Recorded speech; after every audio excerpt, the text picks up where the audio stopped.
Please welcome Democratic National Committee Chair Jamie Harrison and Democratic National Convention Co-Chair Mayor Mitch Landrieu. Welcome back, Democrats! To chair today's session, I'm proud to pass the gavel to Co-Chair Mayor Mitch Landrieu.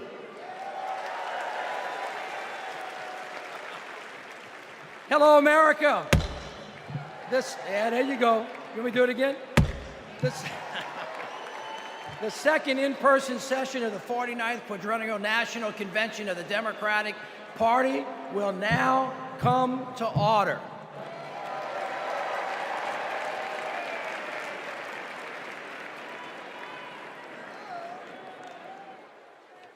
Please stand if you are able for this evening's invocation, offered by Rabbi Sharon Browse and Imam Dr. Talib Sharif.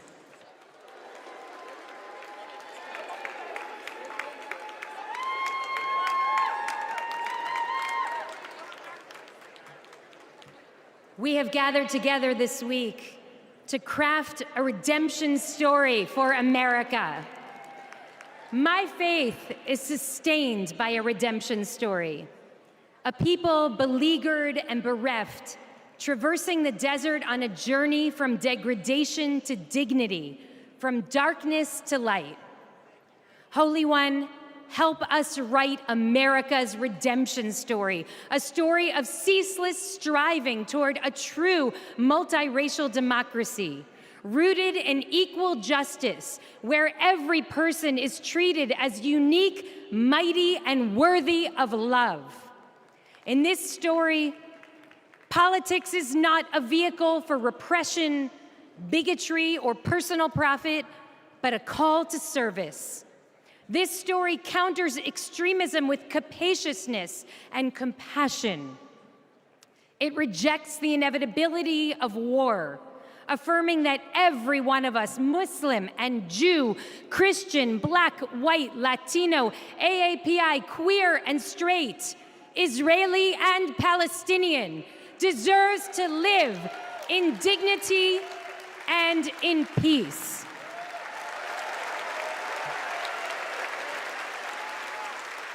Some say that this story is impossible, but we know that the God of redemption specializes in the impossible, and so must we.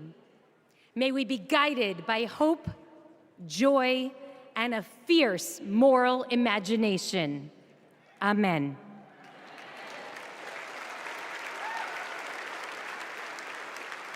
Greetings of peace. We pray that Almighty God, Allah, will bless this historic convention. Tonight, we build upon our pledge, one nation under God, indivisible, from Adam, created without racial, ethnic, or national identity, but the first identity, human. Bless us to embrace our shared identity and diverse expressions of life that contribute to the beauty and strength of our nation of nations, made up of people coming together from every land. E pluribus unum. In moving forward with a bold vision for the future, we pray it will reflect our nation's diversity and intrinsic nature to live together intelligently. Bless our leaders with wisdom to do the right thing, consistent with God's ways, to stand firm against inhumane acts, to treat all humans as the sacred creation of the Almighty. And may we remember the inalienable rights service members sacrifice to protect. That is the America we vote for. Amen.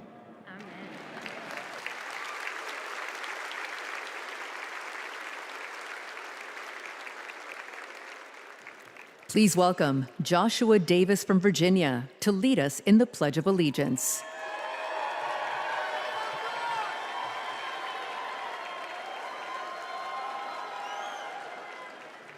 I pledge allegiance to the flag of the United States of America and to the republic for which it stands, one nation, under God, indivisible, with liberty and justice for all.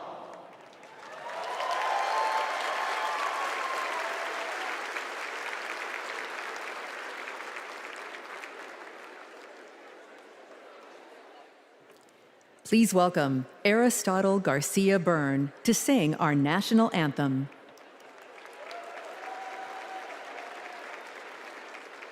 Oh, say, can you see by the dawn's early light what so proudly we hailed at the twilight's last gleaming, whose broad stripes and bright stars through the perilous fight o'er the ramparts we watched were so gallantly streaming, and the rocket's red glare, the bombs bursting in air, gave proof through the night that our flag was still there. Oh, say, does that star-spangled banner yet wave o'er the land of the free and the home of the brave?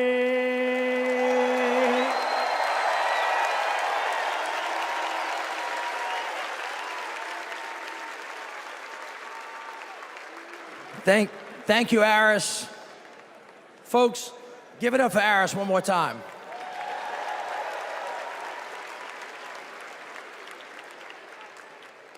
I'd like you to pause with me for a minute. 2 years ago, my dad died, the late Moon Landrieu. He was a great leader. He was a great mayor, secretary of HUD. He lived his life for others. We have lost so many patriots since the last convention. So before we go any further tonight, let's take a moment and join with me and let's remember them all.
Please welcome the chair of the Carter Center and grandson of President Jimmy Carter, Jason Carter.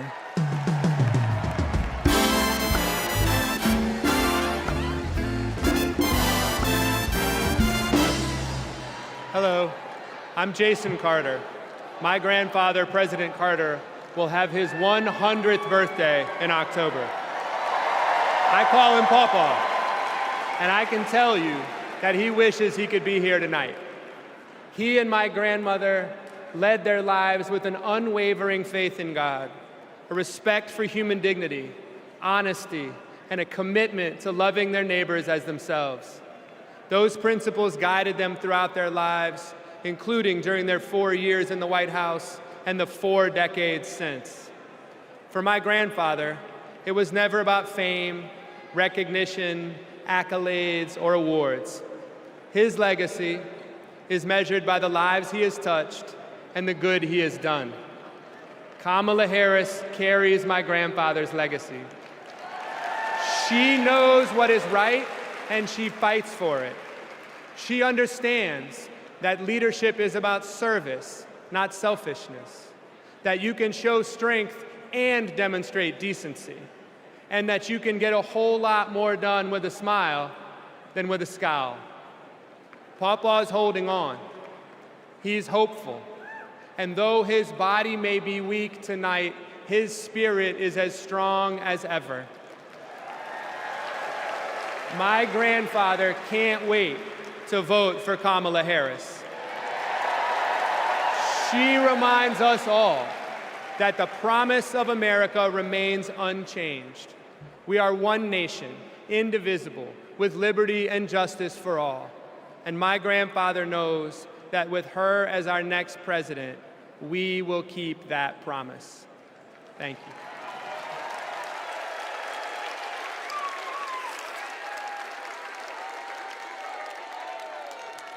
Please welcome delegate from New York and grandson of President John F. Kennedy, Jack Schlossberg.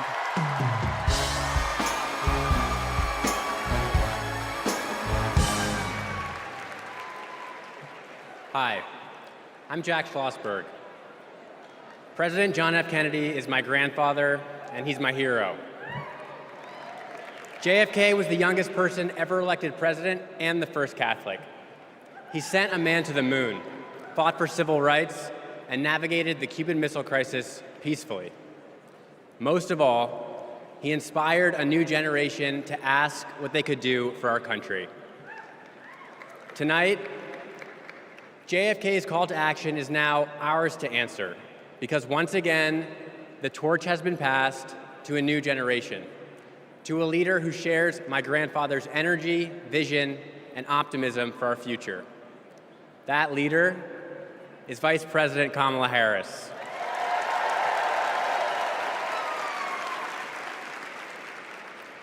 Like President Kennedy, Vice President Harris has dedicated her life to public service. She believes in America, like my grandfather did, that we do things not because they're easy, but because they are hard. As president, she will fight for working families. She will expand investments in clean energy so that my generation will have clean air and good jobs. She will defend our freedoms, the freedom for women anywhere in America to make their own healthcare choices, the freedom to be safe from gun violence, the freedom to vote easily and without fear. The choice is ours to make, and history is watching to see what we will do. Now, let's elect Kamala Harris the next President of the United States. Thank you.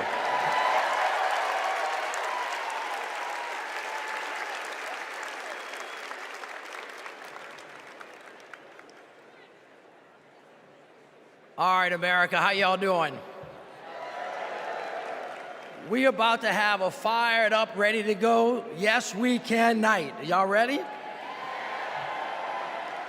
Well, as you can see, the torch has been passed to a new generation. So let's start off the night by talking about what's at the heart of the Harris-Walz agenda. Defending our freedoms, advancing opportunity, protecting our democracy.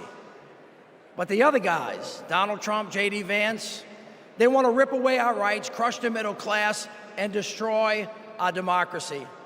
Their version of freedom is the government creeping creepily closer to every part of our lives. They're coming for our books, they're coming for our marriages, they're coming for our bodies, they're even coming for women who don't have kids. But this just isn't about what we stand against. It's about what we stand for. Kamala Harris and Tim Walz have a bold vision for America's future, where every American has a fair shot at the American dream.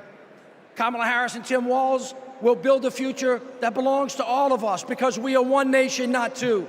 Indivisible, with liberty and justice for all, not some. We are part of one nation, pledging allegiance to one flag, and that is the flag of the United States of America. Hear this. America is great because of who we are, and more importantly, who we strive to be. My friends, our best days are ahead if we stick together. My friends, say it with me. Let them hear it to the rooftops. We are not going back. So now please help me welcome.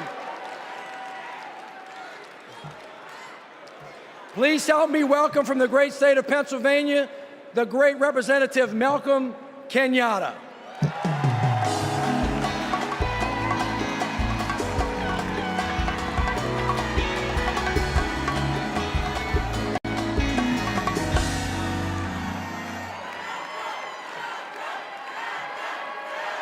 My fellow Americans, my name is Malcolm Kenyatta, a proud son of Pennsylvania. And as you saw, I brought back Trump's Project 2025, all 900 pages of it. And it's interesting because usually Republicans want to ban books, but now they're trying to shove this down our throats. It is a radical plan to drag us backwards, bankrupt the middle class, and raise prices on working families like yours and mine. Under Project 2025, a family making just $75,000 a year with just 2 kids would pay $1,800 more in federal taxes.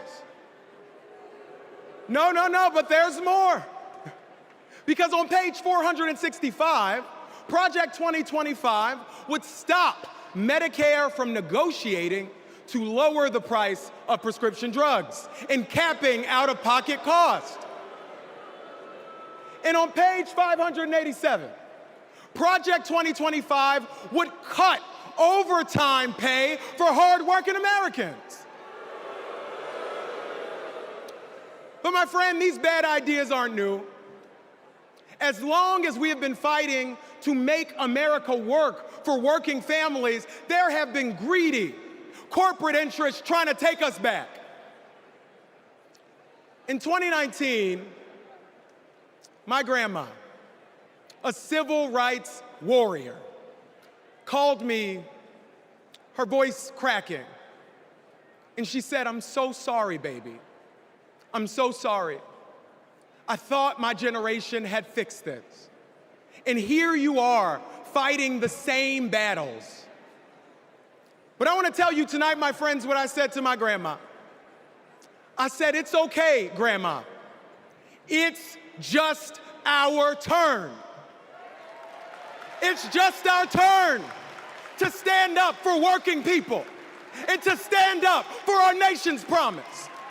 It's just our turn to defend our rights and to ensure that democracy doesn't die on our watch.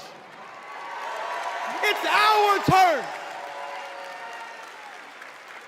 to make history, my friends, by electing Kamala Harris as the next President of the United States of America. God bless you. May God protect our troops.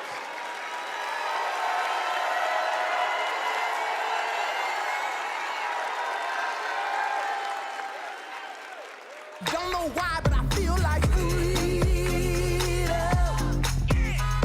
I've seen how the Biden-Harris focus on making healthcare affordable for middle-class Americans has benefited so many of my patients. I support Kamala Harris because she fights for the working family and she thinks about the future of our country.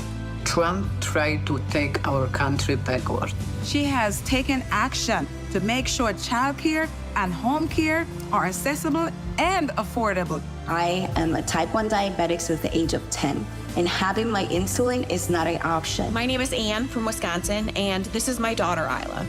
Isla qualifies for a type of Medicaid based on a level of care for children with disabilities. Donald Trump attempted to cut Medicaid every single year he was in office. Kamala Harris is the only candidate on the ticket this year that will actually continue to fight to get caps on insulin, and we need her in office. I am all in for Harris 2024.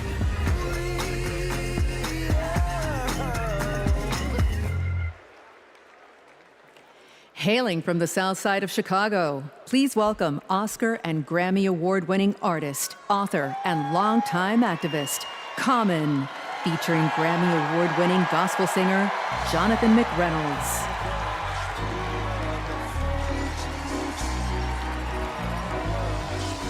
I thank God for this moment in time where Kamala Harris will change the world for the better with love, hope, and grace. We fortunate.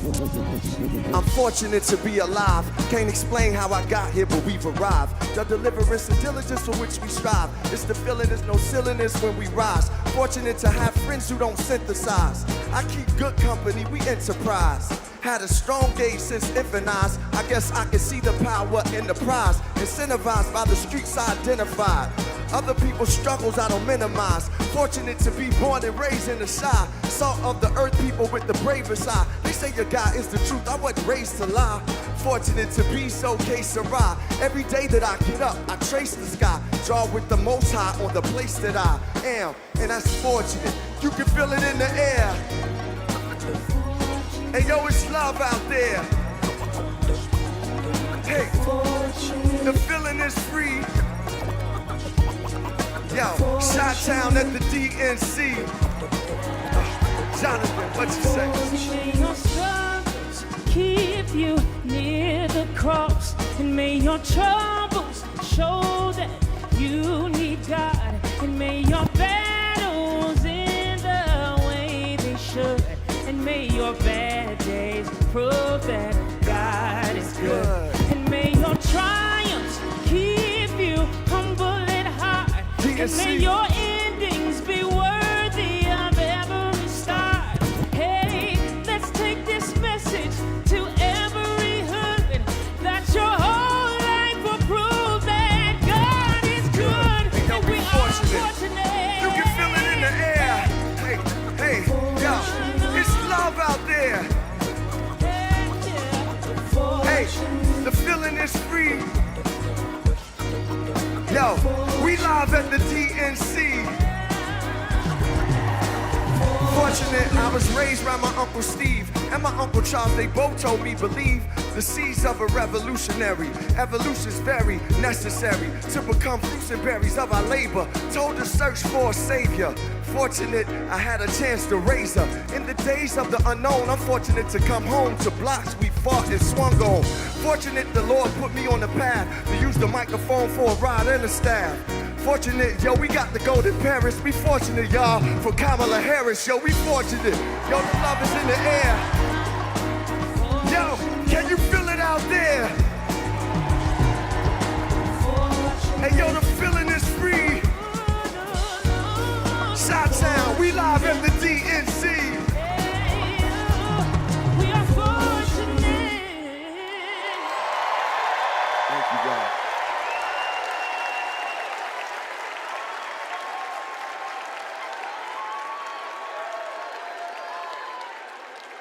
Don't know why, but I feel like freedom. My name is Chuck.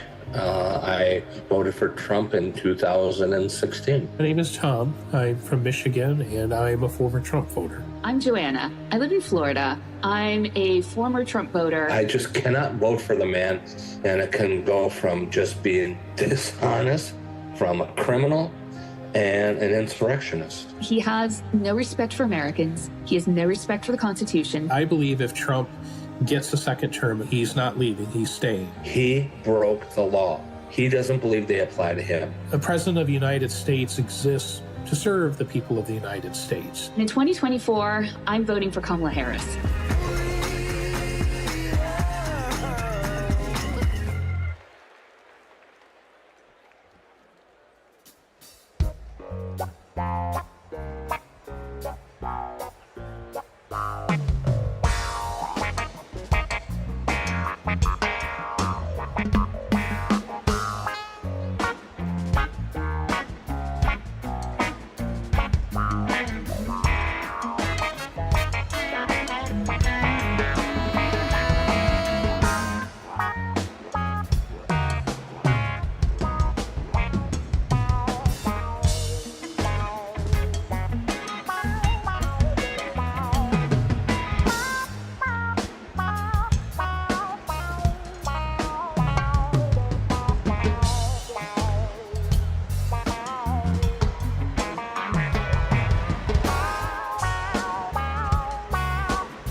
Please welcome Kyle Sweetser from Alabama.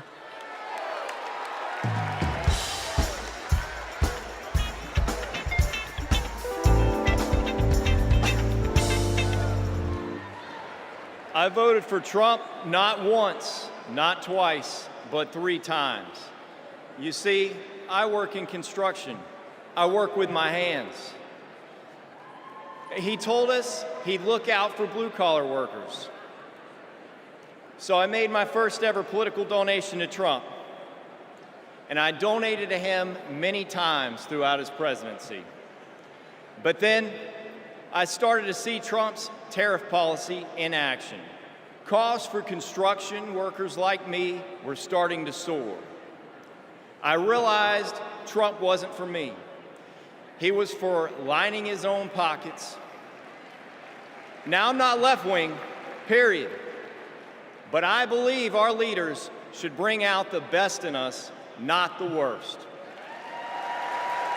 That's why I'm voting for Kamala Harris.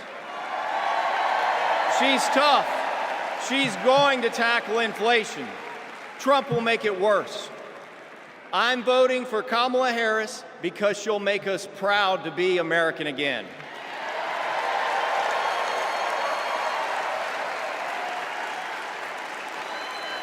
Nobody's ever called me weird. I'm a lot of things, but weird I'm not. The late, great Hannibal Lecter is a wonderful man. You know what I'd do if there was a shark or you get electrocuted? I'll take electrocution every single time. Bing, bing, bing, bing, bing. She said Kamala has one big advantage. She's a very beautiful woman. I'm a better looking person than Kamala.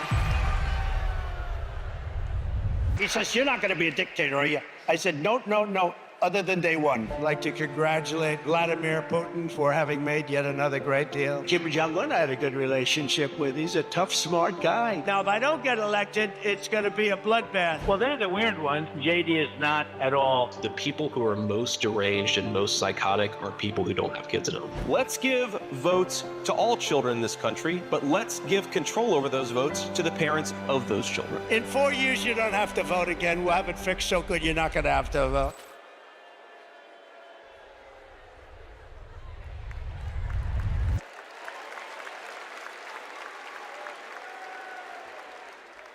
Please welcome Stephanie Grisham.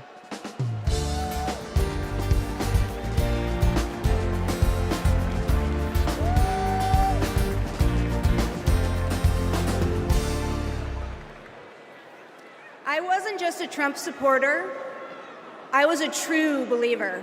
I was one of his closest advisors. The Trump family became my family. I spent Easter, Thanksgiving, Christmas, and New Year's all at Mar-a-Lago. I saw him when the cameras were off. Behind closed doors, Trump mocks his supporters. He calls them basement dwellers. On a hospital visit one time when people were dying in the ICU, he was mad that the cameras were not watching him. He has no empathy, no morals, and no fidelity to the truth. He used to tell me, it doesn't matter what you say, Stephanie. Say it enough and people will believe you. But it does matter. What you says matter, and what you don't say matters.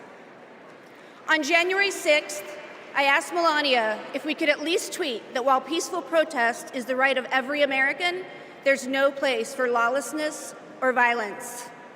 She replied with one word, no. I became the first senior staffer to resign that day. I couldn't be part of the insanity any longer. When I was press secretary, I got skewered for never holding a White House briefing. It's because, unlike my boss, I never wanted to stand at that podium and lie. Now here I am, behind a podium, advocating for a Democrat. And that's because I love my country more than my party. Kamala Harris tells the truth. She respects the American people, and she has my vote. Thank you.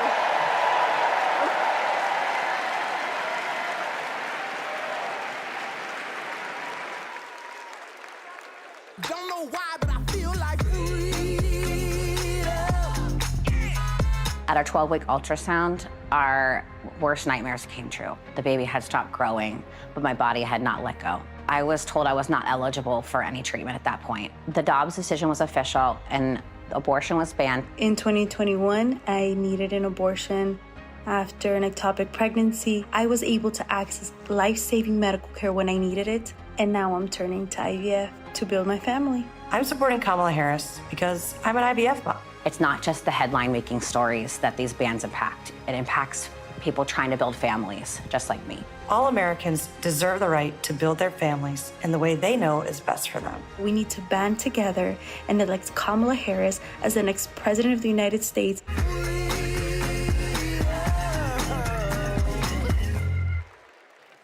Please welcome Nabella Noor.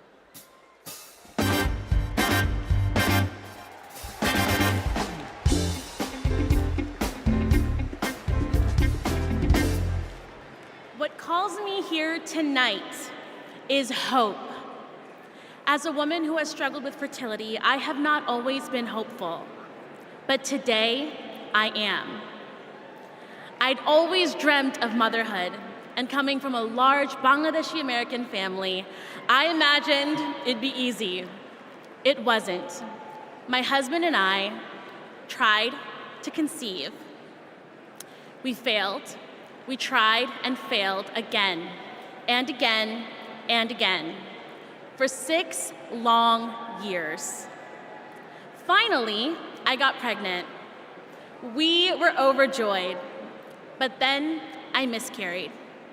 I was devastated. It was only after sharing my story online and hearing from women about their experiences with IVF that I felt a tiny glimmer of hope. So I started the IVF process. But just a few weeks before my egg retrieval, I learned I was pregnant. Today, we have 2 beautiful daughters. But this is not everyone's ending. For many women, IVF is the only choice. That choice and more is at stake in November. The freedom to plan your family, the hope of having a family at all.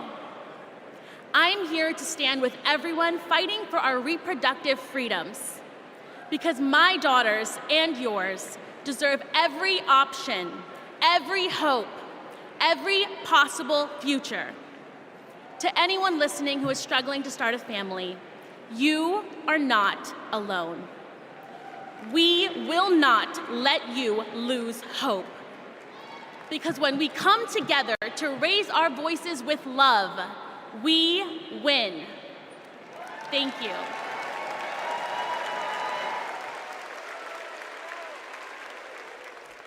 Please welcome Michigan Senator Gary Peters.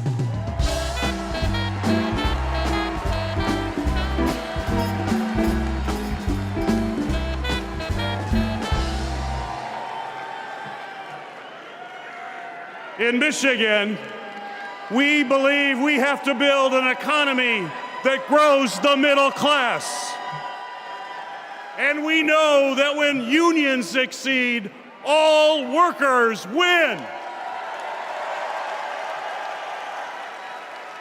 I was raised in a union household.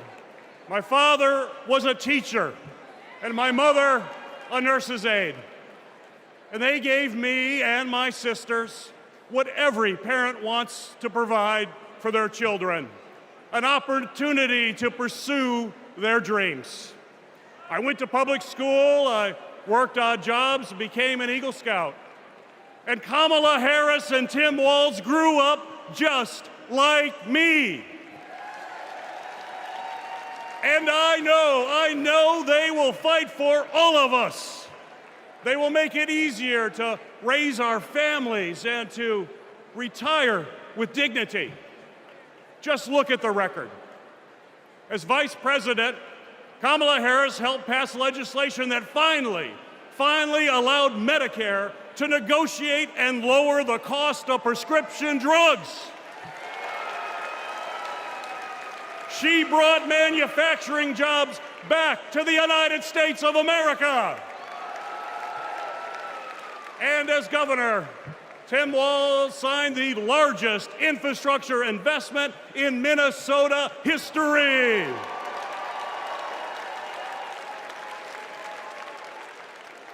And on the other hand, we have Donald Trump and J.D. Vance. And let's be clear, if they win,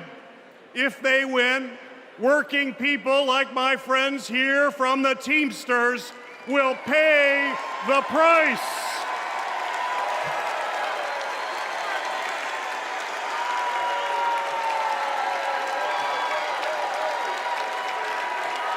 Their Project 2025 agenda is the same old, gut overtime pay, cut healthcare programs, and give billions in tax breaks to billionaires. We cannot let that happen, and we will not let that happen. And now I want to introduce some retired Teamsters and pension warriors, led by Ken Stribling, president of the National United Committee to Protect Pensions.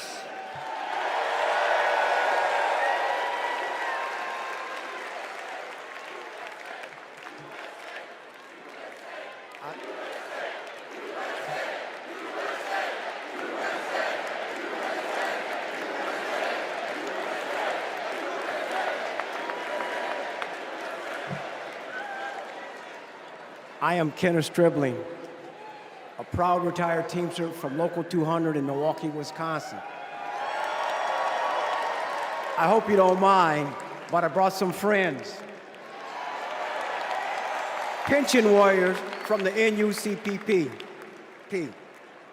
I found out in 2025 my monthly pension benefit was going to be reduced in half.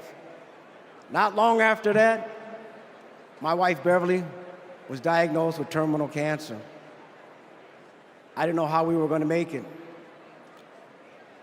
So I went to a retirees meeting in the basement of a small church. At that moment, I knew we were not going to go down without a fight. Beverly made me promise never to quit until we made this right. So we organized a nationwide grassroots movement. For 6 years, we fought hard. And finally, we had a breakthrough. After 50 days in office, the Biden-Harris administration passed the American Rescue Plan, including the Butch-Lewis Act, to save our pensions and secure our retirement. They got it done without one single Republican vote in Congress. They saved over 1 million pensions, including 33,000 from my state, Wisconsin, 52,000 from Pennsylvania, 61,000 from Michigan. As president, I know Kamala Harris will have our backs. She will fight for our retirement, Social Security, and Medicare.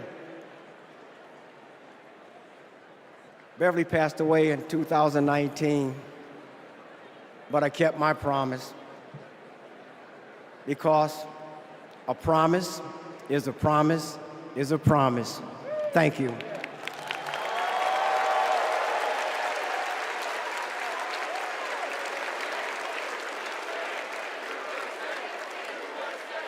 For years, Big Pharma has often inflated the price of life-saving medications, and millions of Americans have suffered as a result.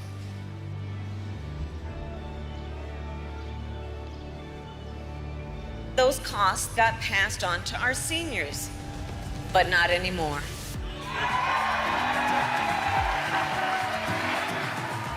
It was because of them that we had insulin for $35 compared to $687? What a gift. This $35 is life-changing for us. The beauty of it is it's fixed. Everything else goes up, but it stays the same. I have more discretionary income, 20, 30 bucks a month more. His wife and I can go to the pub and have a burger and fries. I can afford my rent. I can afford to feed my children. I can afford my insulin. It's saving me a couple $1,000s a year, which is several trips to visit the grandkids. I am looking forward to that lifestyle where I can travel and be able to enjoy my grandchildren and maybe great-grandchildren. It meant I could enjoy life. President Joe Biden and Vice President Kamala Harris will be in Maryland this afternoon to unveil a new plan cutting prescription drug costs. 10 popular drugs are affected by this, including cancer, diabetes, heart disease, and blood clot medications. Seniors will save roughly $1.5 billion in out-of-pocket costs next year. With Kamala Harris, I feel so hopeful. I feel the future of America will be good.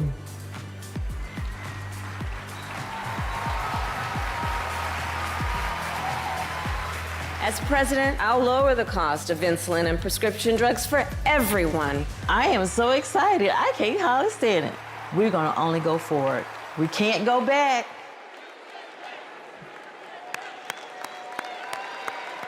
Let's have another hand for our brothers and sisters from Teamsters and all of our brothers and sisters from the unions across America who are rebuilding it, brick by brick. I mean, after that, what do you talk about? Kamala Harris wants to throw a little bit of dirt. So here we go. After years of dead ends and broken promises, President Biden and Vice President Harris brought Republicans and Democrats together to actually get something done. Trump promised Infrastructure Week but never built anything. But this time, the Biden-Harris administration is actually breaking ground, and we're starting to turn dirt, ushering in an infrastructure decade. All I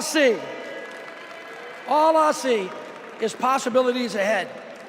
You see, the foundation of a strong economy is literally a country's infrastructure. It's the cornerstone upon which all rest. We finally got a president and a vice president who puts their money where their mouth is. Already, $460 billion out the door, $1 trillion of private sector investment building roads and bridges and airports and ports and water systems so that kids don't have to drink dirty water out of lead pipes and little girls don't have to sit on the back of their mama's car trying to do their homework so they can have a better future for us. We're building a clean energy economy. All of it is moving out of the door. And we're touching every part of the country, from Napakiak, Alaska, all the way down to Lowndes County. We have over, hear me now, 60,000 projects all across this country with funding already underway. We're hitting the ground running, and it's right in everybody's backyards. 2 years ago, after President Biden and Vice President Harris passed the biggest infrastructure investment since President Eisenhower, he called on me and others to help carry out that vision as we rebuild America. As a senior advisor to the president, we pushed out funding for the roads and the bridges. We're literally building bridges to the future. High-speed internet and the clean energy economy.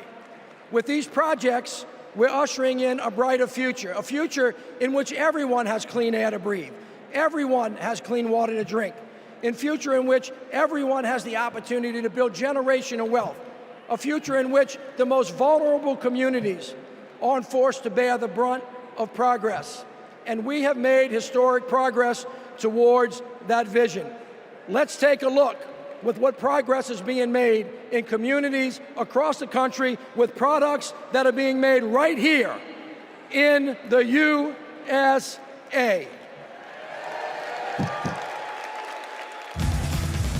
Since passing the bipartisan infrastructure law and the American Rescue Plan, the Biden-Harris administration is putting billions of dollars into cities and counties across the country over the next 5 years. I want to particularly thank the mayors of America. You make things work.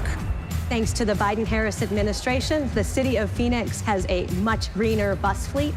in San Antonio. We're building the airport of the future in the heart of our city. Until 1970, Scranton and New York were connected by passenger rail.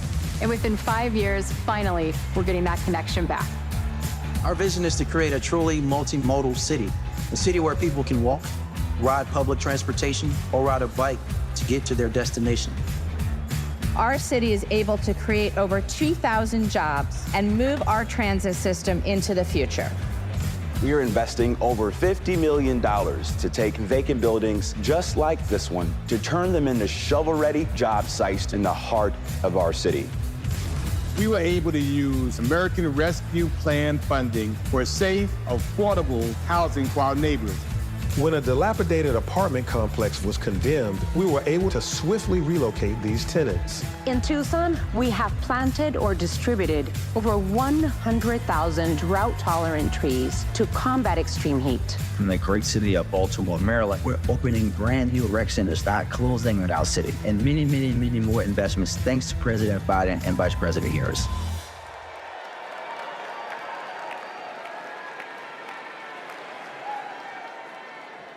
All right, everybody, what a way to start. But you ain't seen nothing yet. We got a great night planned, and it all starts off, all of you get to participate in this, in the roll call. It starts off with something unlike anything you've ever seen. So look, stick around. We're gonna be right back at you.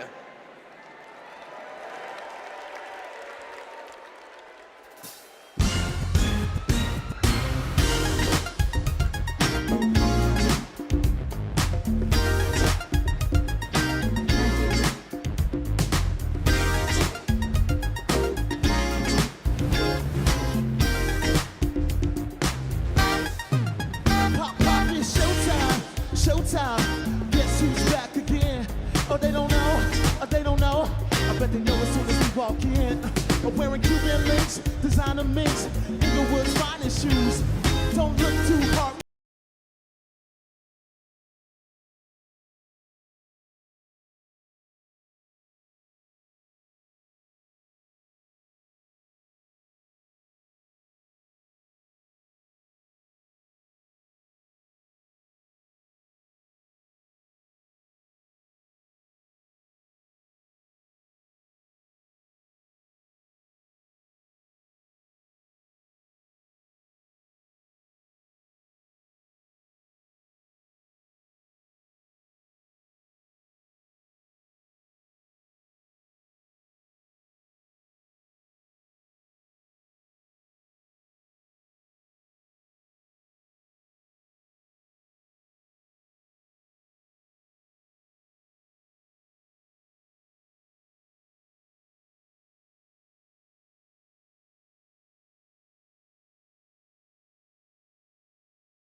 Ladies and gentlemen, we are about to take the official 2024 National Committee panoramic photograph. At this time, we would ask all of the delegates and guests to take their seats and get ready for this historic photo. During the photo, there should not be any movement in the hall. If anyone moves, anyone behind them will be blurred. There will be one digital rotation. There will be one photo taken with a 110-year-old film camera by Abbas Shir Mohammadi, fourth-generation photographer who has captured all of the past Democratic and past 10 swearing ceremonies. The camera is ready. Please listen to Abbas, who is located in the center blue press stand in the center of the hall.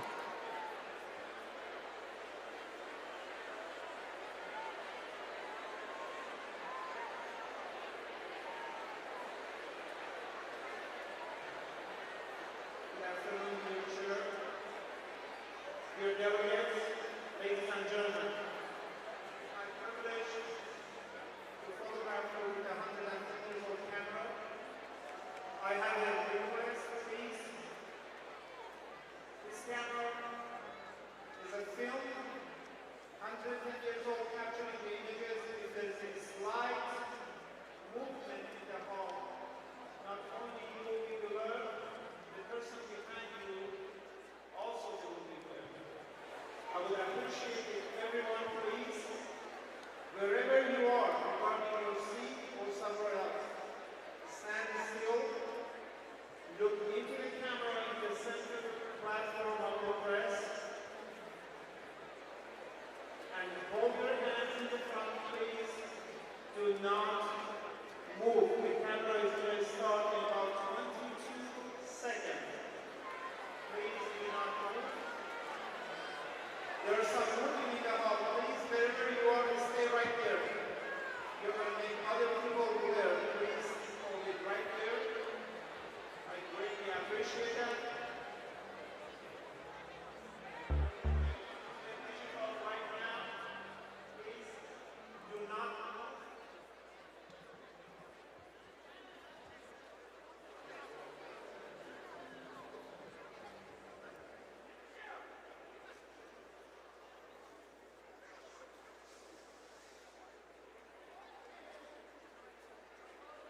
There's some movement, please. Please stay right where you are.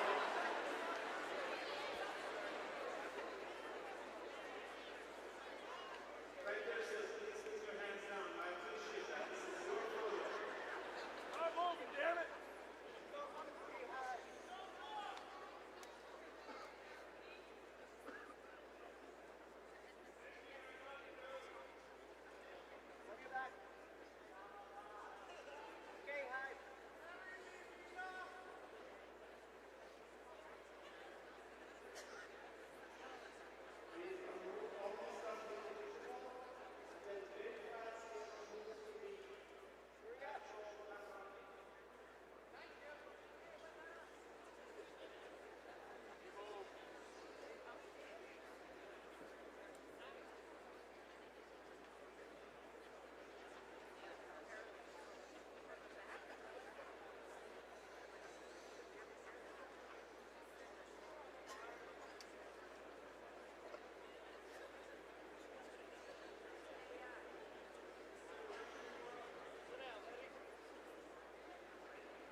Do not move.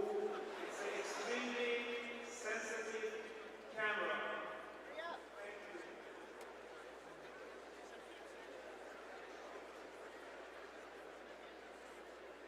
Please hold.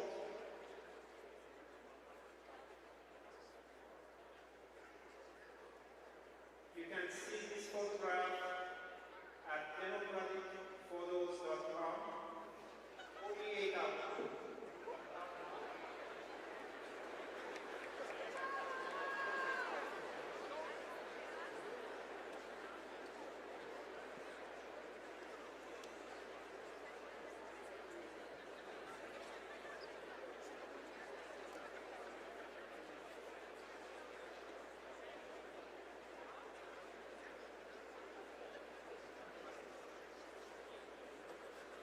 and congratulate all of you.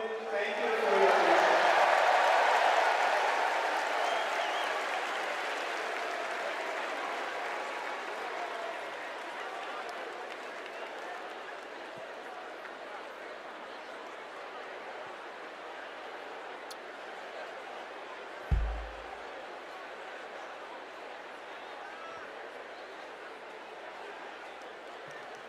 Delegates and guests, please put on your wristbands at your seats.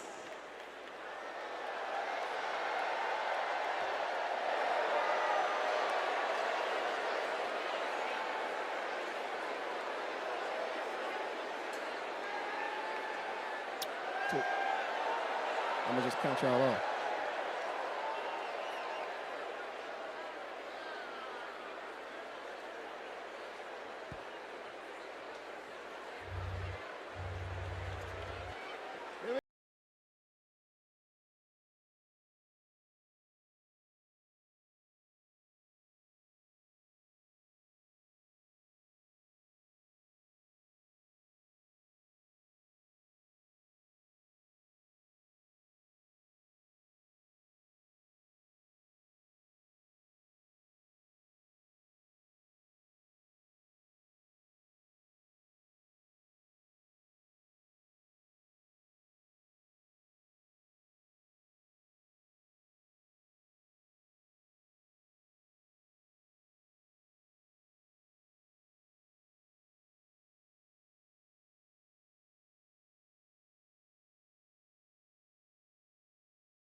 In America, I don't know about you, but I like living. Living in America, I like living. Hey,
Can't be said on the early bird.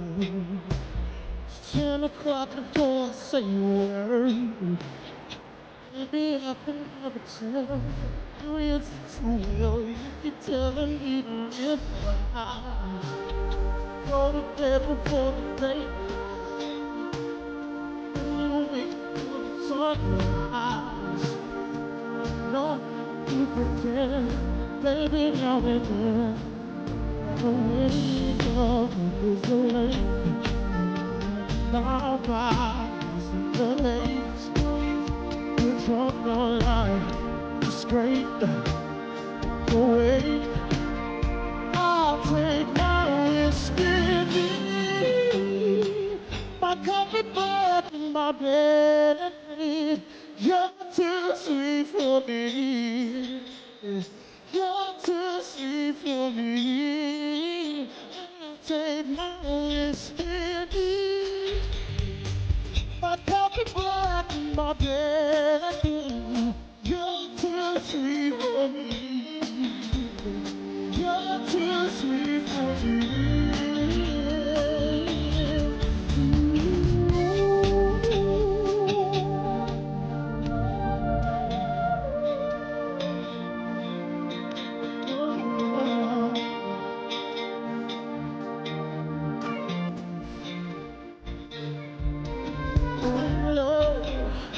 Into the ground's below.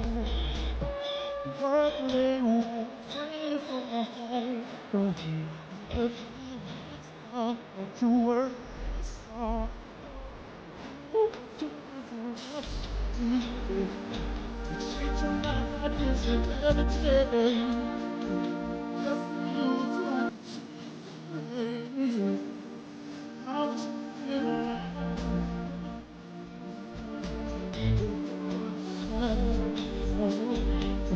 something going wrong.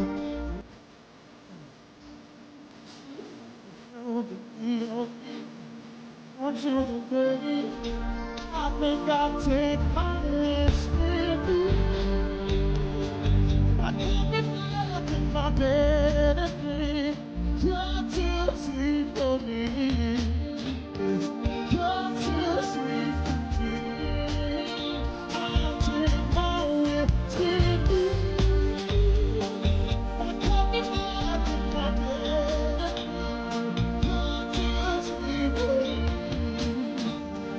You're too sweet for me.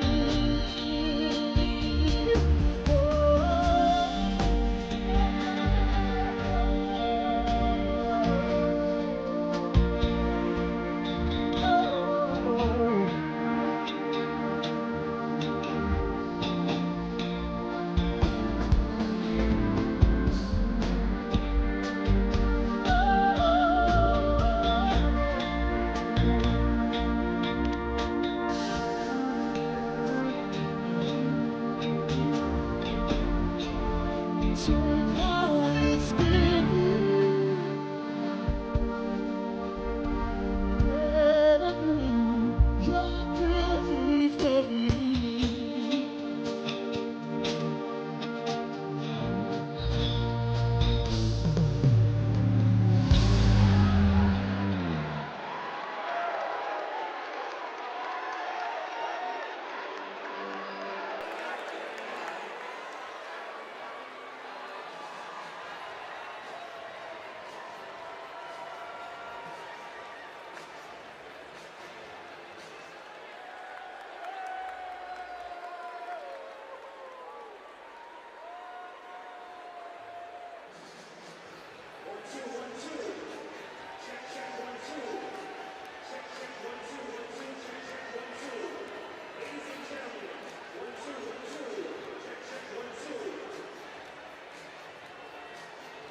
Please welcome Democratic National Convention Secretary Jason Ray.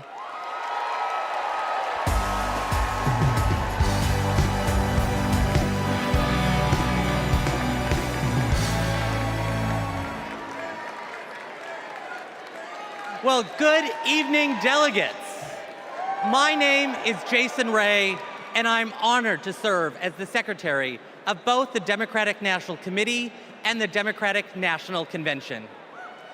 I remember watching my very first convention on television when I was just 10 years old. It was the 1996 convention right here at the United Center. Now, nearly 3 decades later, I could not be more thrilled to join you in making history as we nominate Vice President Kamala Harris.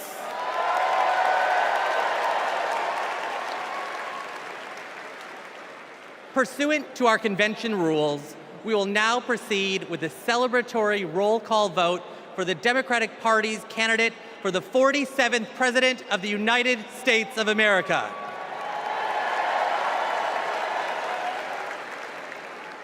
As a reminder, our nomination was made official on August 6th upon the certification of the virtual roll call. This roll call will reflect those results. The chair of each delegation or their designee will report its delegation's voting results for the presidential nomination. Pursuant to the rules, the roll call will follow the alphabetical order of the states, with the District of Columbia and Puerto Rico, the territories, and Democrats abroad treated as states for the purposes of the alphabetical roll call. Delegates, are you ready? Let me hear you. Ladies and gentlemen, my name is DJ Cassidy, and I'd like to welcome you all to the Democratic National Convention roll call. Now we're gonna pass the mic from state to state so that all our voices are heard all around the nation. But first, let me pass it back to Secretary Ray to get the celebration started.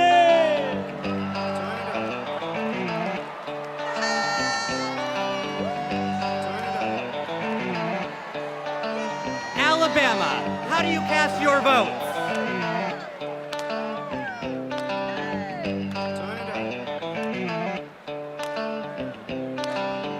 Alabama passes. Delaware, how do you cast your votes? On behalf of the great state of Delaware, home of our beloved 46th President of the United States, Joseph Robinette Biden Jr., it is our honor to unanimously cast our 34 votes for the next President of the United States, Vice President Kamala Harris!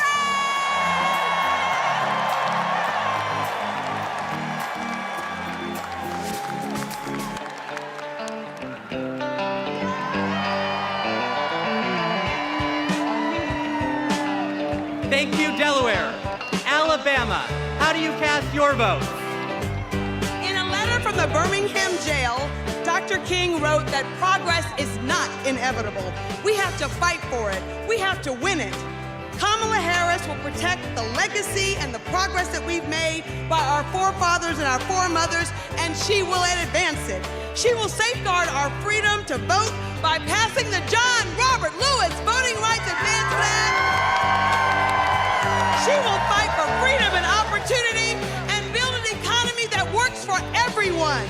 So, from Huntsville to Mobile, from the Black Belt to the Wiregrass, from the historic civil rights cities of Birmingham, Montgomery, and my hometown of Selma, from the people who brought us the Voting Rights Act and the Civil Rights Act, the proud, great state of Alabama proudly cast 56 votes for the first Black woman President of the United States of America, Kamala Harris, and the next Vice President, Tim Walz.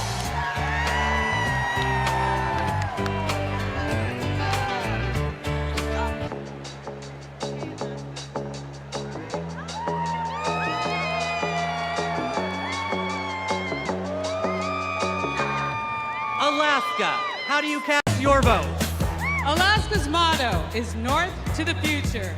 And that's exactly where Kamala Harris and Tim Walz are going to take us. A future full of opportunity for everyone.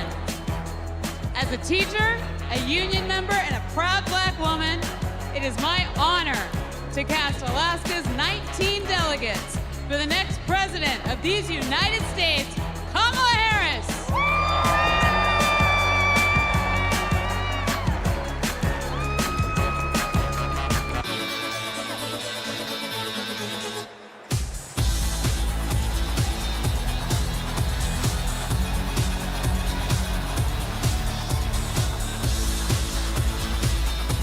American Samoa, how do you cast your vote? Talofalava. Here in American Samoa, faith, service, and community are everything. That's why we cast 10 votes for our next president, Kamala Harris.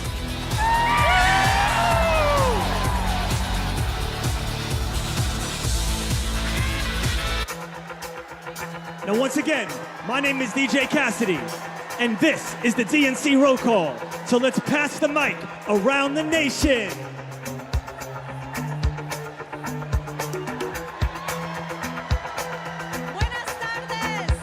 Arizona, how do you cast your vote? Buenas tardes from the Grand Canyon state of Arizona, the future of the Democratic Party, where we've been bringing the heat since 2020, electing Democrats up and down the ballot. Our diverse coalition is proud to cast our 85 votes for Kamala Harris.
California, how do you cast your vote?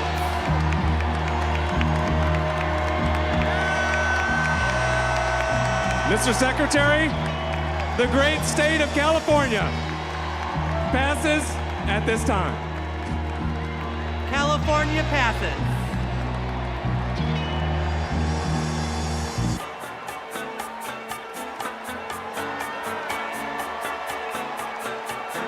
Colorado, how do you cast your vote? Mr. Secretary, in Colorado, we know how to climb mountains, and we're going to make sure Kamala Harris and Tim Walz reach the summit and win this election. Colorado proudly casts its votes for Kamala Harris. Get it out!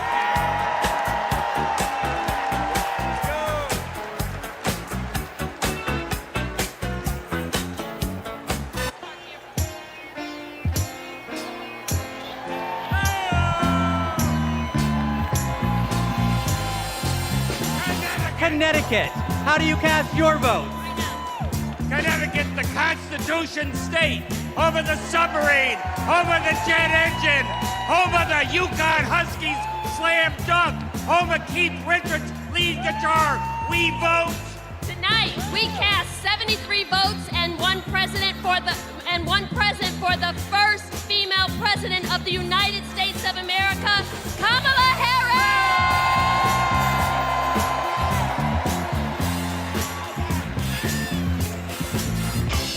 Now we're passing the mic all around the world tonight. So let's join together. Here we go, here we go, here we go, let's go!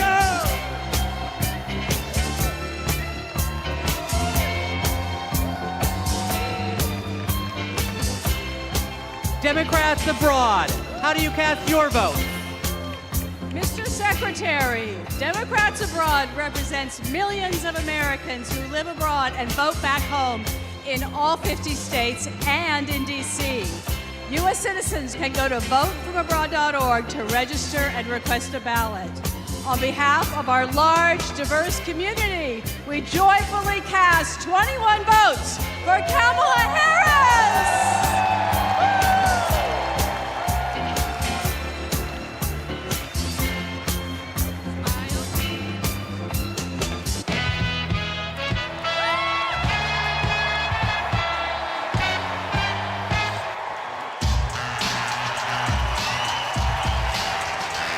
The District of Columbia, how do you cast your vote? We are Washington, D.C., home to 700,000 Americans, where millions have marched for jobs and justice, where Dr. King had a dream and Obama had hope, and where in January 2025, we will host the inauguration of President Kamala Harris.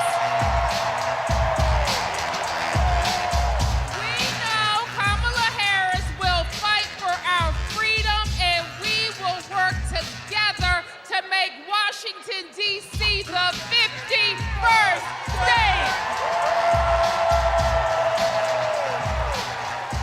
The District of Columbia is proud to cast its 51 votes for the next president of the United States, Kamala Harris.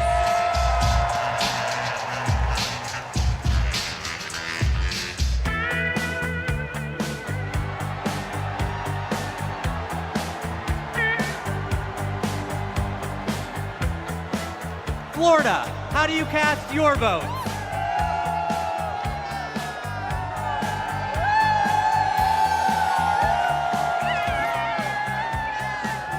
Florida is worth fighting for. That's why we're fighting back against Project 2025 and Republican extremism. We won't go back. We won't back down. I cast 4 votes present and 243 votes from the great state of Florida for the first president, first female president of the United States, Kamala Harris.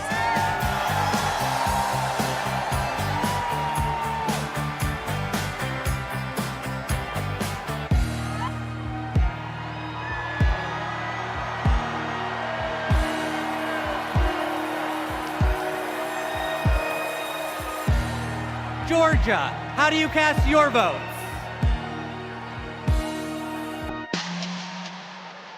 Yeah! Ladies and gentlemen, we are here tonight to officially nominate Kamala Harris for president. Five, get loud, put your hand around the shot. DNC, turn out for what? Turn out for what? Hey, turn out for what?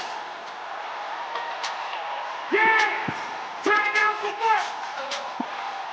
Let's go, let's go! Turn out for what? Hey, everybody get your hands up! Hey, everybody get your hands up! Hey, everybody get your hands up! Now, say, we're not going back! We're not going back! We're not going back! We're not going back! VP Harris! Come to the wall! VP Harris! Give it a wall! Hey!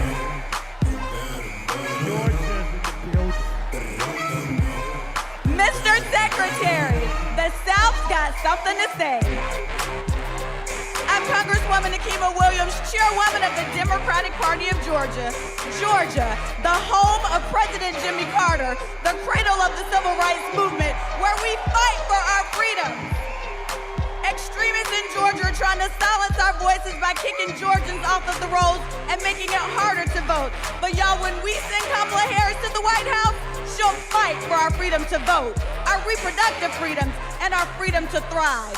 In the spirit of good trouble, Georgia cast 123 votes for the next president of the United States, Kamala Harris.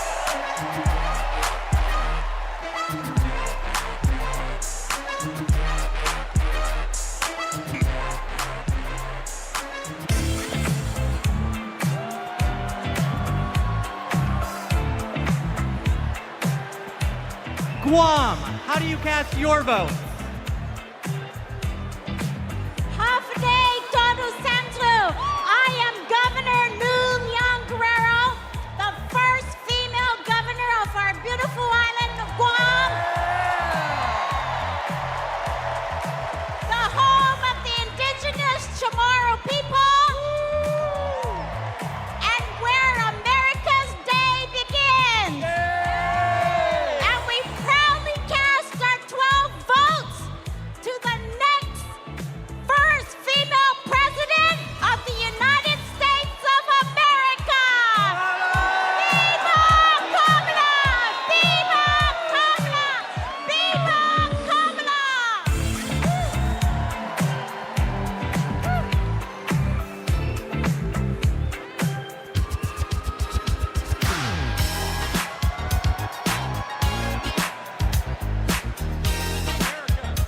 Aloha, Hawaii, how do you cast your vote? America, thank you all for loving Hawaii. The spirit of aloha means acting with love and kindness. Our Hawaii was the first state to legalize abortion. Our state was the first to ratify the ERA.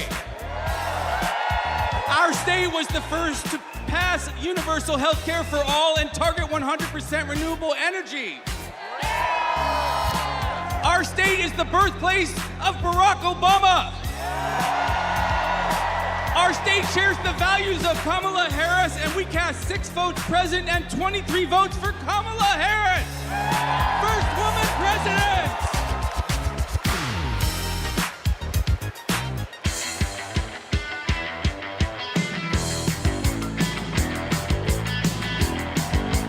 Idaho, how do you cast your vote? Republicans ripped away our reproductive freedoms. The Idaho Democrats are mounting our comeback. For the first time in decades, we're running in every legislative district. We are not going back. Idaho cast 27 votes for Kamala Harris.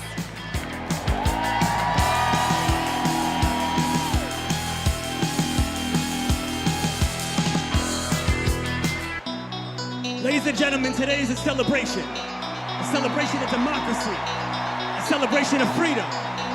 A celebration of future. Chicago, are you ready?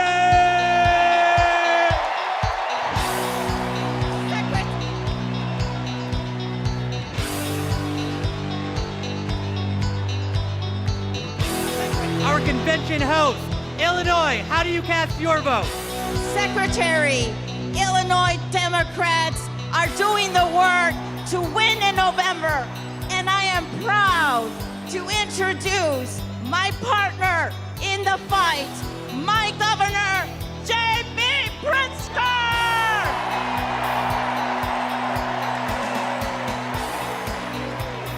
The great state of Illinois, the prairie state, home of 4 presidents, including President Barack Obama. The birthplace of skyscrapers and the adopted home of Superman. The cornerstone of the Midwest Blue Wall. The first state to ratify the 13th Amendment ending slavery. And the 19th Amendment granting women the right to vote.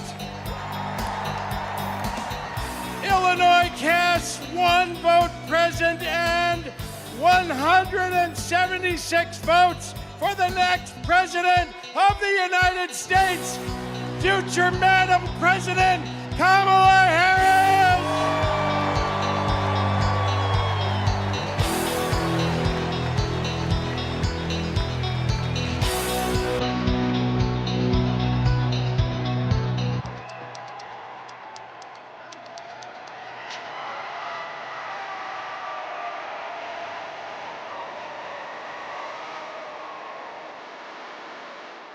Indiana, how do you cast your vote?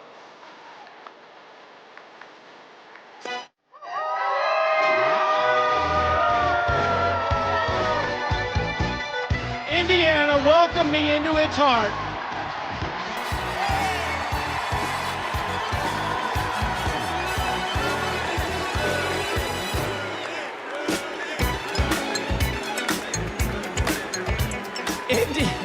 Indiana welcomed me into its heart as soon as I married Christine Harrell from Rolling Prairie.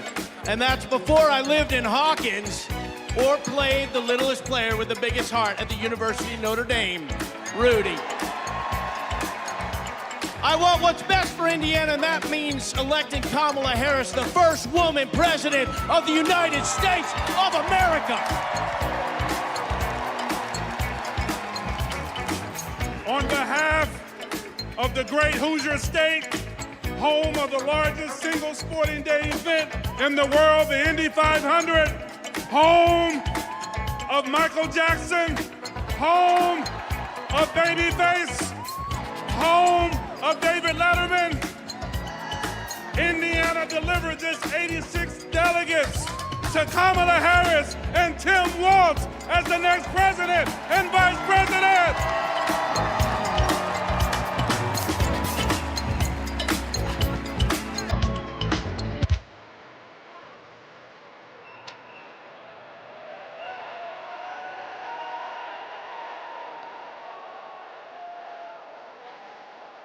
Iowa, how do you cast your vote? Thank you, Mr. Secretary. The tall corn state of Iowa, the state that launched Barack Obama on his way to the presidency, the state that put education on its state quarter, and the state that feeds and fuels the world casts one vote absent and 45 votes for the next president of the United States of America, Kamala Harris.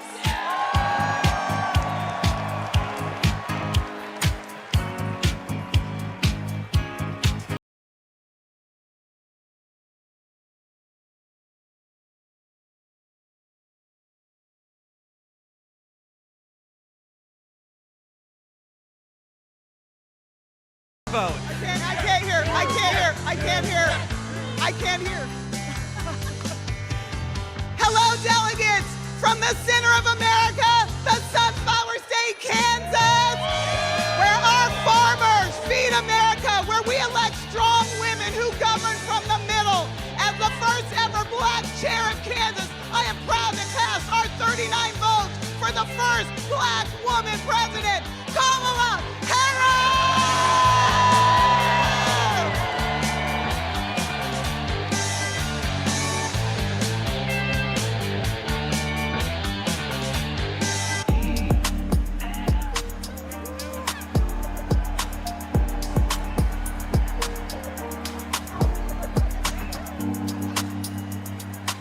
The Commonwealth of Kentucky, how do you cast your vote?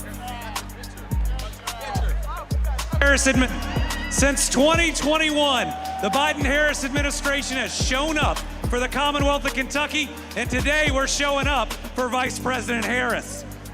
With this administration, we've broken every record for private sector investment, exports, tourism, wages, and new jobs. Together, we're building the 2 largest battery plants on planet Earth, and we opened the cleanest, greenest recycled paper mill the world has ever seen. We are proud to cast 56 votes for the next president of the United States, Kamala Harris.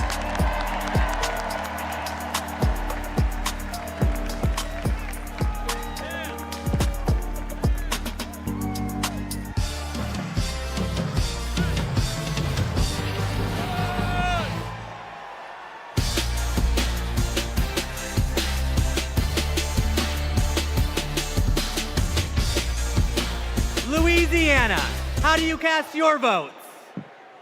Greetings from Louisiana! Mr. Secretary, my name is Wendell Pierce, and I'm a proud son of Louisiana. And Louisiana is about family, and I'm surrounded by my family of the delegates of Louisiana. And our great Congressman, Troy Carter. Louisiana casts its votes in support of our democracy, and we stand in line for a more perfect union. And born out of that democracy from the Big Easy, the northernmost Caribbean city, the last Bohemia was jazz. And nothing can be more emblematic of jazz and democracy than what we swing with in the Big Easy. And it's because of that that I am here to cast my personal vote for the next President of the United States, Kamala Harris. And now, the leader of our party, Mr. Randall Gaines. The great state of Louisiana, a state that embodies the principles and spirit of hope and resilience, and so does Kamala Harris. The great state of Louisiana cast its one vote present, and our 47 votes for the next President of the United States, Kamala Harris.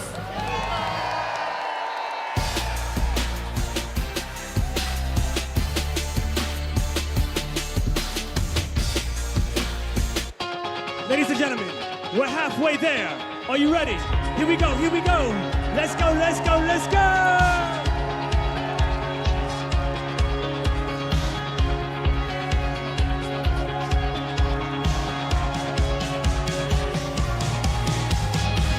Next up is Maine. Maine, how do you cast your vote? Mr. Chair, great state of Maine, home of environmental climate activists and champions like Edmund S. Muskie and George Mitchell. Happy birthday today, George. The state where the sun rises first on the nation over our bold and rocky coast, bringing with it today a new day for the brave and open-hearted people of this country. We have improved lives, restored rights, and preserved our environment in Maine for future generations. Maine leads, and as Maine goes, so will go the nation.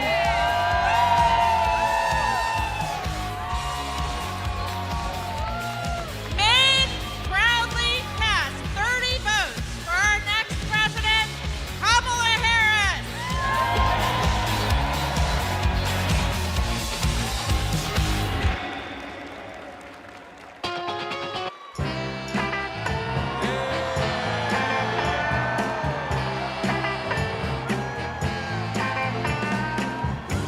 Maryland, how do you cast your vote?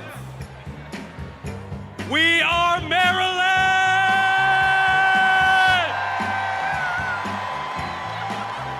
And we represent Marylanders past and present who have contributed to America's greatness. We are the birthplace of Harriet Tubman. We are the birthplace of Thurgood Marshall. We are the birthplace of Frederick Douglass. We are the place where soldiers defended our freedoms in Baltimore and also in Antietam, and the home of thousands of veterans who call Maryland home. And this community of patriots is proud to cast our votes for the next President of the United States, Kamala Harris!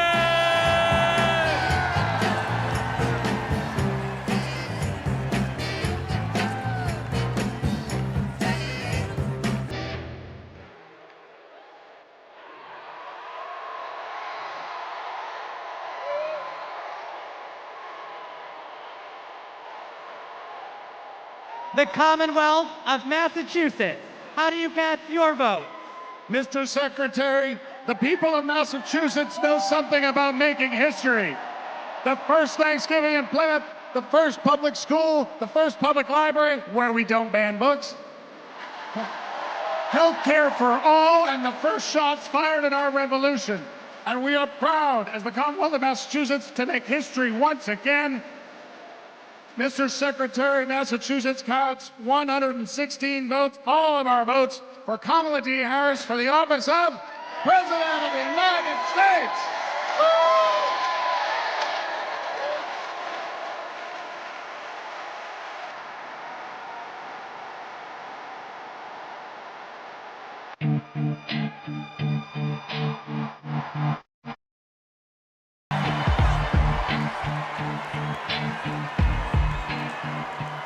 Michigan, how do you cast your votes? Good evening from the Great Lakes State. I'm Michigan Democratic Party Chair Lavora Barnes. Michigan has an incredible story. We put the world on wheels and we built the middle class. And I'm Senator Debbie Stabenow. We are getting things done in Michigan in 2022. We flipped our state House of Representatives for the first time in 40 years. We're getting it done in Michigan. And I'm Governor Gretchen Whitmer.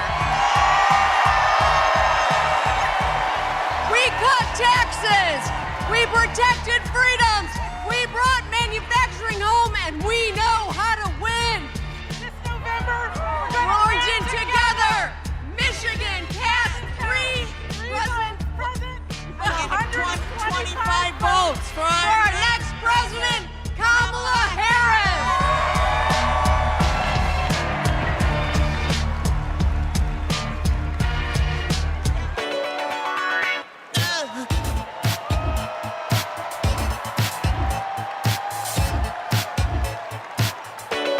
Minnesota, how do you cast your votes? Mr. Secretary, the great state of Minnesota, home of Vice President Hubert Humphrey, Vice President Walter Mondale, and the next Vice President of the United States, Tim Walz. We pass. Minnesota passes.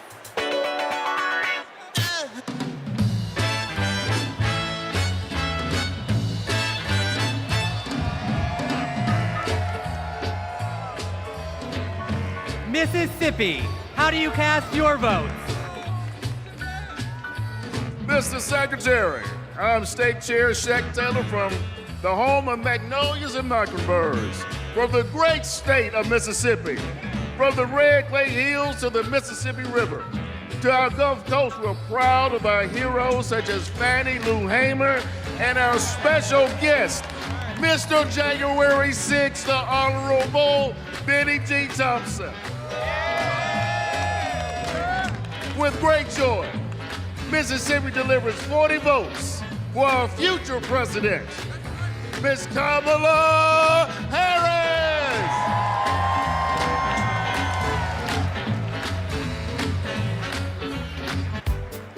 Now tonight is a celebration of love, a celebration of life. So let the celebration continue.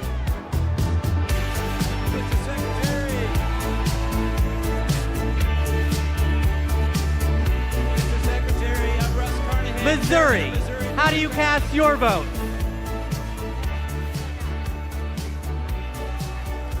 Mr. Secretary, I'm Russ Carnahan, Chairman of Missouri Democrats.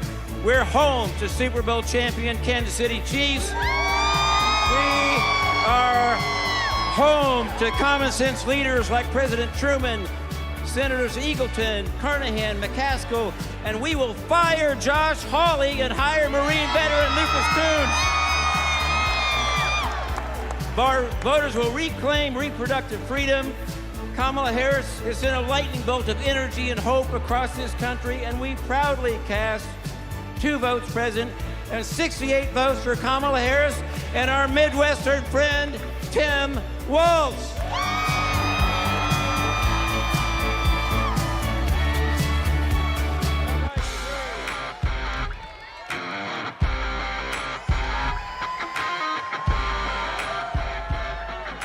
Montana, how do you cast your vote? We, the delegates of the proud state of Montana, on behalf of Big Sky Country, the last best place in these United States, I'm grateful for the beauty of our land and determined to protect it for future generations. We who sent the first woman to Congress proudly cast our 24 delegate votes to send the first woman to the White House, Kamala Harris!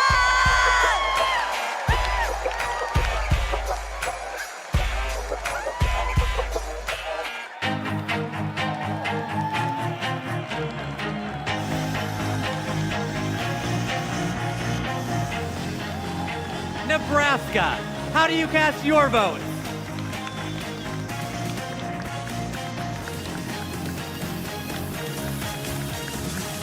Nebraska, home of 4 tribal nations today, and icons Malcolm X, Standing Bear, and Willa Cather, and our homegrown homeboy, Tim Walz. And the quality of life capital of the country, Lincoln, capital of Husker Nation, where the Biden-Harris team and unions are rebuilding the heartland. In Omaha, now affectionately known as Kamaha, but we will protect the blue dot. We are ready for it! Nebraska proudly casts our 34 votes for Kamala Harris and Coach Tim Walz!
New Hampshire. How do you cast your votes? Good evening. My name is Joanne Dowdell.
Today we come together as one nation, under one groove. Nothing can stop us now. So no matter who you are, no matter where you are, represent your state with pride as we unite for the future.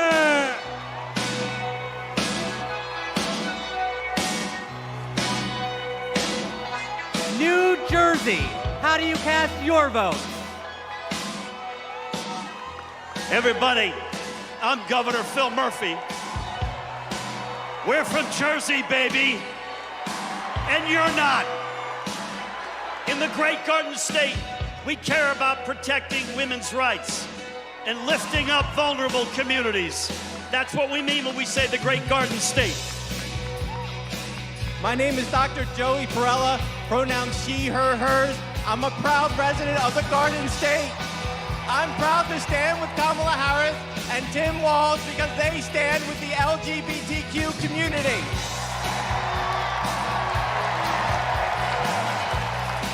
It's time to turn the page on Trump. Thank you. I'm Leroy Jones, the chairman of the New Jersey State Committee, the home of the late, great Whitney Houston. And New Jersey and these amazing delegates cast 2 votes present and 142 votes for Kamala Harris, President of the United States of America. When we fight, we win. When we fight, we win. When we fight, we win.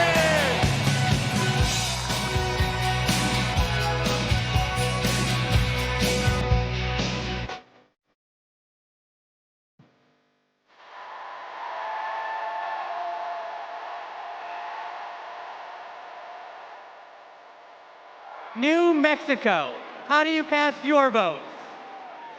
Buenas noches!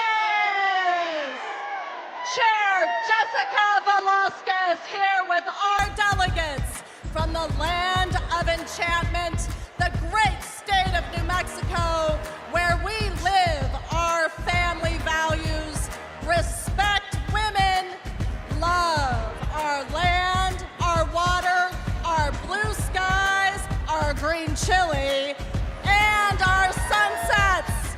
We are proud to cast 45 votes for Kamala Harris and Tim Walz.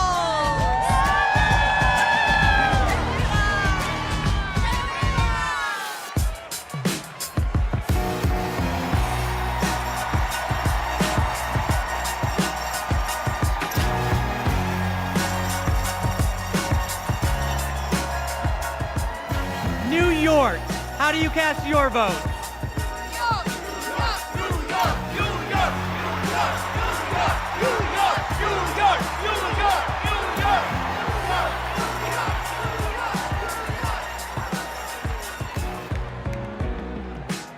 Mr. Secretary, my name is Henry Garrido.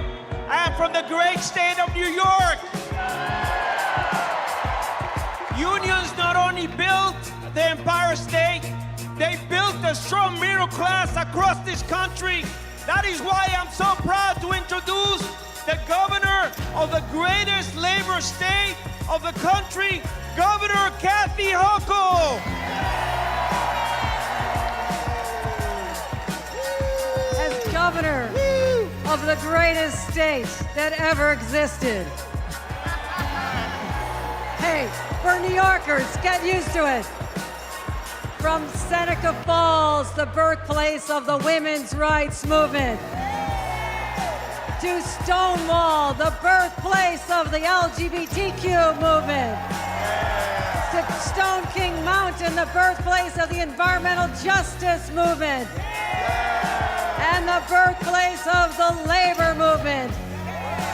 We are also not just the birthplace of great progressive movements, we are the birthplace of Shirley Chisholm. We are the birthplace of Geraldine Ferraro. And we are the home of Hillary Clinton.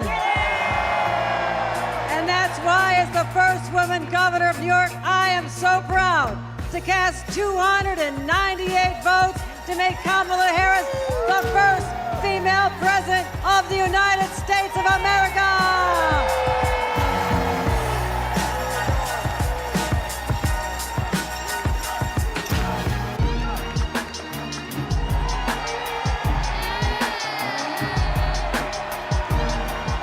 North Carolina, how do you cast your vote?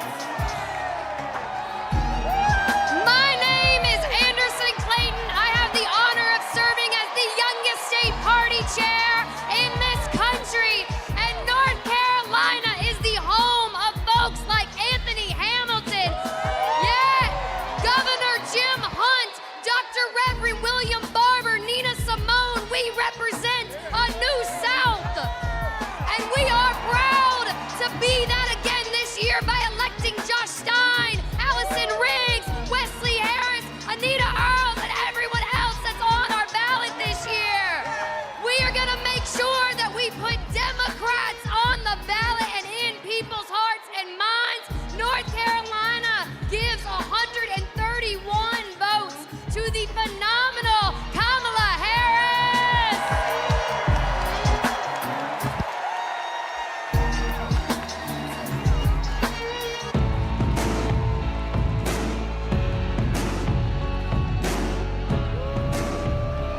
North Dakota, how do you cast your vote? Mr. Secretary, the Democrats of North Dakota, the Peace Garden State, are proud to cast our 17 votes for Vice President Kamala Harris and the best neighbor you could ever hope to have, Governor Tim Walz, for President and Vice President of the United States of America. Let's go!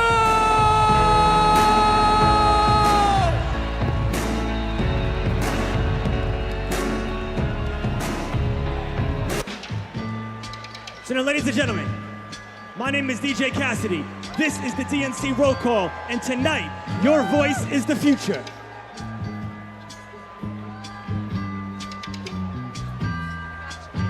Northern Mariana Islands, how do you cast your votes? Hafa-day, Tiro, and hello, everyone. We are the Northern Mariana Islands, where our customs, our culture, our land, and our oceans breathe life into our people. The earth is not red or blue. The earth is sick, and we must protect it. Home to some of the living legends in celestial navigation and to some of the friendliest people in the Pacific. We are the blue waves of the Pacific, and we are proud to cast all 11 votes for our MVP, Kamala Harris. Viva Marianas! Viva Harris Walz!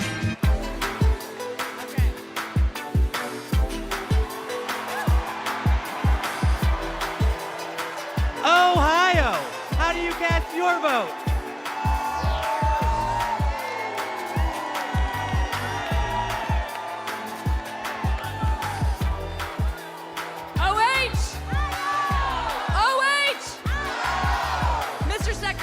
Ohioans know how to make history. We put a man on the moon, and we are the founding home of the AFL-CIO. We enshrined abortion rights in our state constitution by 13 points, and we are going to send Sherrod Brown back to the U.S. Senate. As the first woman to lead Ohio Democrats, I am proud to cast our ballots for the first woman to be president of the United States. Mr. Secretary, we cast 1 vote present and 142 votes for Kamala Harris and Tim Walz.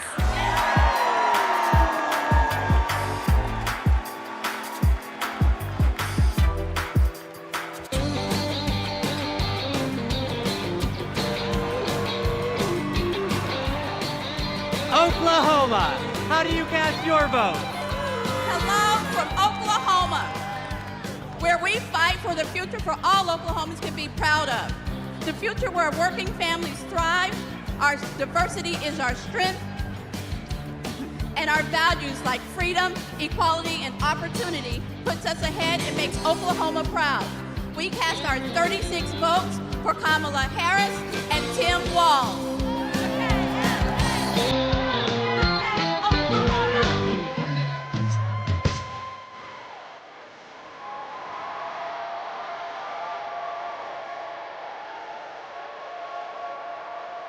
Oregon, how do you cast your vote?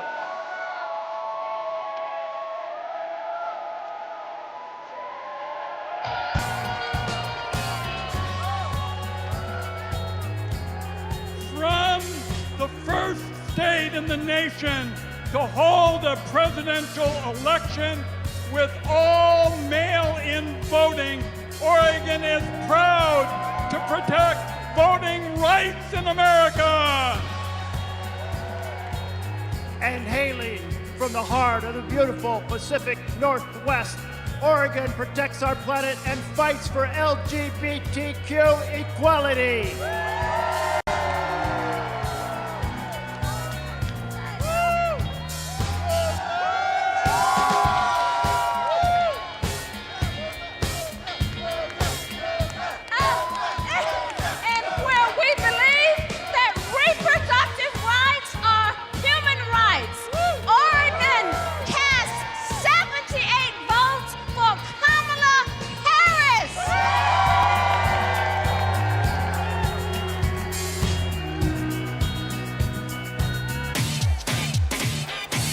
Party people in the place to be. We're now passing the mic at the DNC. It goes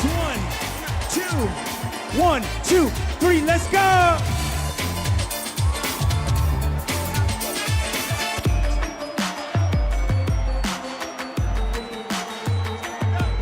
The Commonwealth of Pennsylvania. How do you cast your votes?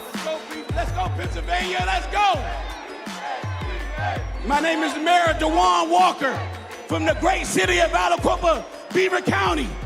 My city is a city of legends, the only high school in America with 3 Hall of Famers. I took this seat in 2009 when my sister was murdered. I wanted to do better. 15 years she's been gone. 12 years this city has been under my watch. I'm grateful for the opportunity to lead my city. I'm grateful for the state of Pennsylvania. God bless everyone in this room. I love this state, thank you. I'm Governor Josh Shapiro. The proud governor of the Commonwealth of Pennsylvania, the birthplace of democracy, the birthplace of freedom, the greatest Commonwealth of all. And together, Pennsylvania cast 178 votes for the next Madam President of the United States, Kamala Harris, and Vice President Tim Walz.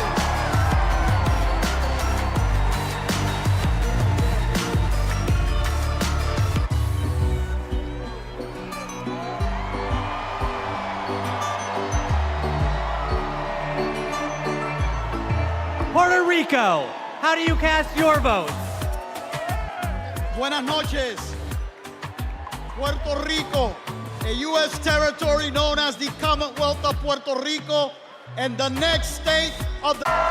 It's 60 votes para la primera mujer afroamericana de ascendencia asiática y caribeña que será presidenta de los Estados Unidos, Kamala Harris. ¡Viva Kamala!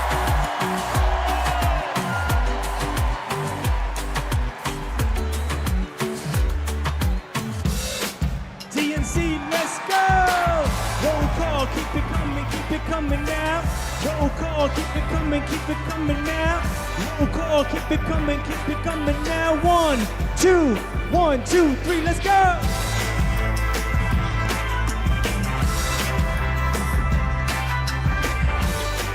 Rhode Island, how do you cast your vote? I am Joe Shikachi, Speaker of the Rhode Island House. We are the smallest state, but we have the biggest ideas.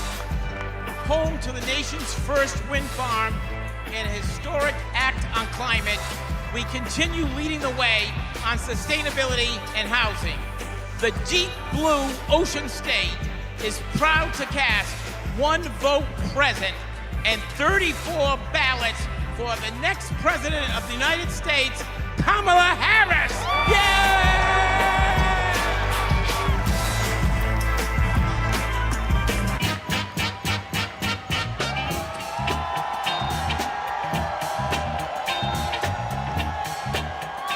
South Carolina, how do you cast your vote?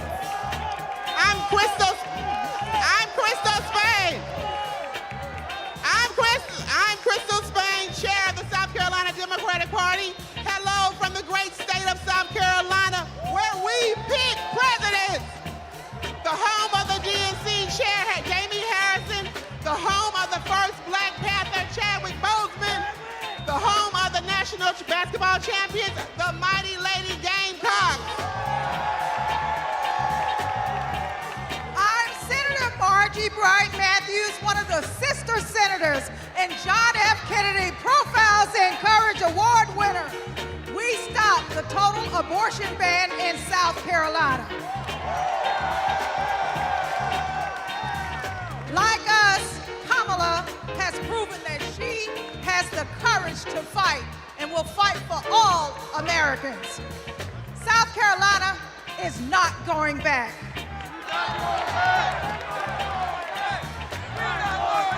We're going forward on reproductive rights. We're going forward on voting rights. We're going forward against hate forward with a prosecutor and not a crook.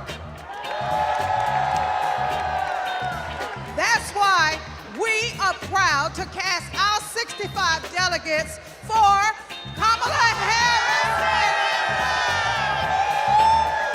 ¡Sí se puede!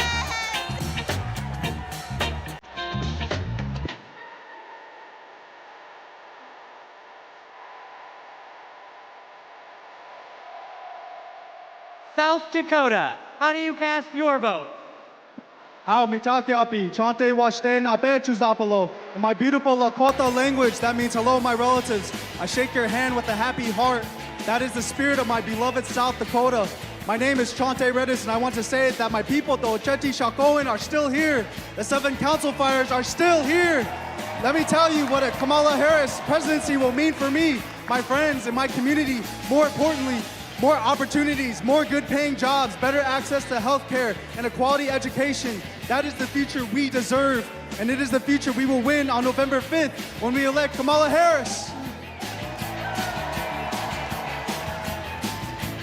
Thank you, Mr. Secretary. The state of South Dakota is proud to be part of such a historic moment in our country's history.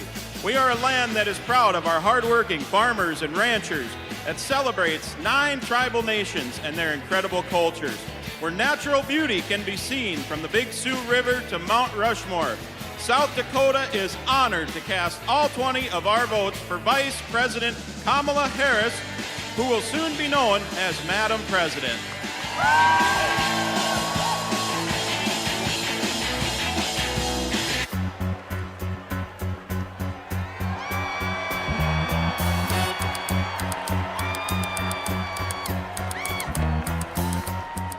Tennessee, how do you cast your votes? Mr. Secretary, the great state of Tennessee, birthplace of rock and roll, hometown to the blues, the home of 7 HBCUs, and the state that gave women the right to vote. From the bluffs of Memphis to the peaks of Mountain City, the movement for justice rooted in love in Tennessee is still strong.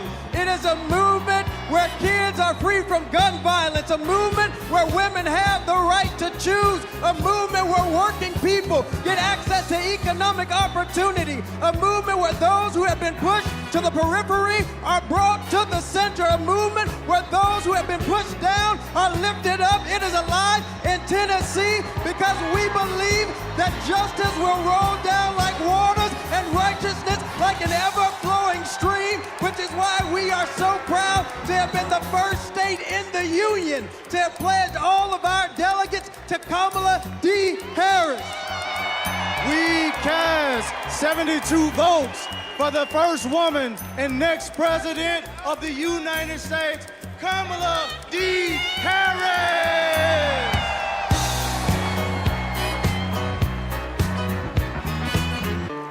Party people, come on. TNC, party people, come on. Roll call, party people, come on. TNC, party people, come on.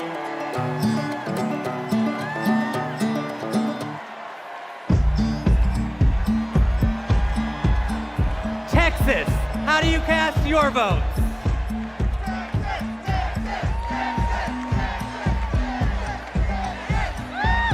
Hello, Chicago! I'm Eva Longoria from Corpus Christi, Texas, home of Selena Quintanilla, and I'm here to introduce native Texan Cecile Richards.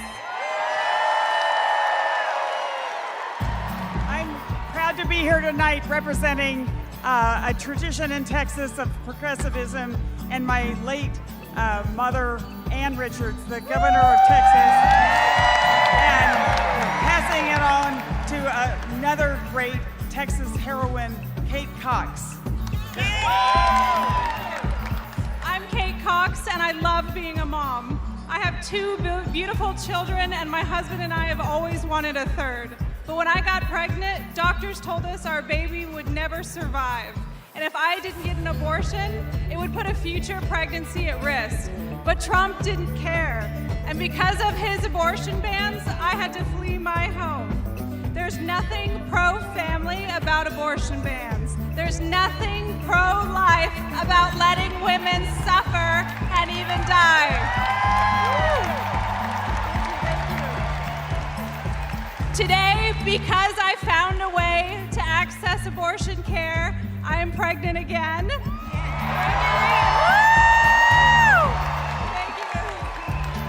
And my baby is due in January, just in time to see Kamala Harris sworn in as President of the United States. Mr. Secretary, my name is Gilberto Hinojosa, chair of the Texas Democratic Party, and as the nation's biggest battleground state with 40 electoral votes on behalf of 30 million Americans. Texas cast 3 votes present and 263 votes for freedom, for the future, for the first woman to serve as the next president of the United States, Kamala Harris.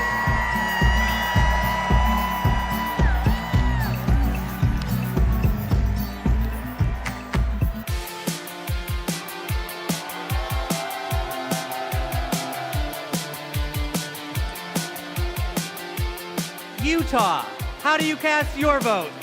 Utah, home of 8 tribal nations, the crossroads of the West, the Beehive State, the host of the 2034 Winter Olympics, the youngest and fastest growing state in the nation, and the next battleground state. Mr. Secretary, we proudly cast 34 votes for Vice President Kamala Harris!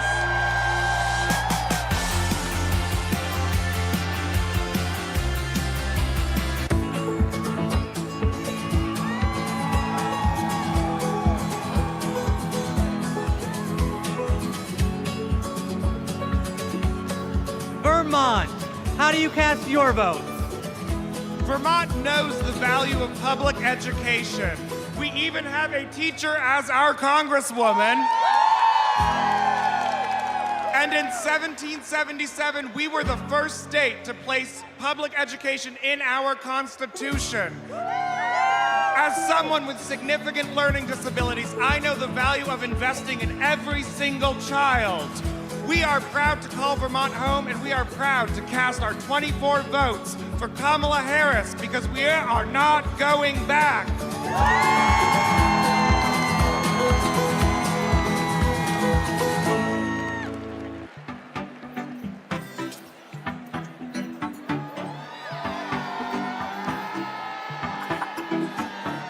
The U.S. Virgin Islands, how do you cast your vote? Mr. Secretary, we are proud to call the Virgin Islands of the United States our home, a place of resistance and freedom, home of Alexander Hamilton, the first slave rebellion in the Western Hemisphere, the fire-burned queens. We are proud to celebrate a nominee of Caribbean heritage. From America's Caribbean, the place where the sun rises first in America, from the place of great liberty and the vacation home of President Joe Biden, the Virgin Islanders are strong, resilient, and committed and passionate to vote for the next President of the United States. All 13 votes to Kamala Harris!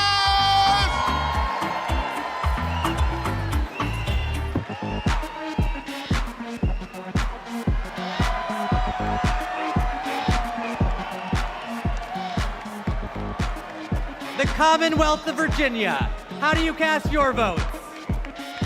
Mr. Secretary, the Commonwealth of Virginia is proudly represented by Senator Mark Warner and Senator Tim Kaine, majorities in the House of Representatives with 6 hardworking Congress members and majorities in the General Assembly. We also are proud to be represented by 25,000 hardworking, mostly union workers who build freedom by building aircraft carriers and submarines. Senator Warner. Virginia, where this year we're going to return Tim Kaine to the United States Senate. Our Commonwealth of Virginia is proud to cast all 119 votes for the next President, Kamala Harris.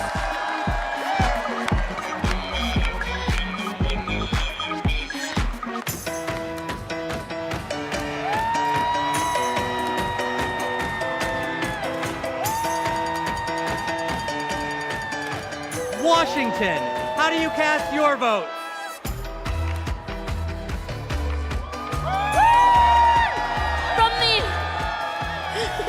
From the amber waves of grain and verdant origins of eastern Washington to the iconic waters of the Salish Sea, Washington stands proud as a part of the Blue Wolves.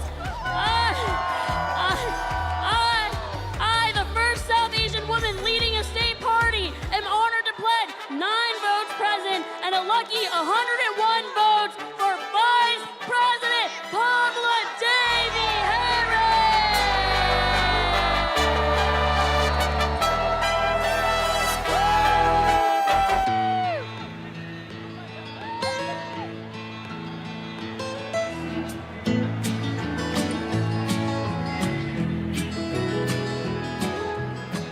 West Virginia. How do you cast your votes? My name is Jean Evansmore, and I'm 83 years old. And as such, I am the oldest of the delegates in West Virginia. Most 83-year-olds that I know are spending time with their grandchildren or traveling. But I'm here, suited up and ready to battle. Because I will not, I repeat, I will not let everything I've fought for be taken away by Donald Trump.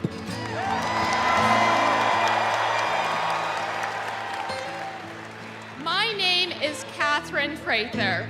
I am 18 years old, and I am the youngest delegate from West Virginia. I'm suited up and ready for battle because I will not let my freedoms and my future be taken away by Donald Trump.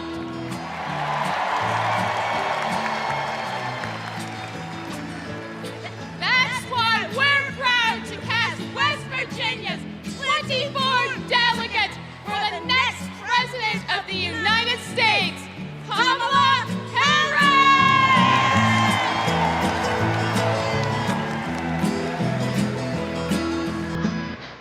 Ladies and gentlemen, my name is DJ Cassidy. Now, are you ready?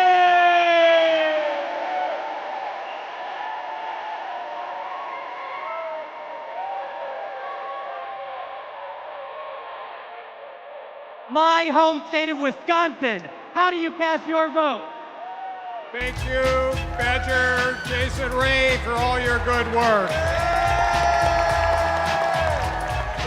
As a proud governor of the great state of Wisconsin, we're home of the Green Bay Packers. We're home of the Wisconsin Badgers. We're home of the Milwaukee Brewers. And the Milwaukee Bucks, as well as U.S. Senator, our best U.S. Senator, Tammy Baldwin. And our great congressional folks, Gwen Moore and Mark Pocan. I'm here because I'm jazzed as hell to announce that Wisconsin cast 1 vote present and 94 votes who are we at? Got me going here. Former Wisconsinite, former state, oh my God. We love you, Jody! We love you, Jody! 94 votes for.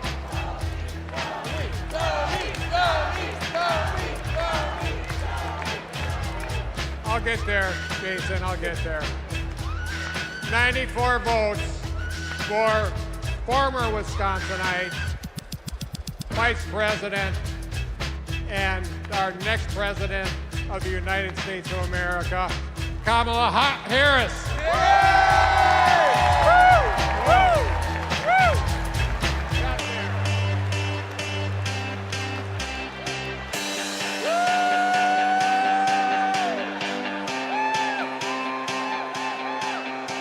Wyoming. how do you cast your vote? Mr. Secretary, delegates, my name's Joe Barbudo, and these folks around me, we are honored to be representing the great state of Wyoming.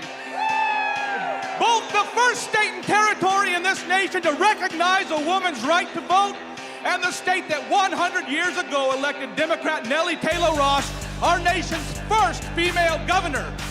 With that legacy in mind and heart, the Equality State cast all of our votes for the woman who will be the first woman president of the United States. Say it with me now, Kamala Harris!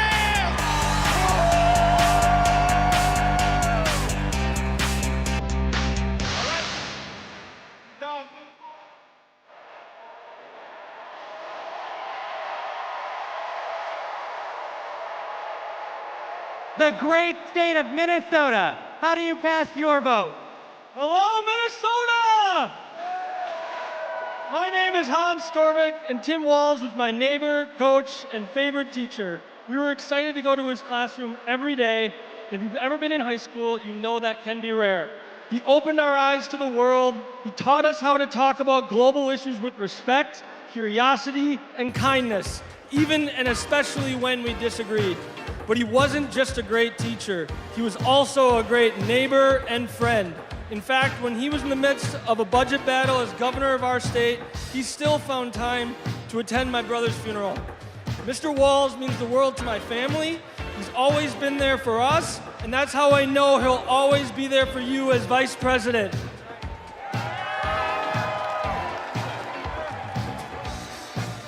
Thank you, Hans. Minnesota, let me hear you. There you go. 14 years in the National Football League taught me a lot about leadership. A good leader cannot be selfish. He has to look out for his team.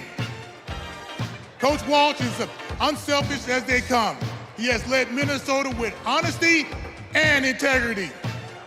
And in November, Minnesota is going to send Tim Walz and Kamala Harris to the White House. Let's go! I'm Amy Klobuchar, the senator from the great state of Minnesota, where nearly everyone votes and purple reigns.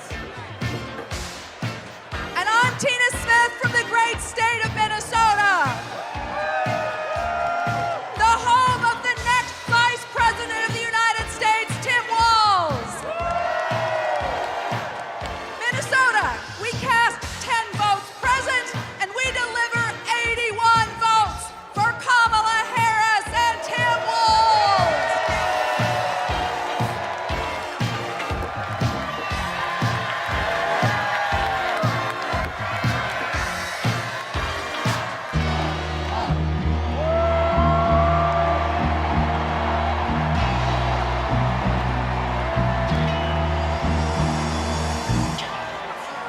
The great state of California, how do you cast your vote? My name's Governor Gavin Newsom. From the great state of Nancy Pelosi. I come from a state, like our nation, of dreamers, of doers, of entrepreneurs, of innovators, that prides itself on being on the leading and cutting edge of new ideas. California is the most diverse state in the world's most diverse democracy. And we pride ourselves on our ability to live together and advance together and prosper together across every conceivable and imaginable difference. But the thing we pride ourselves most on is that we believe the future happens in California first.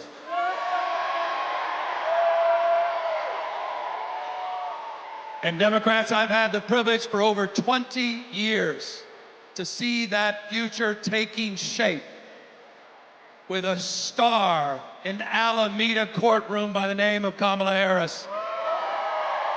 I saw that star fighting for criminal justice, racial justice, economic justice, social justice. I saw that star get even brighter as Attorney General of California, as a United States Senator, and as Vice President of the United States of America. Kamala Harris has always done the right thing. A champion for voting rights, civil rights, LGBTQ rights, the rights for women and girls. So Democrats and independents, it's time for us to do the right thing, and that is to elect Kamala Harris as the next president of the United States of America. California, we proudly cast our 482 votes for the next president, Kamala Harris.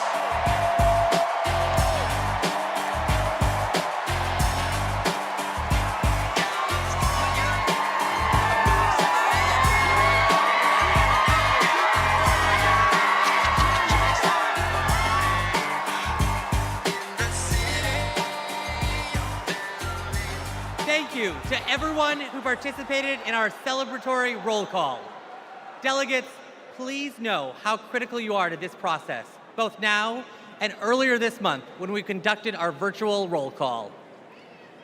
I am thrilled to reaffirm Kamala Harris as the Democratic nominee for President of the United States.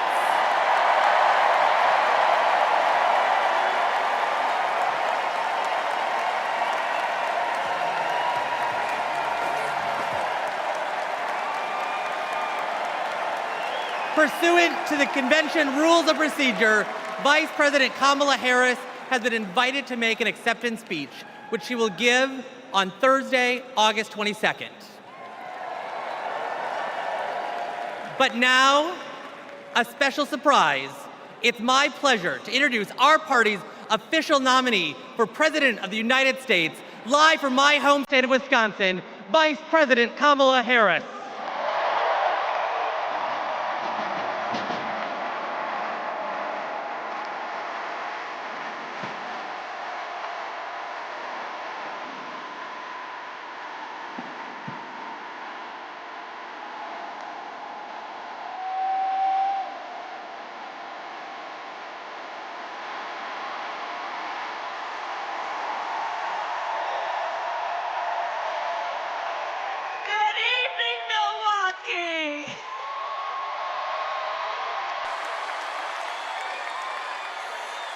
Hello to everyone joining us from exciting Chicago. The delegates at the Democratic National Convention, well, they just completed their roll call. And they have nominated Coach Walz and me to be the next Vice President and President of the United States of America.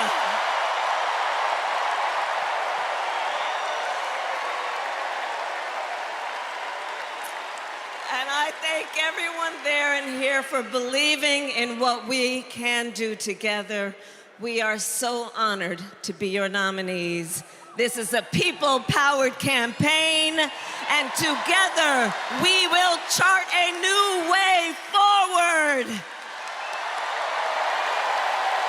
A future for freedom, opportunity, of optimism and faith. So to everyone in Chicago and across America, thank you. Thank you. Thank you. And you're going to hear from our wonderful second gentleman shortly. I'll see you in 2 days, Chicago.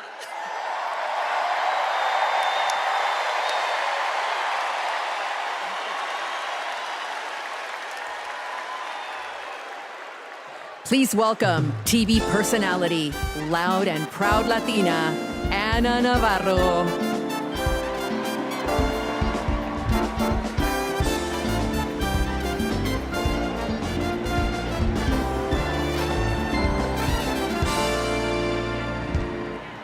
Buenas noches, Chicago. So tell me, are you excited? Wow, what energy, what a moment. I have to tell you, I will never stop being the little refugee girl who came to this country at the age of 8. Thank you for inviting me to be here. Welcome to the second night of the Democratic National Convention. Let me tell you about the Kamala Harris I know. She is legitimately a joyful, optimistic leader. She cares about policy, yes, but she also cares about people and how that policy affects real people, not just the members of Mar-a-Lago. And you know what else? Kamala Harris, she likes dogs. And my dog, Cha-Cha, likes her. Dogs are good judges of character. So are cats. We cannot elect a president who does not like dogs or hangs around with people who shoot them. Now, let's be serious. Donald Trump and his minions call Kamala a communist. I know communism. I fled communism from Nicaragua when I was 8 years old. I don't take it lightly. And let me tell you what communist dictators do. And it's never just for one day. They attack the free press. They call them the enemy of the people, like Ortega does in Nicaragua. They put their unqualified relatives in cushy government jobs so they can get rich of their positions, like the Castros do in Cuba. And they refuse to accept legitimate elections when they lose and call for violence to stay in power, like Maduro is doing right now in Venezuela. Now, you tell me something. Do any of those things sound familiar? Is there anybody running for president who reminds you of that? And I know one thing, it's not Kamala Harris. That is not the America we love. It's not the land of freedom we treasure. Last night, we heard President Biden say that he loves his job, but he loves his country more. Every American needs to love our country more. Every American has the duty to put our country first. Country first before party. Country first before political ambition. Country first before habit. And in this election, putting country first means one thing and one thing only: voting for Kamala Harris. And that is what this night is about. That is what we're going to talk about tonight. So you know what? Let's get it started. Let's get this fiesta going.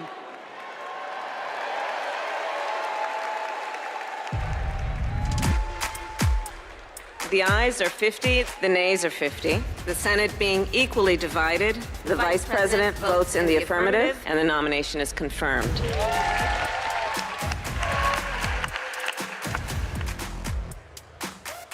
And the concurrent resolution as amended is adopted.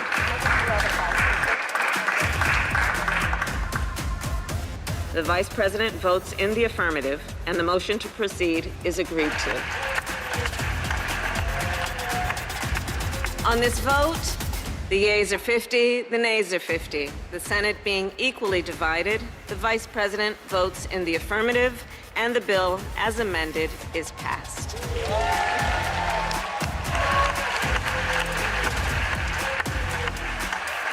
It is my honor to present the Golden Gavel to Vice President Harris, 32 tie-breaking votes. Please welcome Senate Majority Leader and New York Senator Chuck Schumer.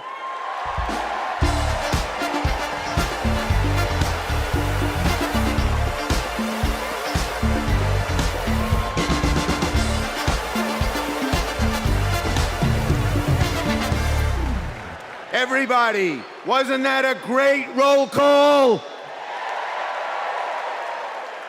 Now just let me hear you if you're ready for President Kamala Harris.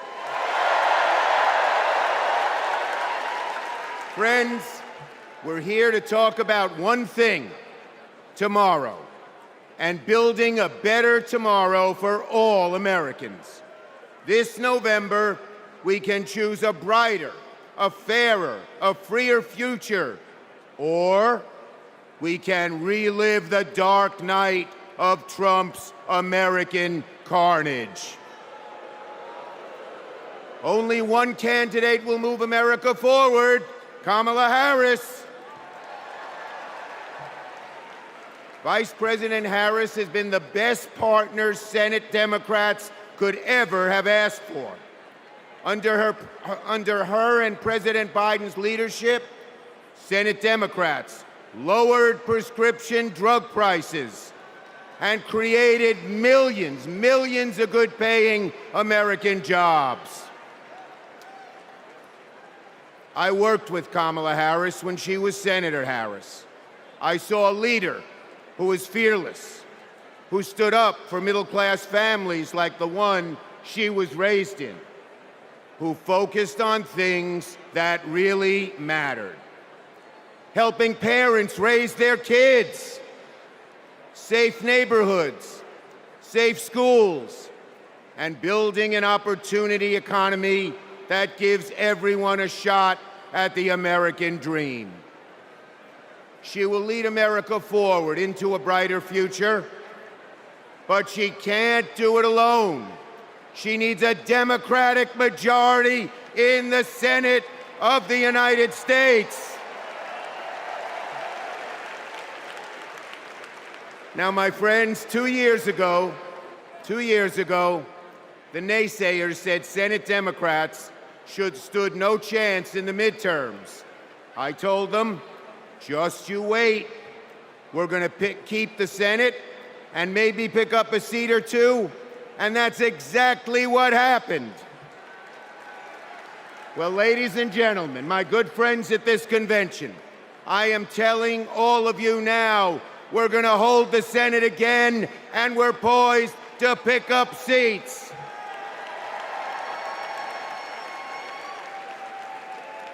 A Democratic majority to create good-paying jobs and lower costs, to defend a woman's right to choose, to deliver for communities back home.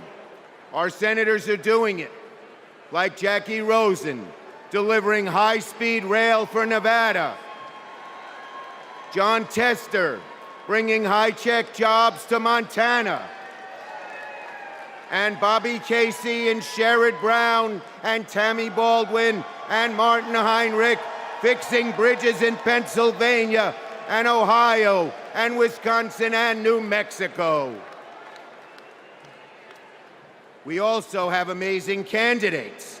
Ruben Gallego, Angela Alsobrooks, Andy Kim, Alyssa Slotkin, Lisa Blunt, Rochester, Colin Allred, Debbie Mucarsel-Powell. And folks, listen to this. More than half of our candidates are candidates of color. We're making the Senate look like America. Now let's compare that with Senate Republicans. Senate Republicans pretend to care about middle-class families, but they voted no on expanding the child tax credit, and J.D. Vance didn't even show up to vote. Senate Republicans pretend to care about the border, but they voted no on the strongest border bill in a decade.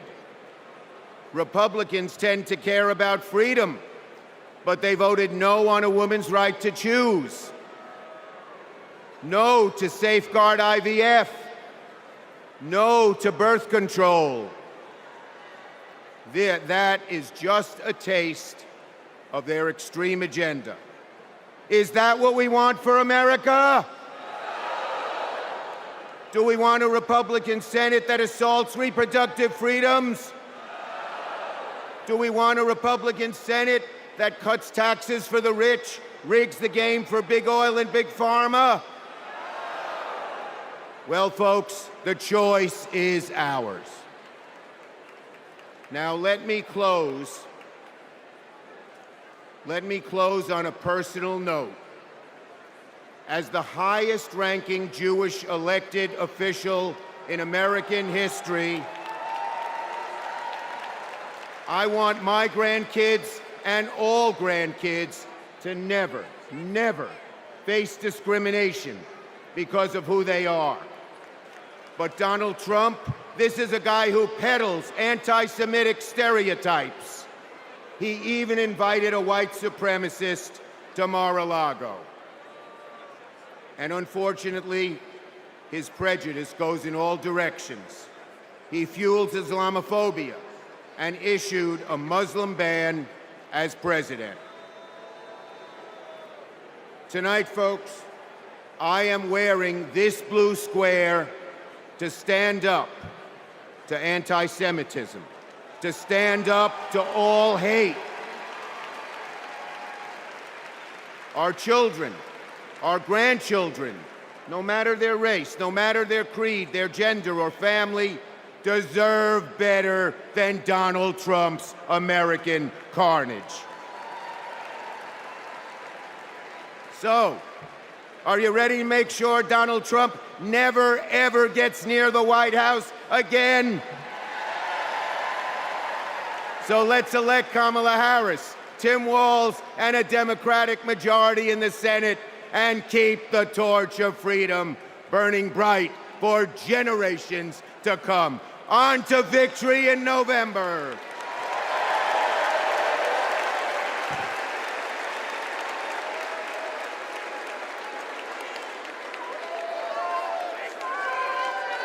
Together, we will build what I call an opportunity economy.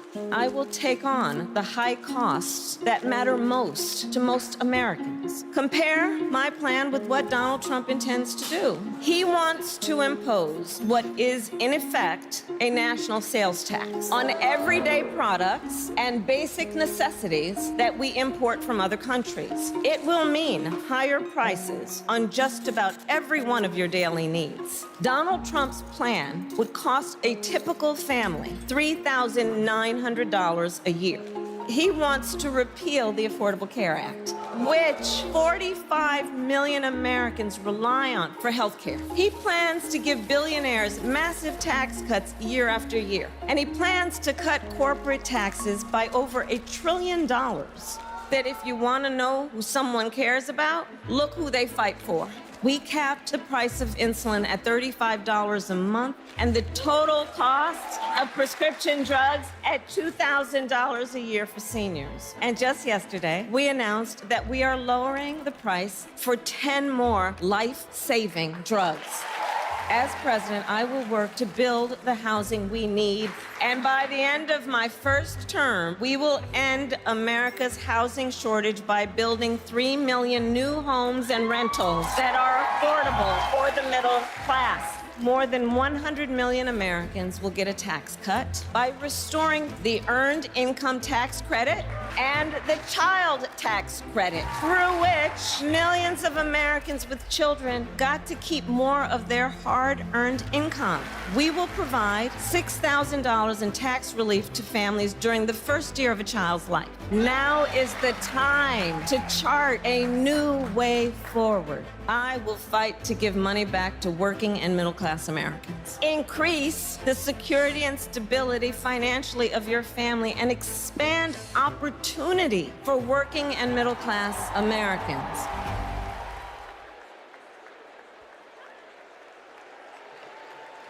Please welcome Vermont Senator Bernie Sanders.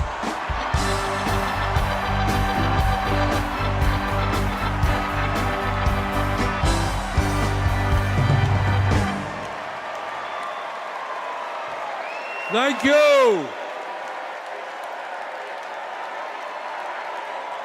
Thank you. My fellow Americans, it is an honor to be with you tonight because we're laying the groundwork for Kamala Harris to become our next president. And let me tell you why that is so important. I want you all to remember where we were 3.5 years ago. We were in the midst of the worst public health crisis in 100 years and the worst economic downturn since the Great Depression. 3,000 Americans were dying every day, and our hospitals were overwhelmed with COVID patients. All across the country, businesses were shutting down. Unemployment was soaring. Workers were losing their health insurance. Schools were closing. State and city budgets were running out of money. People were being evicted from their homes. Children in America were going hungry. That was the reality the Biden-Harris administration faced as they entered the Oval Office. A nation suffering, a nation frightened, and people looking to their government for support.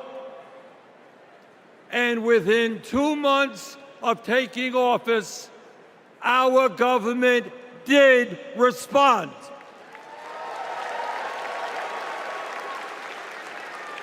We passed the American Rescue Plan, which provided $1,400 for every man, woman, and child in the working class.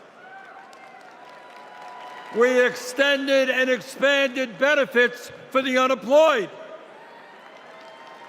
We provided emergency assistance for small businesses to stay open.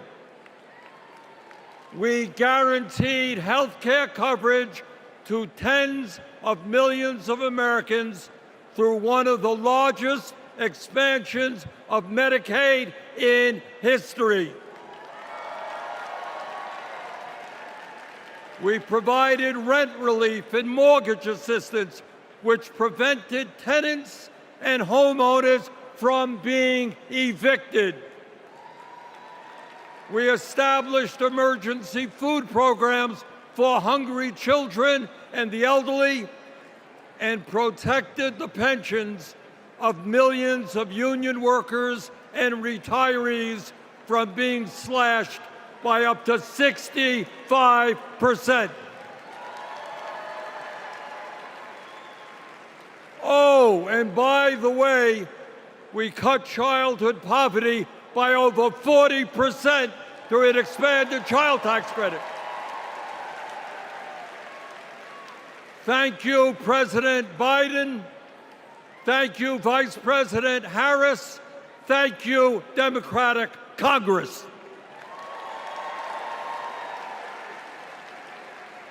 Now, I say all of this not to relive that difficult moment, but to make one simple point.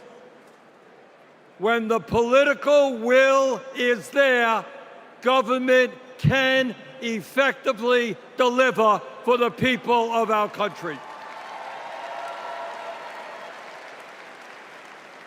And now we need to summon that will again, because too many of our fellow Americans are struggling every day to just get by, to put food on the table, to pay the rent, and to get the health care they need.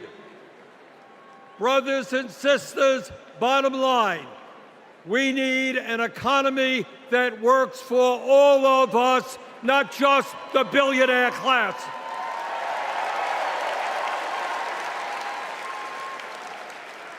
My fellow Americans, when 60% of our people live paycheck to paycheck, the top 1% have never, ever had it so good.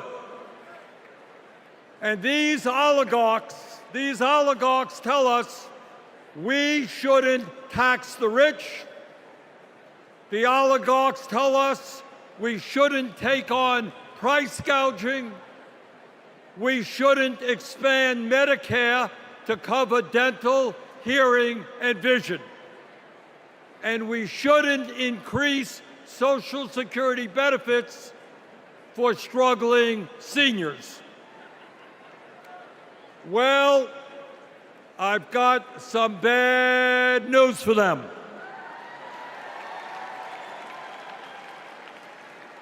That is precisely what we are going to do.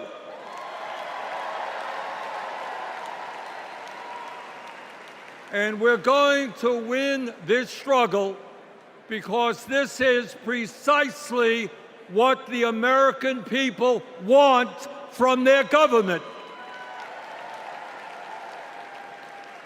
And my friends, at the very top of that to-do list is the need to get big money out of our political process.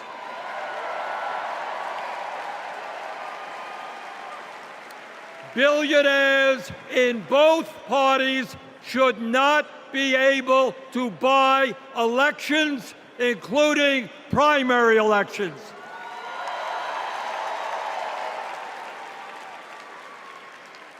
For the sake of our democracy, we must overturn the disastrous Citizens United Supreme Court decision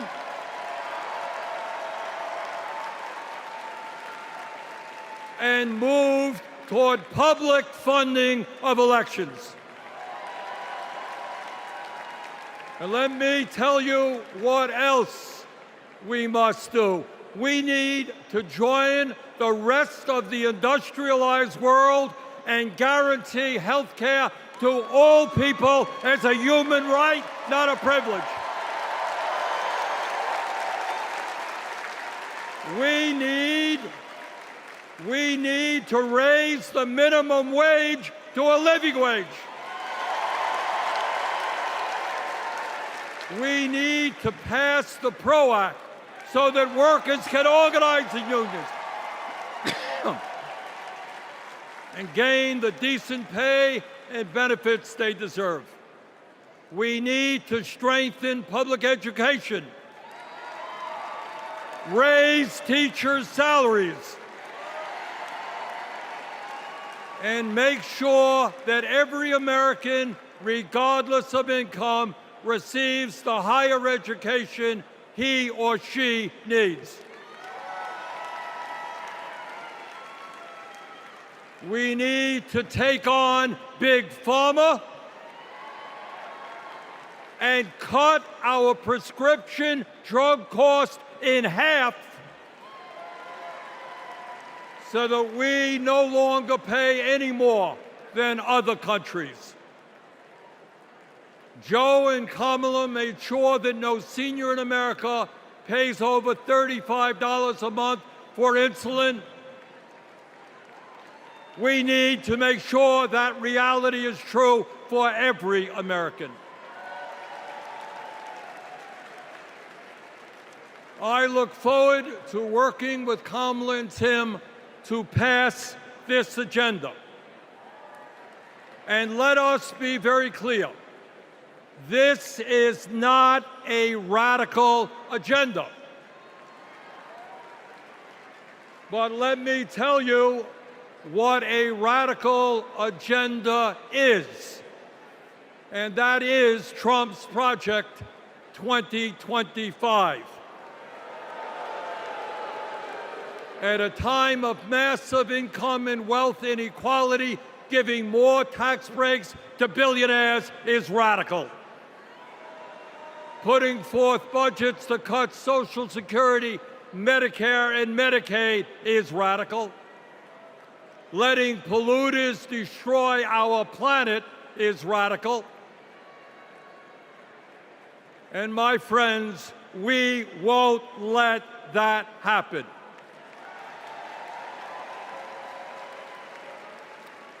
Fellow Americans, in the last 3.5 years, working together, we have accomplished more than any government since FDR. But much, much more remains to be done. We must summon the courage to stand up to wealth and power and deliver justice for people at home and abroad. Abroad, we must end this horrific war in Gaza.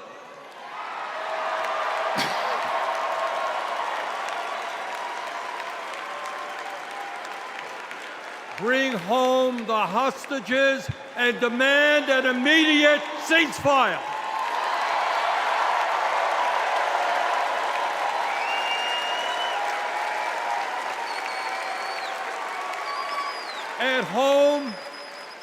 At home right here, we must take on big pharma, big oil, big ag, big tech, and all the other corporate monopolists whose greed is denying progress for working people. On November 5th, let us elect Kamala Harris as our president, and let us go forward to create the nation we know we can become. Thank you all very much.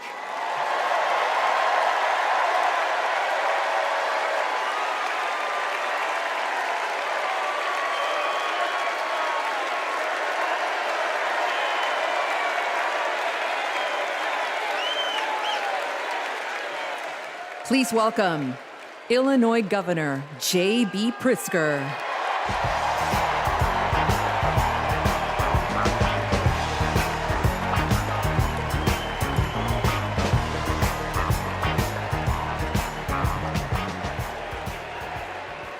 Fellow Democrats, welcome to Chicago. We're a great American city in a proud blue state. Our patriotism was formed in frost and in fire, and in the steel we forged to survive both. Our love of country has been a tapestry of faith that weaves from Abraham Lincoln reuniting a house divided to Barack Obama declaring blue states and red states make one United States.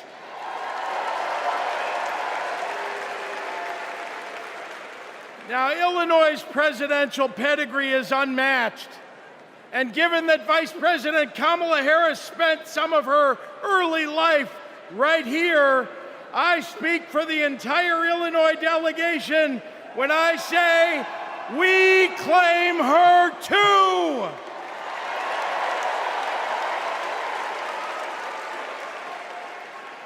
Now, one president we will never claim is the con artist the Republicans nominated in Milwaukee last month. Donald Trump once called Chicago embarrassing. To quote a great Chicagoan who won 6 world championships on these very grounds, we take that personally.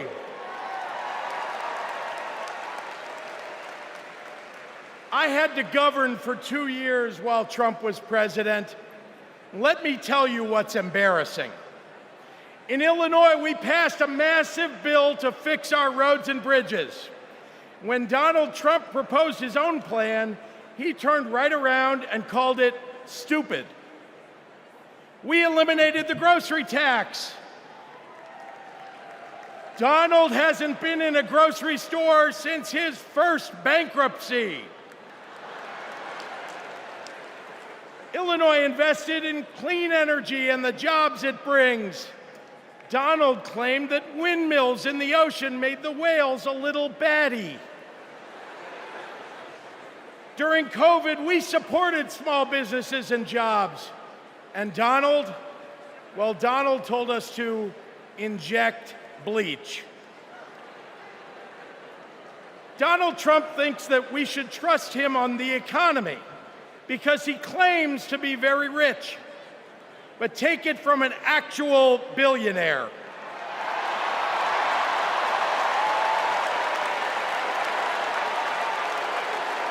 Trump is rich in only one thing: stupidity.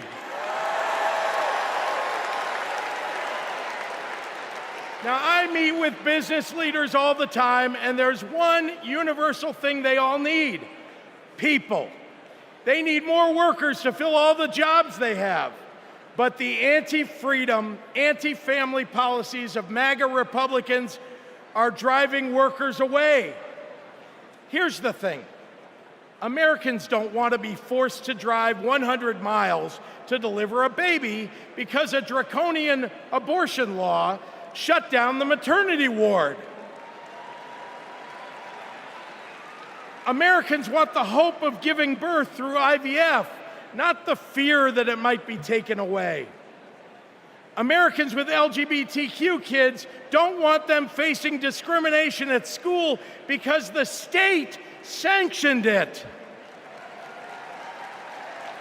Americans want to go to their neighborhood grocery store and not have to worry about some random guy open carrying an AR-15.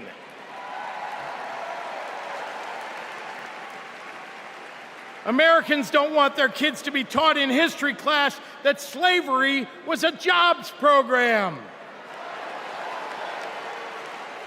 And if Americans are black or brown, they want to get promoted at work without being derided as a DEI hire for the sin of being successful while not white.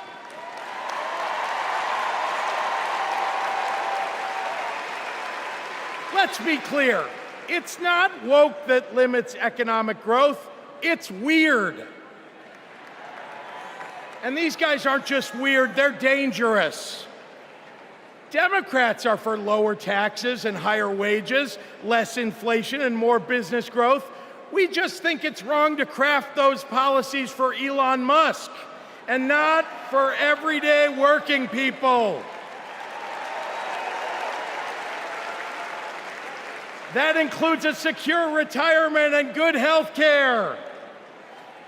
We think the government should help you prosper, not police who you're sleeping with. More than anything, Democrats want economic policies that are kind, not cruel. But Trump chooses cruelty every time. After all, everything he's achieved in his own life has been by hurting someone else. Kamala Harris and Tim Walz, well, they've spent their lives lifting people up, not pushing them down.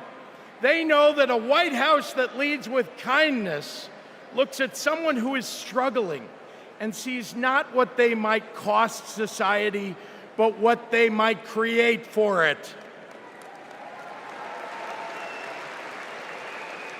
Americans want policies that give every American a chance to make it to the middle class. They want to grow small businesses, and Democrats want to cut taxes for everyday people. More than anything, Kamala Harris and Tim Walz want a country where we can all live with a little serenity. The serenity that comes with a balanced checkbook, an affordable grocery bill, and a housing market that has room for everyone. And if there's one thing I know about Donald Trump, he's not bringing anyone any kind of serenity. We have a choice, America, between the man who left our country a total mess and the woman who has spent 4 years cleaning it up.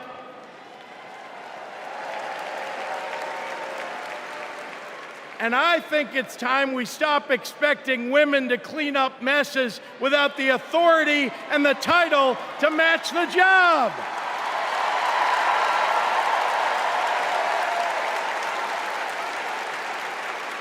Vice President was a good title for Kamala Harris, but you know an even better one? President of the United States of America! Let's go get 'em!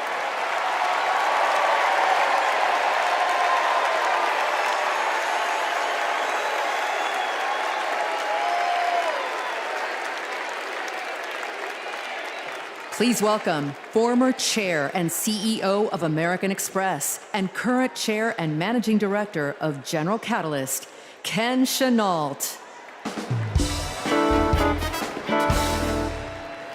My fellow Americans, for 17 years, I ran American Express, one of the greatest companies in this country. America has thousands of great companies, more than any other nation in the world. And that's not by accident.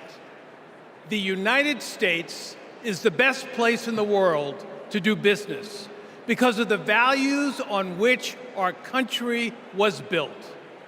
Democracy, the rule of law, free and fair elections, the peaceful transfer of power. As a business leader, I have seen firsthand why democracy is so important. Democracy provides the foundation upon which American business and our economy depend. Character and values matter. In business, nothing is more important than trust. In America, we have to trust our president will protect democracy. We have to be certain they'll follow the law and serve the nation, not themselves. Business requires stability and certainty that our democracy will endure. Our economy and democracy are tightly linked.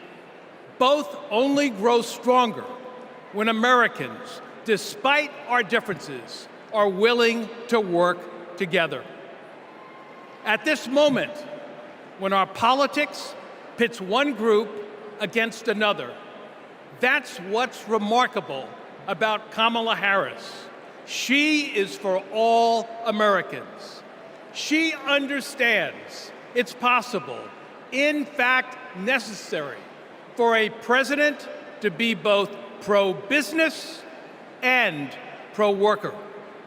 Kamala Harris understands that government must work in partnership with the business community. She knows that a market-based economy needs a strong and effective government. Kamala Harris understands that we need to help entrepreneurs turn good ideas into thriving companies, that we can create good-paying jobs by helping manufacturers expand. Kamala Harris believes in growing the economic pie for the benefit of current and future generations. Unlike her opponent, she knows the way not to build an advanced economy is a broad tariff that would only raise prices, hurt consumers and businesses, and cost jobs. She knows the way not to do it is to give people like me a tax cut when that money should be invested to grow the middle class. If you want to lead, you have to be willing to serve. Kamala Harris's vision for the economy serves us all.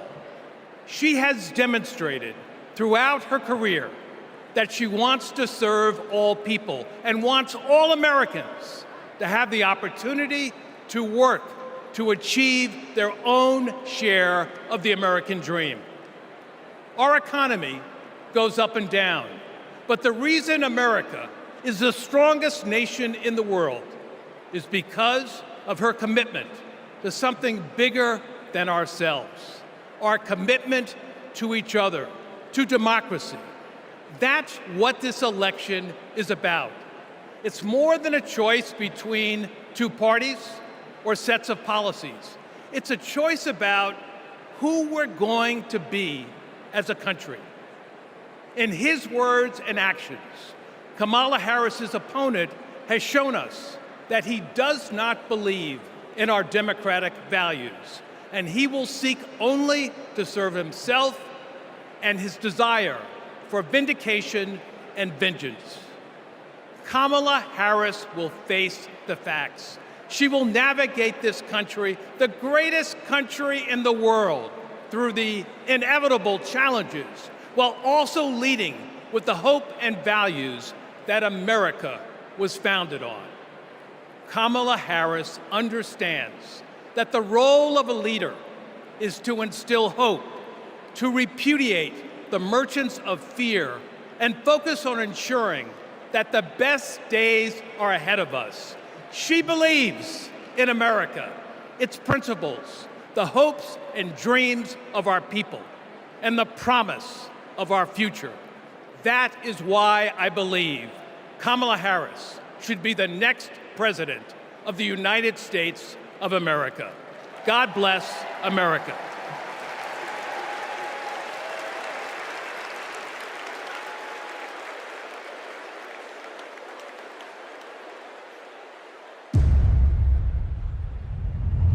Repeal Obamacare. Donald Trump over the weekend again threatened to repeal Obamacare.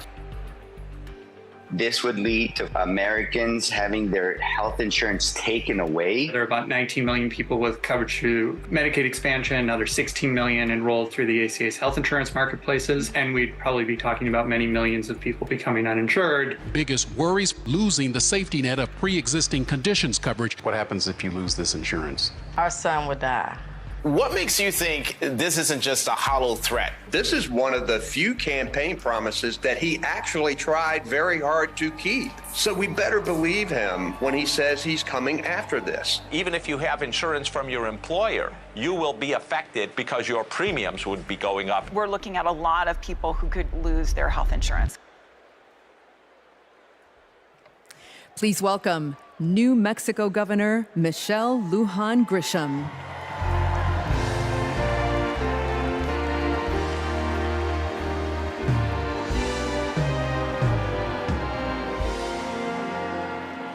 Good evening, America. I'm Michelle Lujan Grisham, governor of the great state of New Mexico. And in my state, we like things spicy, a little chili on everything, a little kick in our campaigns. And let me tell you, we are feeling en fuego right now.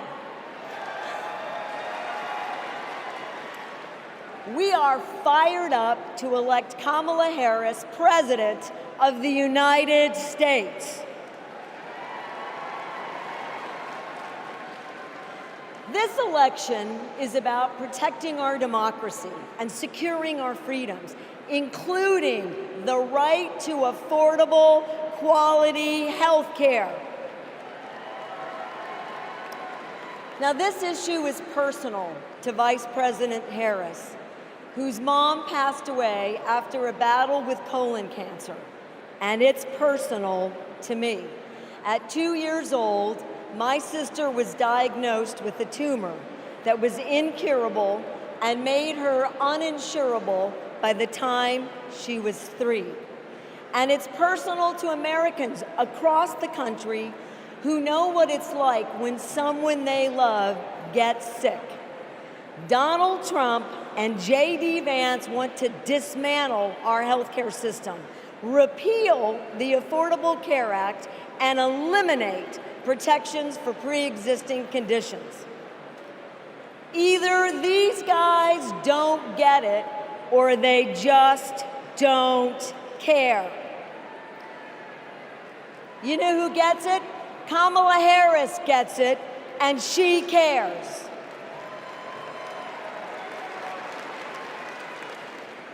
As Attorney General, she took on drug companies that jacked up prices and hospitals that overcharged patients. And when Republicans tried to kill the Affordable Care Act, she stood up in the Senate, voting not just no, but hell no.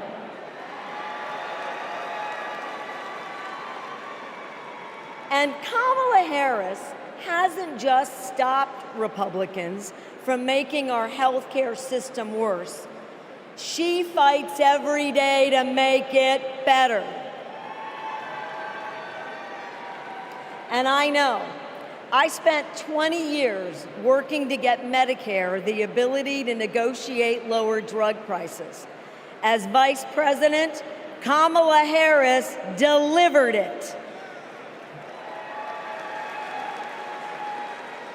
You know what Donald Trump delivered?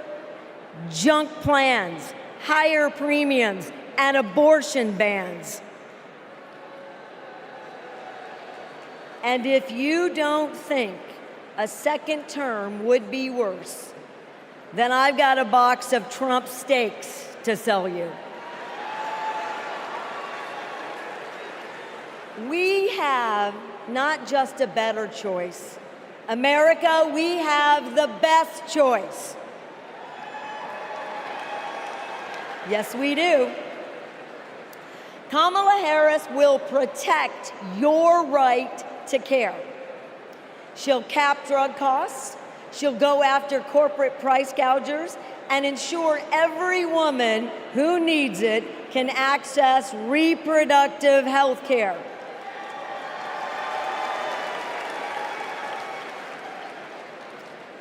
That's the president I want. And that's the president America needs.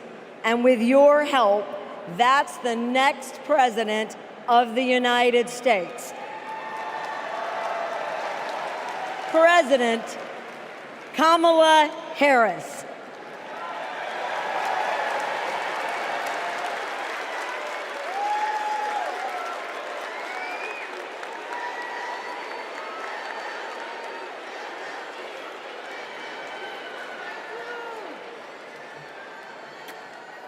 I love you too. Y en español, los quiero. So, my mom, like Kamala's mom, got sick.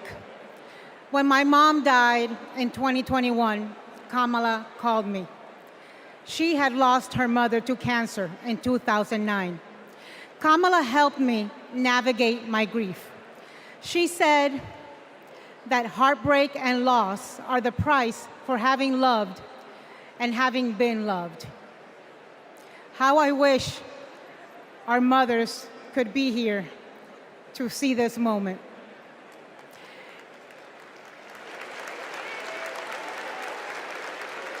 In the next 4 years, America will invariably have moments of great sadness and pain in our country.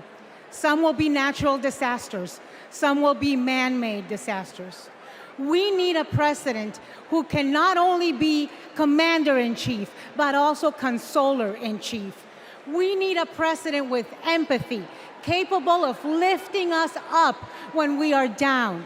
We need a president who is capable of holding us in a big, great hug when we need it. That is Kamala Harris. Donald Trump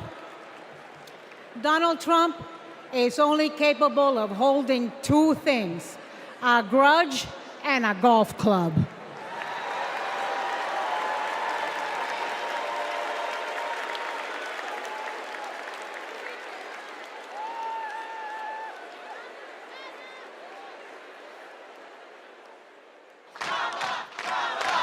I remember when Kamala was first running for district attorney and people were like, oh, I don't know if she's tough enough.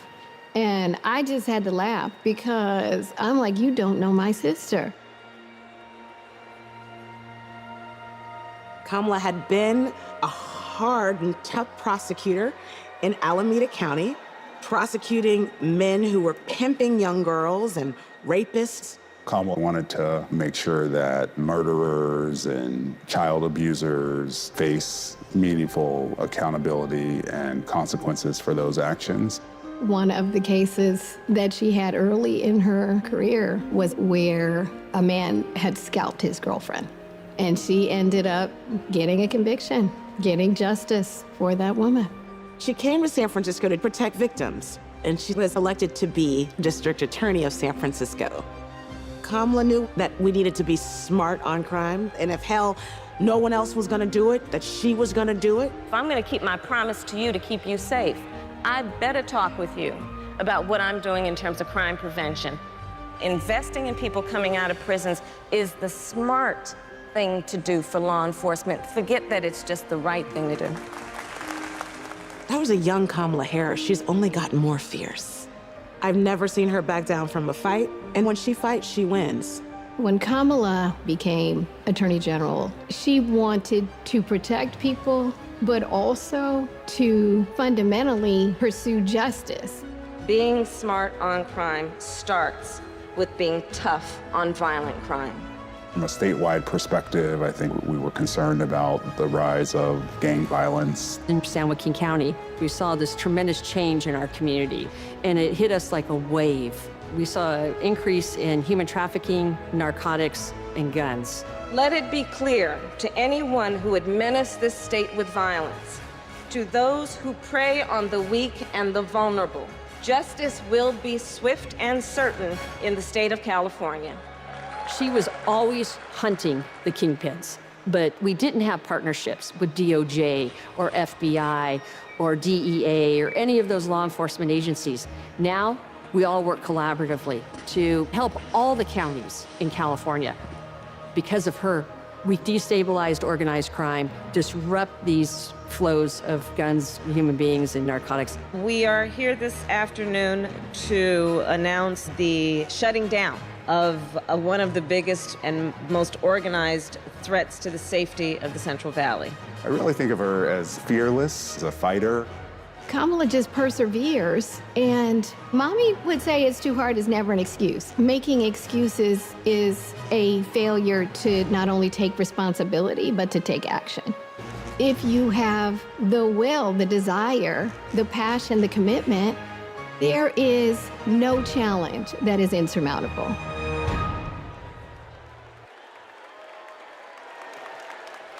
Please welcome the Democratic nominee for Senate in Maryland, Angela Alsobrooks.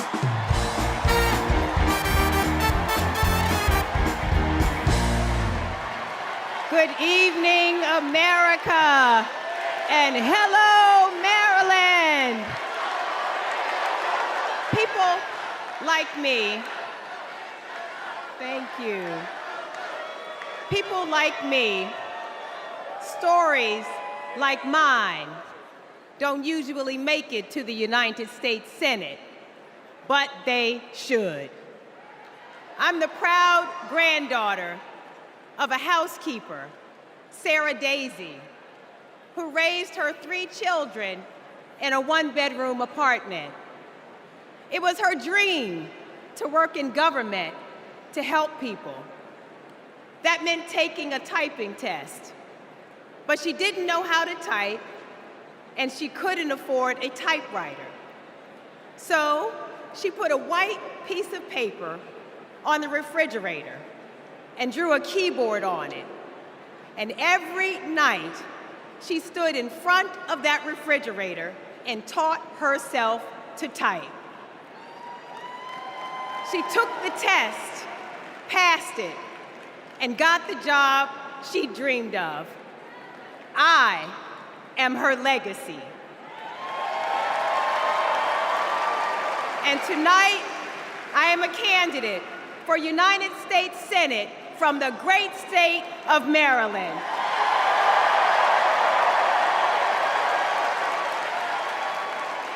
I've always been inspired by women like my grandmother, women who imagine a better future and then have the grit to make it a reality. One of those women is a friend, a mentor, and a role model. That woman is Kamala Harris. Let me tell you about the Kamala I've known for 14 years. I first heard about her in 2009 when I was running for state's attorney in Prince George's County, Maryland. I read a story in Essence magazine about a district attorney in San Francisco using new ideas to keep her community safe. Few had a better record prosecuting violent crime. She put rapists, child molesters, and murderers behind bars. But what she knew was that violent crime accounts for about 30% of all crimes. For the 70% that are nonviolent, she created a first-of-its-kind program called Back on Track. After serving time and pleading guilty, these low-level offenders will get the job training, GED help, and apprenticeships they needed to find a job. The result? The recidivism rate plummeted. Now, after reading about this super bad district attorney, I talked nonstop about her on the campaign trail. 2 days after I won the election, my phone rings. It's Kamala Harris calling to congratulate me and ask how she could help. She helped me bring Back on Track to Maryland. And wouldn't you know it, crime went down and economic growth went up. Back on Track is now a national model. Now Donald Trump says if Kamala Harris is elected, tough guys will treat her like a play toy. Do you know who else thought that? The drug cartels she busted, the big oil companies she made pay for polluting, the big banks that she made pay $20 billion to homeowners they ripped off. Getting justice for others isn't a power trip for her. It's a sacred calling. And hear me, Kamala Harris knows how to keep criminals off the streets. And come November, with your help, she'll keep one out of the Oval Office.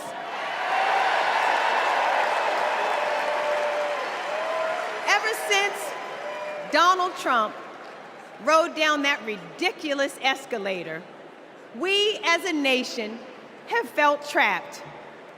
Every national decision has been made in reaction to this one man and his extremist MAGA movement. We are still frozen by the fear that Donald Trump might once again come to power.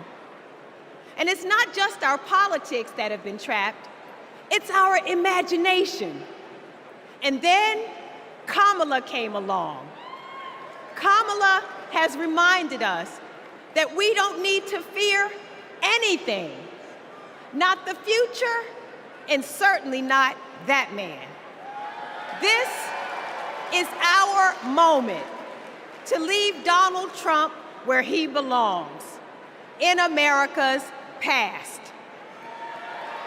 We stand with Kamala Harris because we as a country are not going back. For the ancestors who sat at lunch counters and made sure that we all had the right to vote, we are not going back. For the mamas and grandmamas who marched to make sure that women could control our own bodies, we are not going back. For the parents who work from can't see in the morning until can't see at night, not so that they will have a better future, but so that their children will have a better life. We are not going back. When facing an obstacle, my father has often said to me, your faith is stronger than your fears. Tonight, our faith is stronger than our fears. Faith in the promise of America, faith in the American idea, in the American values that we share, faith that we, the people, can choose a new leader, a better future, for the people. Faith that as dark as our days and challenges have sometimes felt, it's always darkest before the dawn. We know that we can endure for a night because joy cometh in the morning. Morning is coming. Morning is coming. And that joy will be led by Kamala Harris. Thank you so much.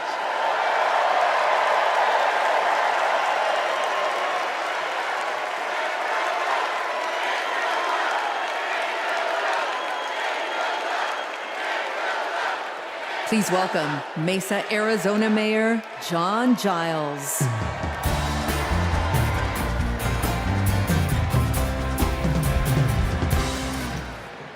Good evening. I have a confession to make.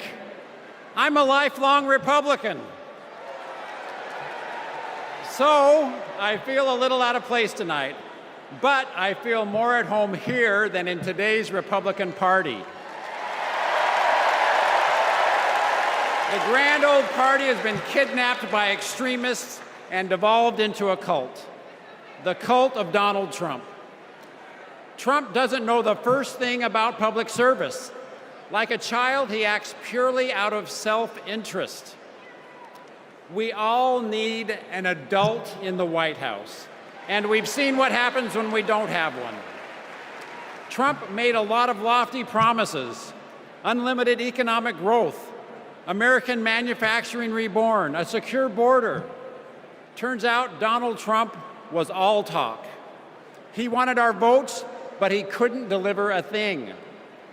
But these days, my city of Mesa, Arizona is on the move. I'm going to ribbon cuttings every single week, all because Joe Biden and Kamala Harris reached across the aisle and they delivered for my conservative community and countless more across the country. My hero, John McCain, taught us to put country over party. And that's how Vice President Harris and Governor Walz will lead too. I have an urgent message for the majority of Americans who, like me, are in the political middle. John McCain's Republican Party is gone, and we don't owe a damn thing to what's been left behind. So let's turn the page. Let's put country first. Let's put adults in the room where our country deserves. Thank you.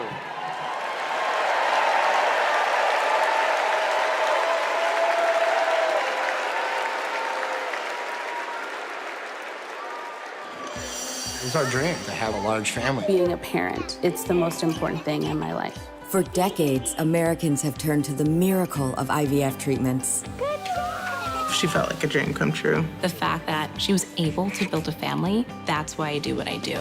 Without IVF, I don't know how this would have been possible. IVF treatment gives many patients an opportunity to have a family. I love that I get to help people every day become parents. But a party that pretends to be pro-family wants to put a stop to this. They are attacking the right to expand and start a family.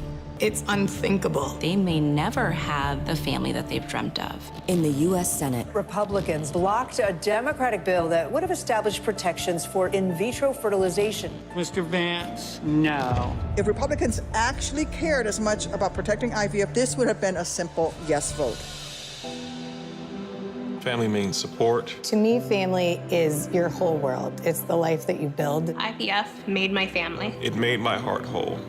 It made my life full. It made my life full. And it made my life full. And we will always fight for you, for your family, for your freedoms, and for your future. Kamala Harris and Tim Walz honor the freedoms of all families to make decisions about what is right for them, for this generation and generations to come.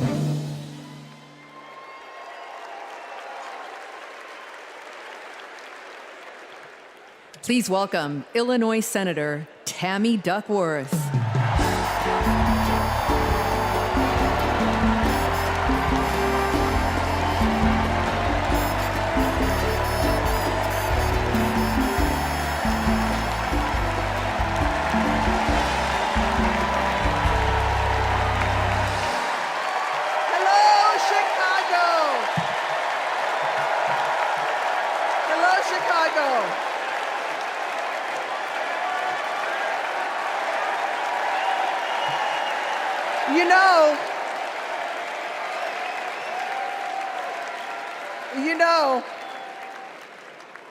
I went to war to protect America's rights and freedoms. So I take it personally when a 5-time draft-dodging coward like Donald Trump tries to take away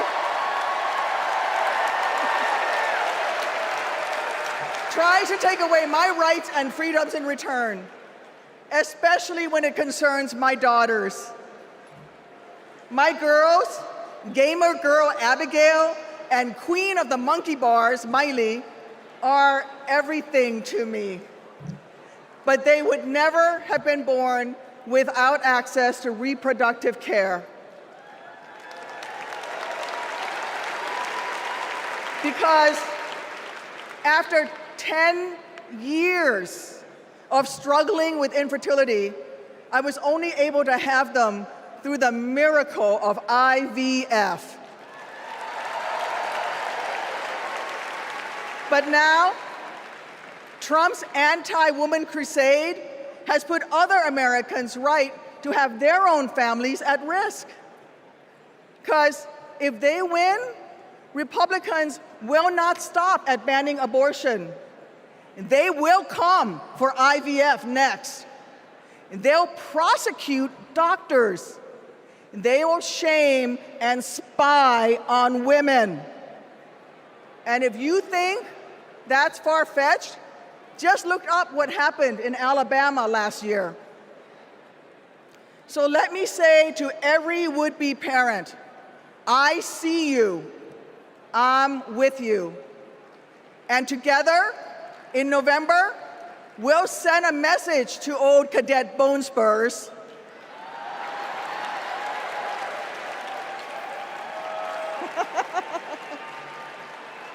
Stay out of our doctors' offices, and where you're at it, out of the Oval Office too.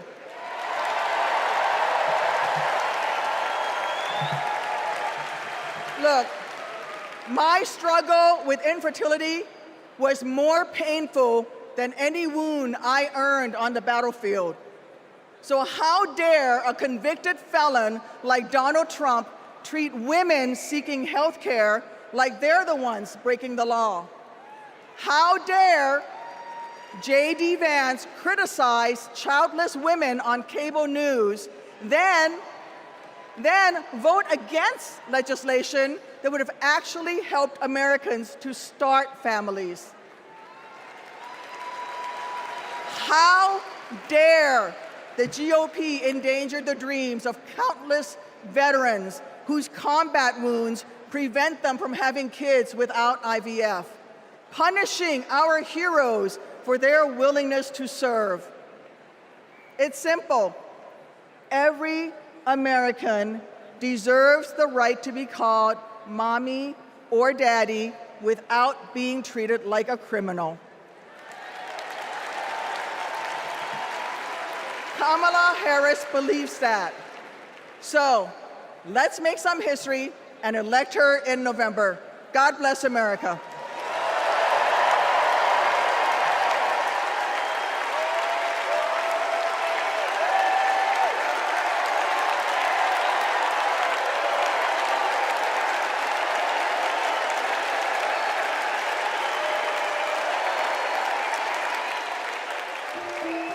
This is my dad, Doug. He was raised in Jersey and moved to LA when he was 16. These are his parents, Barb and Mike. They think he walks on water. This is what he wore to his bar mitzvah. And here's him at summer camp. They voted him most athletic, so he says. This is a photo McDonald's used when he was Employee of the Month. It hung on our wall for years. My dad is a lawyer, a really good one. My mom called him the crisis guy because he was everyone's first call. My parents split when I was in middle school, and that wasn't easy. That's not easy for any kid. But it helped that my parents stayed friends, and we all kept hanging together. We grew closer than ever. And then he met Kamala, The blind date that would dramatically change all of our lives forever. It was my senior year of high school. Ella and I would laugh watching them fall in love, acting like teenagers. In 2014, Kamala became Mamala. She took over Sunday night dinners and taught Doug how to actually cook. Our blended family wasn't used to politics or the spotlight, but when Kamala became senator, we were all excited to step up, especially my dad. Then Kamala became vice president. It felt like Doug was a bit out of place on Capitol Hill. I thought, what is my goofy dad doing here? But he embraced it. He left his practice after being a lawyer for 30 years. That was tough. I was so proud to watch him do it, to stand by her side, an example of true partnership. I just got married myself, and he's inspired me as a new husband. Anyone who really gets close to him knows he's kind, loving, and fiercely protective. I mean, just look at this face. This is my dad, the first second gentleman in the history of this nation. He's found his voice around the issues that matter to him. You have no choice but to speak up and speak out. There is an epidemic of hate, including a crisis of anti-Semitism in our country and around the world. What they are doing on reproductive freedom and freedom in general is just outrageous. And next, he's gonna make history again as the first gentleman. I can't wait for everyone to get to know why we all love him. He's the glue that keeps this family together.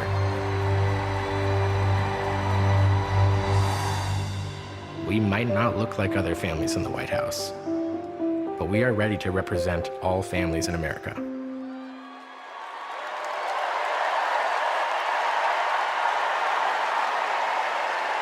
Please welcome my dad, the second gentleman of the United States, Doug Emhoff.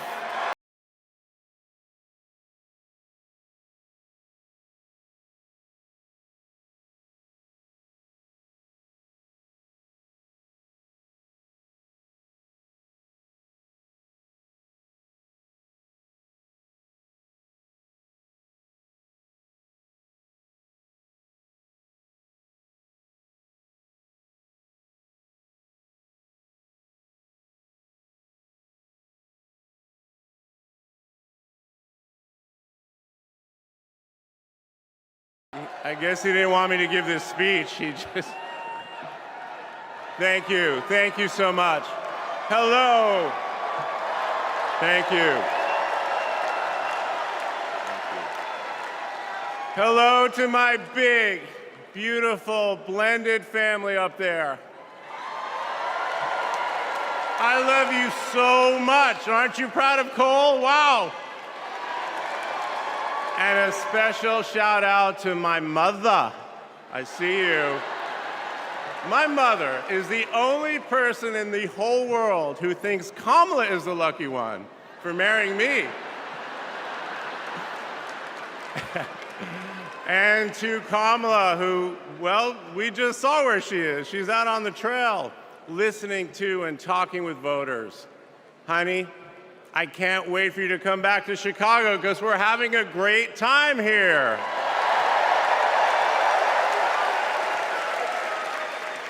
I love you so much. I'm so proud of how you're stepping up for all of us. But that's who she is.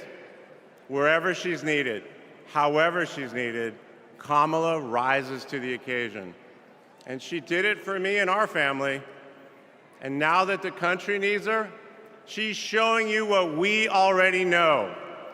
She's ready to lead. She brings both joy and toughness to this task, and she will be a great president we will all be proud of. Now, I'm the son of two Brooklynites, Mike and Barb. They've been together almost 70 years. My dad worked in the shoe business in Manhattan, And he moved our family out to New Jersey. Where's New Jersey? I see you out there. When I was a little kid. And in a lot of ways, I had a typical Jersey suburban childhood.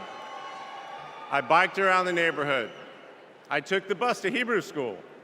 And I rode to Little League practice in the way back of my coach's wood-paneled station wagon.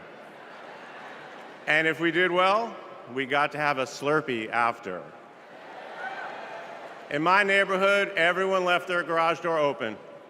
Wherever you ended up at dinner time, that's the family that fed you.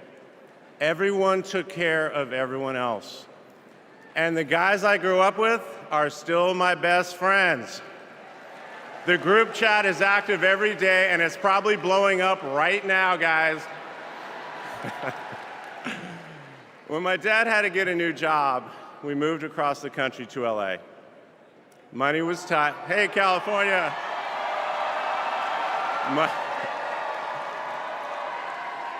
Money was tight, so I worked at McDonald's in high school for some extra cash.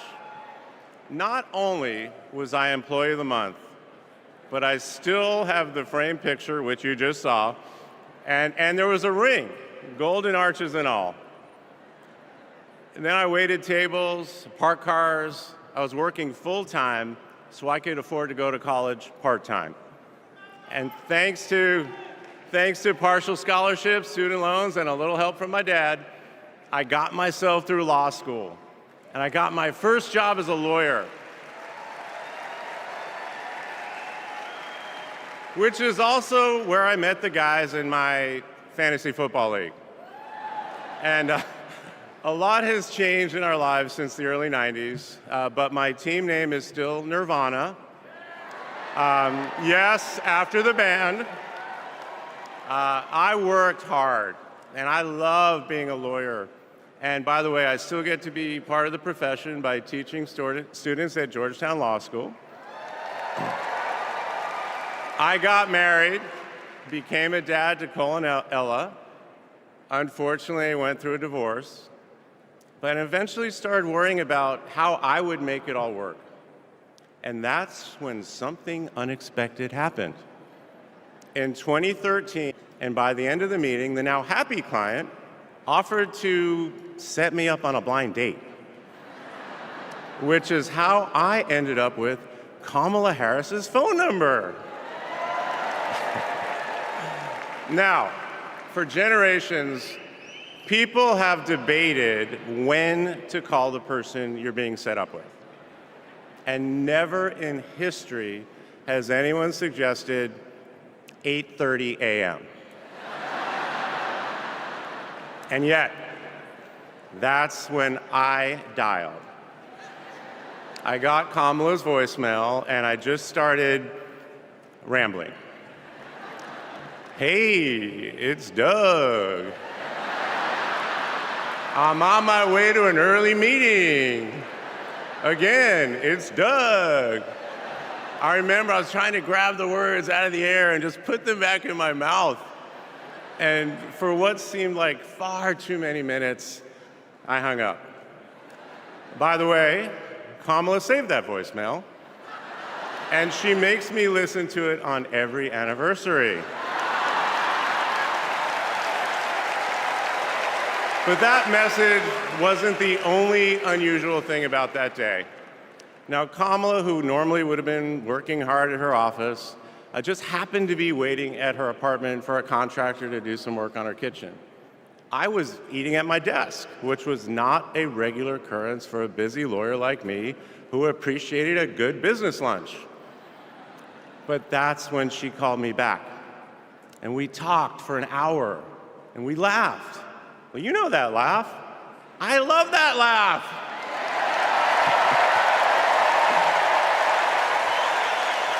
And maybe that counted as our first date. Or maybe it was that Saturday night when I picked her up and told her, buckle up, I'm a really bad driver. Because you can't hide anything from Kamala Harris, so you might as well own it. And as I got to know her better, and just fell in love fast. I learned what drives Kamala. And it's what you've seen over these past 4 years, and especially these past 4 weeks. She finds joy in pursuing justice. She stands up to bullies just like my parents taught me to. And she likes to see people do well, but hates when they're treated unfairly. She believes this work requires a basic curiosity in just how people are doing. Her empathy is her strength.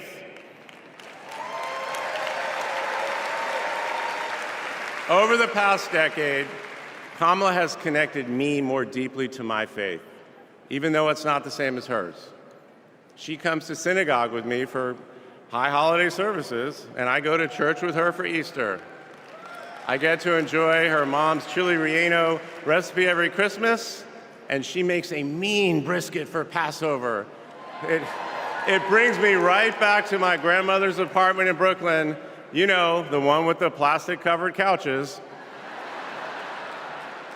But Kamala has fought against anti-Semitism and all forms of hate her whole career. She's the one who encouraged me as second gentleman to take up that fight, which is so personal to me. And those of you who belong to blended families know that they can be a little complicated. But as soon as our kids started calling her Mamala, I knew we'd be okay. Ella calls us a three-headed parenting machine. Kamala and Kirsten, thank you both. Thank you both for always putting your family and the kids first. Now, Cole and Ella's friends knew that when they'd come over for Sunday dinner with Mamala, it was going to be real talk. In between taking cooking instructions, they'd have to answer questions about what problem they wanted to solve in the world. They learned that you've always got to be prepared because Kamala is going to prosecute the case. And in the same breath that Cole and Greenlee told us that they were engaged, they asked Kamala to officiate their wedding.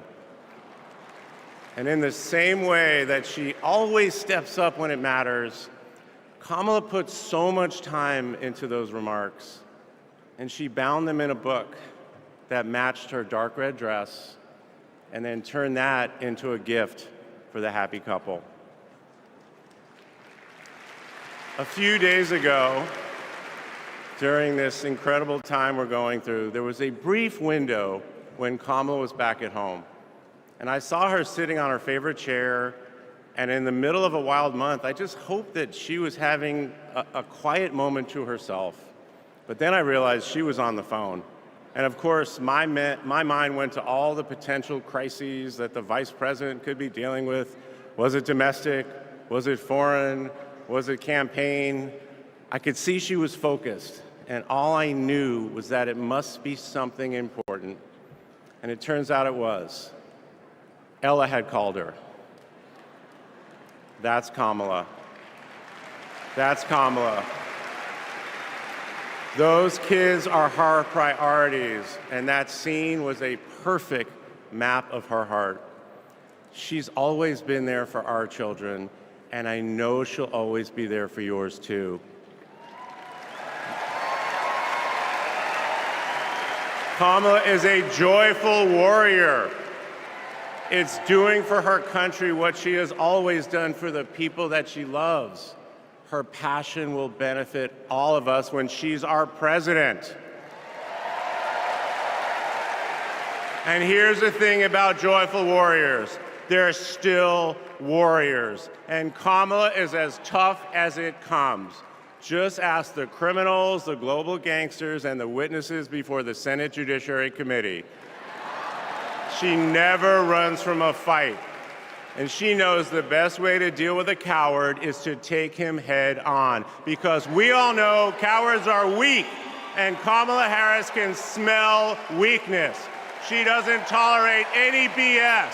You've all seen that look, and you know that look I'm talking about. That look is not just a meme. It reflects her true belief in honest and direct leadership. And it's also why she will not be distracted by nonsense. Kamala knows that in order to win, we cannot lose focus. America, in this election, you have to decide who to trust with your family's future. I trusted Kamala with our family's future. It was the best decision I ever made. This Thursday will be our 10th wedding anniversary, which I know it means I'm about to hear that embarrassing voicemail again. However, that's not all I'll be hearing. That same night, I'll be hearing my wife, Kamala Harris, accept your nomination for President of the United States. And with your help, she will lead with joy and toughness, with that laugh and that look, with compassion and conviction. She'll lead from the belief that wherever we come from, whatever we look like, we're strongest when we fight for what we believe in, not just against what we fear. Kamala Harris was exactly the right person for me at an important moment in my life.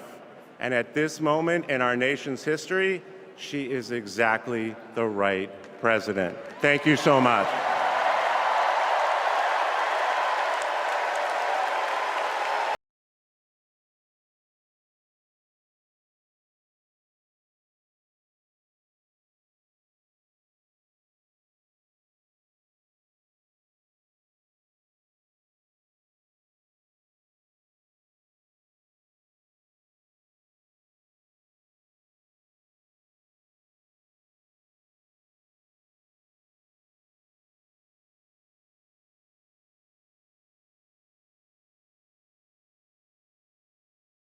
Welcome, former First Lady Michelle Obama.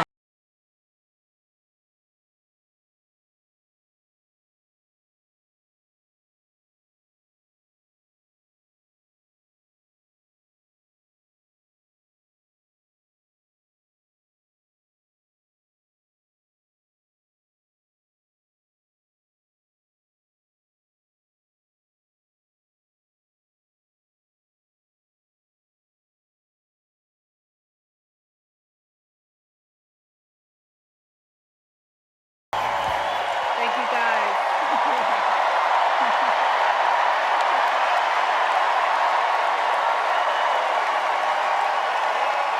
Okay. We got a big night ahead. Thank you all so much. Thank you so much.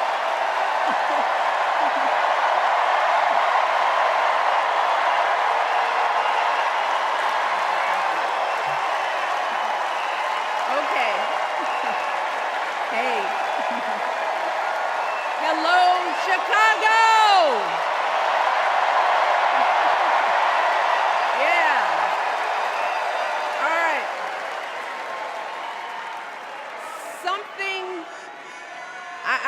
Something wonderfully magical is in the air, isn't it? Yeah. You know, we're feeling it here in this arena, but it's spreading all across this country we love.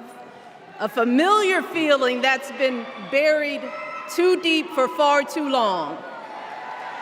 You know what I'm talking about. It's the contagious power of hope. The anticipation, the energy, the exhilaration of once again being on the cusp of a brighter day. The chance to vanquish the demons of fear, division, and hate that have consumed us and continue pursuing the unfinished promise of this great nation, the dream that our parents and grandparents fought and died and sacrificed for. America, hope is making a comeback.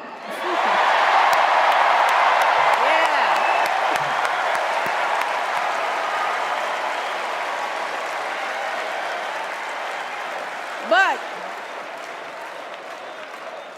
to be honest, I am realizing that until recently, I have mourned the dimming of that hope. and maybe you've experienced the same feelings, is that deep pit in my stomach, a palpable sense of dread about the future. And for me, that mourning has also been mixed with my own personal grief. The last time I was here in my hometown was to memorialize my mother, the woman who showed me the meaning of hard work and humility and decency, the woman who set my moral compass high and showed me the power of my own voice. Folks,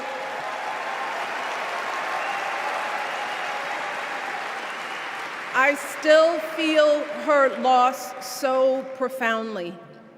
I wasn't even sure if I'd be steady enough to stand before you tonight, but my heart compelled me to be here because of the sense of duty that I feel to honor her memory and to remind us all not to squander the sacrifices our elders made to give us a better future.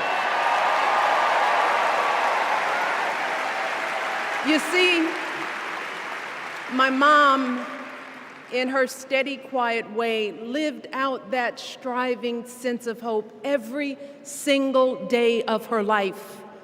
She believed that all children, all people have value, that anyone can succeed if given the opportunity.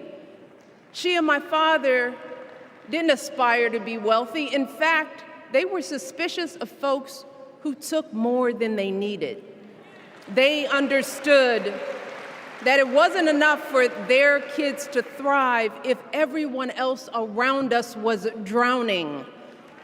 So my mother volunteered at the local school. She always looked out for the other kids on the block. She was glad to do the thankless, unglamorous work that for generations has strengthened the fabric of this nation. The belief that if you do unto others, if you love thy neighbor, if you work and scrape and sacrifice, it will pay off. If not for you, then maybe for your children or your grandchildren. You see, those values have been passed on through family farms and factory towns, through tree-lined streets and crowded tenements, through prayer groups and National Guard units and social studies classrooms. Those were the values my mother poured into me until her very last breath. Kamala Harris and I built our lives on those same foundational values. Even though our mothers grew up an ocean apart, they shared the same belief in the promise of this country. That's why her mother moved here from India at 19. It's why she taught Kamala about justice, about the obligation to lift others up, about our responsibility to give more than we take. She'd often tell her daughter, "Don't sit around and complain about things. Do something." So, with that voice in her head, Kamala went out and she worked hard in school, graduating from an HBCU, earning her law degree at a state school. And then she went on to work for the people, fighting to hold lawbreakers accountable, strengthening the rule of law, fighting to get folks better wages, cheaper prescription drugs, a good education, decent health care, child care, elder care. From a middle-class household, Kamala worked her way up to become Vice President of the United States of America. My girl, Kamala Harris, is more than ready for this moment. She is one of the most qualified people ever to seek the office of the presidency. And she is one of the most dignified, a tribute to her mother, to my mother, and to your mother too. The embodiment of the stories we tell ourselves about this country. Her story is your story. It's my story. It's the story of the vast majority of Americans trying to build a better life. Look, Kamala knows, like we do, that regardless of where you come from, what you look like, who you love, how you worship, or what's in your bank account, we all deserve the opportunity to build a decent life. All of our contributions deserve to be accepted and valued. Because no one has a monopoly on what it means to be an American. No one.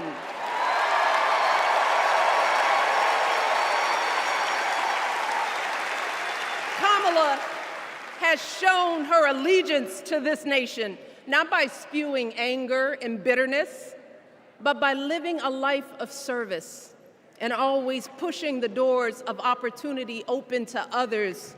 She understands that most of us will never be afforded the grace of failing forward. We will never benefit from the affirmative action of generational wealth.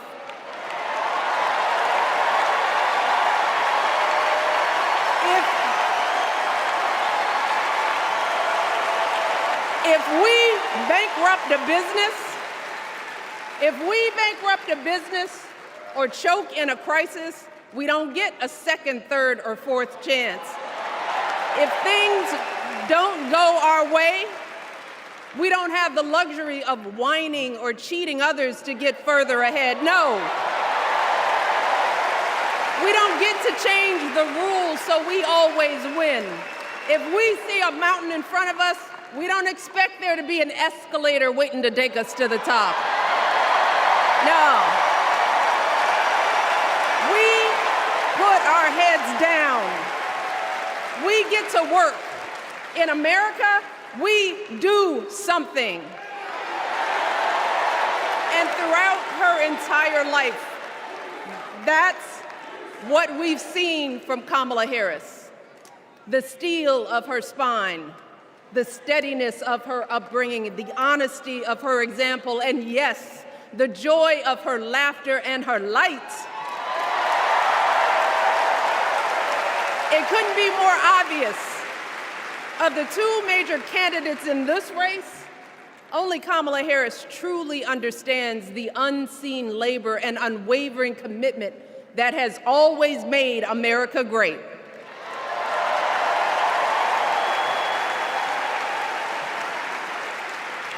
Now, unfortunately, we know what comes next. We know folks are going to do everything they can to distort her truth. My husband and I sadly know a little something about this. For years, Donald Trump did everything in his power to try to make people fear us. See, his limited, narrow view of the world made him feel threatened by the existence of two hardworking, highly educated, successful people who happen to be black.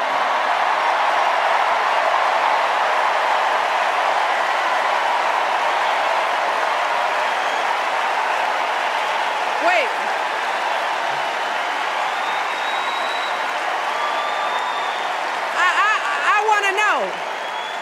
I want to know.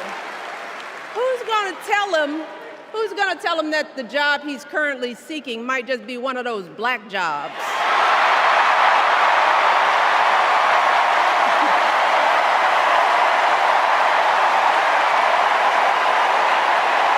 Look, it's his same old con. His same old con.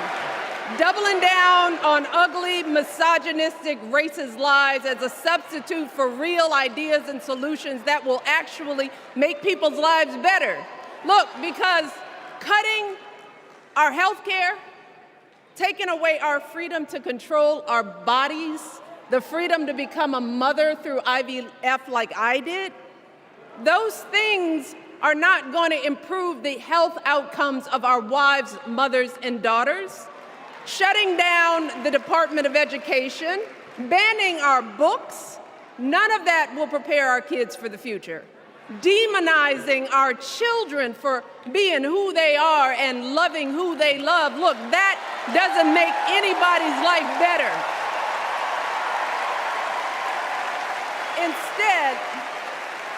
Instead, it only makes us small.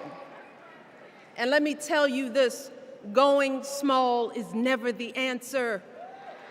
Going small is the opposite of what we teach our kids. Going small is petty, it's unhealthy, and quite frankly, it's unpresidential.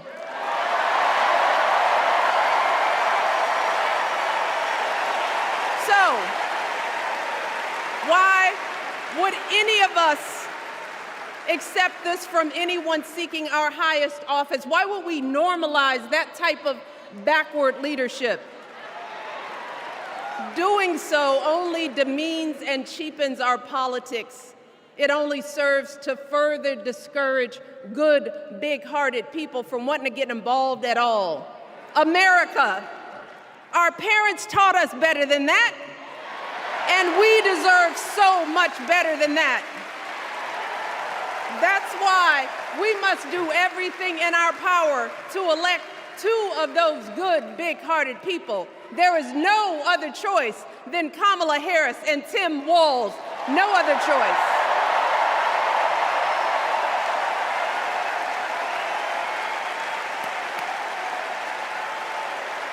But as we embrace this renewed sense of hope, let us not forget the despair we have felt. Let us not forget what we are up against. Yes, Kamala and Tim are doing great now.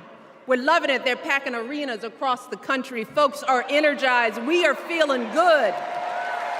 But remember, there are still so many people who are desperate for a different outcome, who are ready to question and criticize every move Kamala makes, who are eager to spread those lies, who don't want to vote for a woman, who will continue to prioritize building their wealth over ensuring that everyone has enough. So no matter how good we feel tonight or tomorrow or the next day, this is going to be an uphill battle. So folks, we cannot be our own worst enemies. No. See, because the minute something goes wrong, the minute a lie takes hold, folks, we cannot start wringing our hands. We cannot get a Goldilocks complex about whether everything is just right. And we cannot indulge our anxieties about whether this country will elect someone like Kamala instead of doing everything we can to get someone like Kamala elected.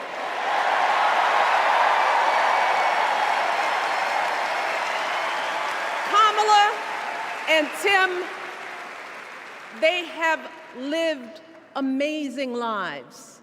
And I am confident that they will lead with compassion, inclusion, and grace. But they are still only human. They are not perfect. And like all of us, they will make mistakes. But luckily, y'all, this is not just on them. No, this is up to us, all of us, to be the solution that we seek. It's up to all of us to be the antidote to the darkness and division. Look, I don't care how you identify politically, whether you're Democrat, Republican, Independent, or none of the above.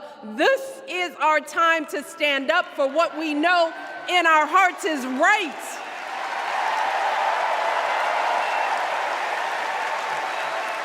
To stand up, not just for our basic freedoms, but for decency and humanity, for basic respect, dignity, and empathy, for the values at the very foundation of this democracy. It's up to us to remember what Kamala's mother told her. Don't just sit around and complain, do something. So if they lie about her, and they will, we've got to do something. If we see a bad poll, and we will, we got to put down that phone and do something. If we start feeling tired, if we start feeling that dread creeping back in, we got to pick ourselves up, throw water on our face, and what? We only have 2.5 months, y'all, to get this done. Only 11 weeks to make sure every single person we know is registered and has a voting plan. So we cannot afford for anyone America to sit on their hands and wait to be called. Don't complain if no one from the campaign has specifically reached out to you to ask you for your support. There is simply no time for that kind of foolishness. You know what you need to do. So, consider this to be your official ask. Michelle Obama is asking you, no, I'm telling y'all to do something.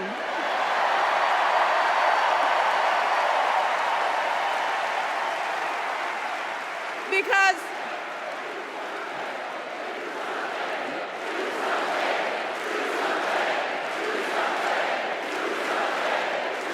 you all, this election is going to be close. In some states, just a handful, listen to me, a handful of votes in every precinct could decide the winner. So we need to vote in numbers that erase any doubt.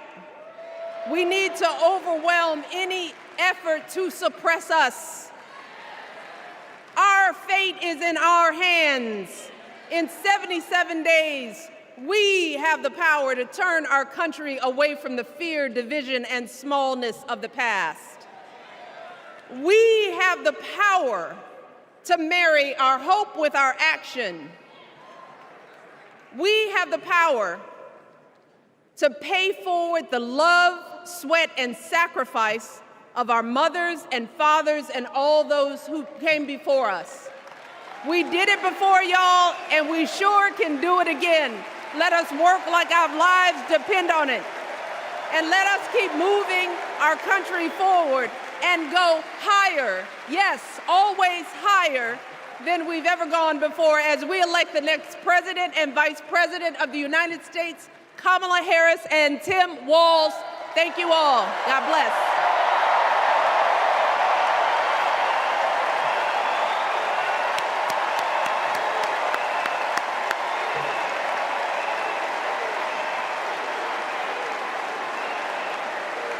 Now, before I go,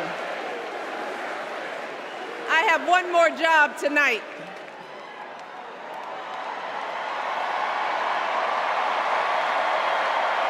Yeah, one more job. You all, thank you for all the love, but it is now my honor to introduce somebody who knows a whole lot about hope. Someone who has spent his life strengthening our democracy, and let me tell you, as someone who lives with him, he wakes up every day, and thinks about what's best for this country. Please welcome America's 44th president and the love of my life, Barack Obama.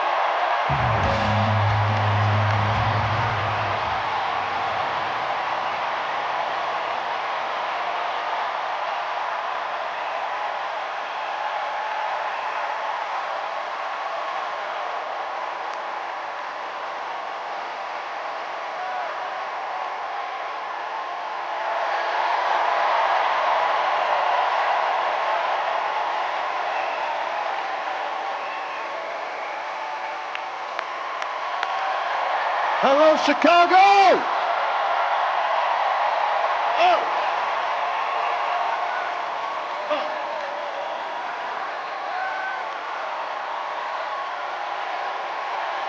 Thank you.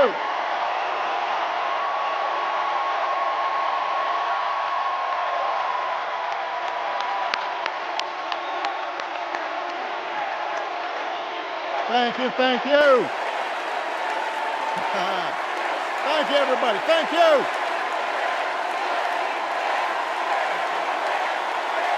Thank you. Thank you. Thank you. All right. That's enough. Thank you, thank you. Chicago! It's good to be home. It is good to be home, and I don't know about you, but I'm feeling fired up.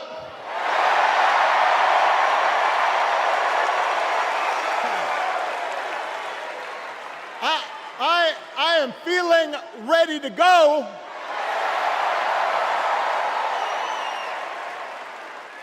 Even if I am the only person stupid enough to speak after Michelle Obama.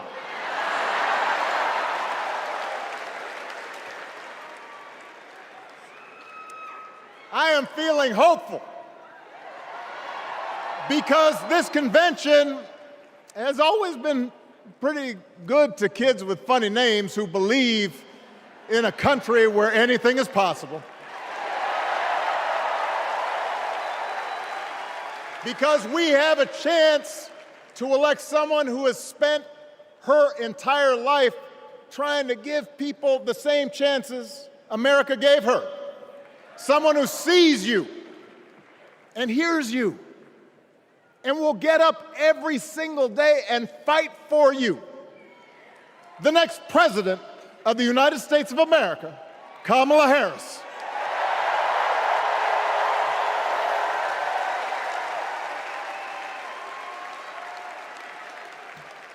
It's been 16 years since I had the honor of accepting this party's nomination for president. And I know that's hard to believe because I have not aged a bit. But it's true. And looking back, I can say without question that my first big decision as your nominee turned out to be one of my best. And that was asking Joe Biden to serve by my side as vice president.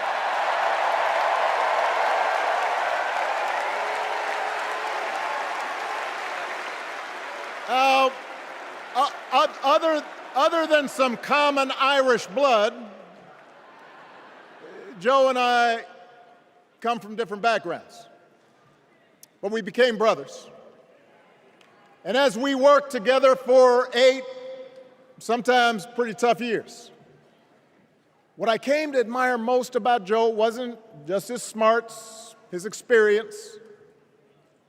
It was his empathy and his decency and his hard-earned resilience, his unshakable belief that everyone in this country deserves a fair shot.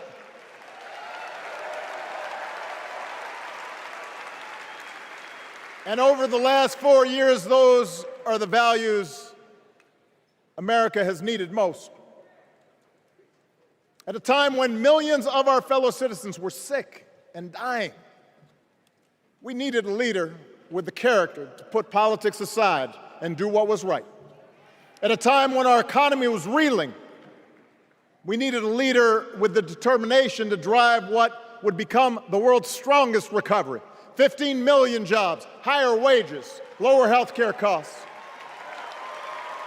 At a time when the other party had turned into a cult of personality, we needed a leader who was steady and brought people together and was selfless enough to do the rarest thing there is in politics, putting his own ambition aside for the sake of the country.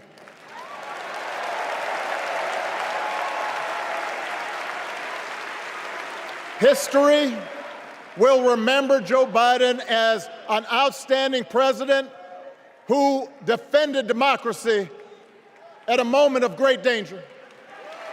And I am proud to call him my president, but I am even prouder to call him my friend.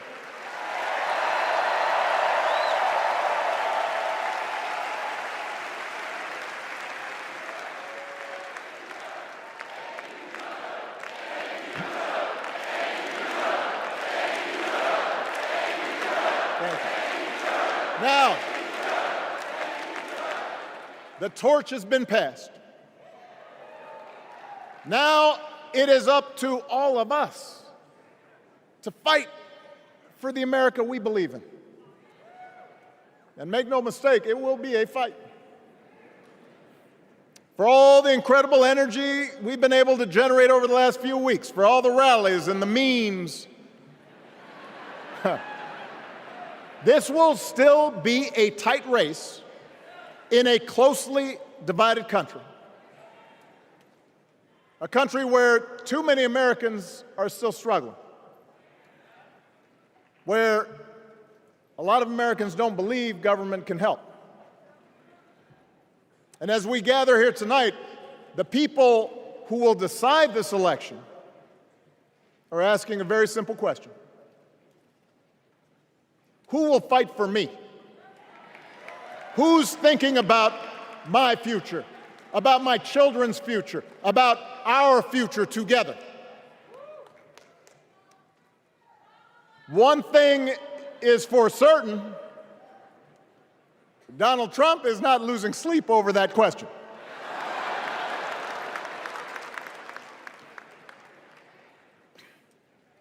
Here's a 78-year-old billionaire who has not stopped whining about his problems since he rode down his golden escalator 9 years ago. It has been a constant stream of gripes and grievances that's actually been getting worse now that he's afraid of losing to Kamala. There's the childish nicknames, the crazy conspiracy theories, this weird obsession with crowd sizes.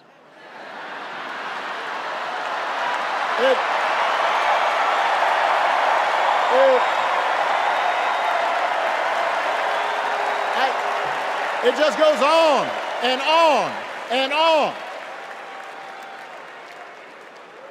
The other day I heard someone compare Trump to the neighbor who keeps running his leaf blower outside your window every minute of every day.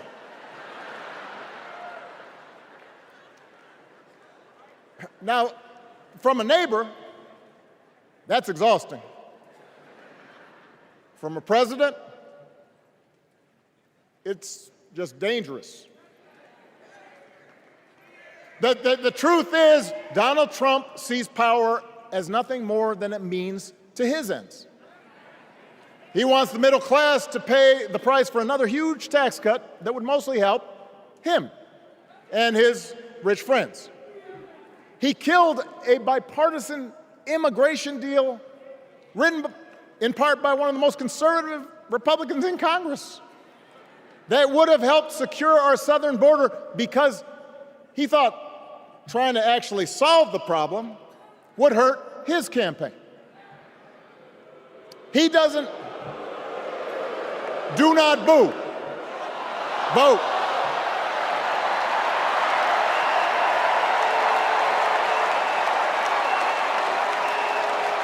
He doesn't seem to care if more women lose their reproductive freedom since it won't affect his life. And most of all, Donald Trump wants us to think that this country is hopelessly divided between us and them, between the real Americans, who of course support him, and the outsiders who don't. And he wants you to think that you'll be richer and safer if you will just give him the power to put those other people back in their place. It is one of the oldest tricks in politics from a guy who has let's face it, gotten pretty stale. We do not need 4 more years of bluster and bumbling and chaos. We have seen that movie before, and we all know that the sequel is usually worse.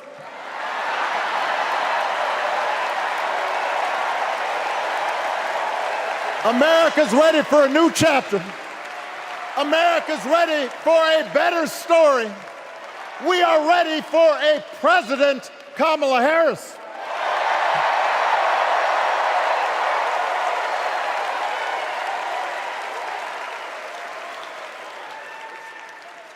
And Kamala Harris is ready for the job.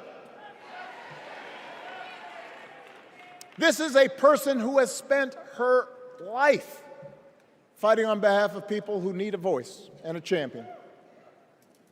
As you heard from Michelle, Kamala was not born into privilege. She had to work for what she's got. And she actually cares about what other people are going through. She's not the neighbor running the leaf blower. She's the neighbor rushing over to help when you need a hand. As a prosecutor, Kamala stood up for children who had been victims of sexual abuse.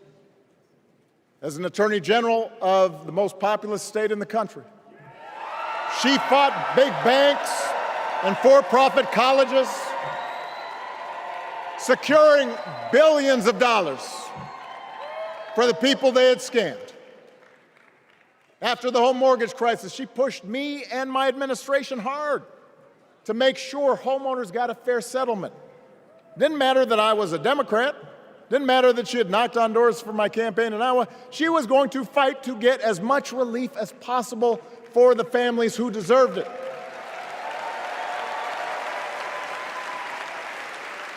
As vice president, she helped take on the drug companies to cap the cost of insulin, lower the cost of health care, give families with kids a tax cut. And she is running for president with real plans to lower costs even more and protect Medicare and Medicaid and sign a law to guarantee every woman's right to make her own health care decisions.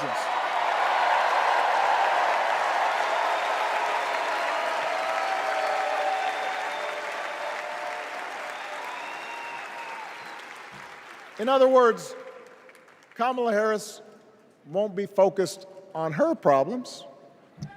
She'll be focused on yours.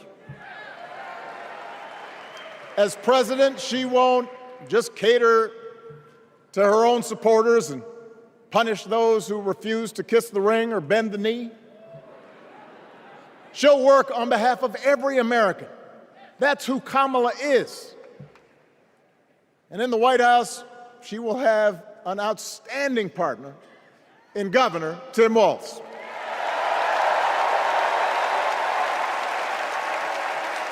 Let me tell you something. Let me tell you something. I love this guy. Tim is the kind of person who should be in politics. Born in a small town, served his country, taught kids, coached football, took care of his neighbors. He knows who he is, and he knows what's important.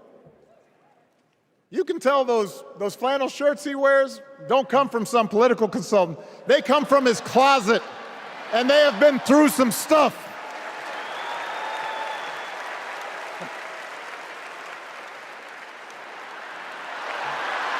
They have been through some stuff. That's right.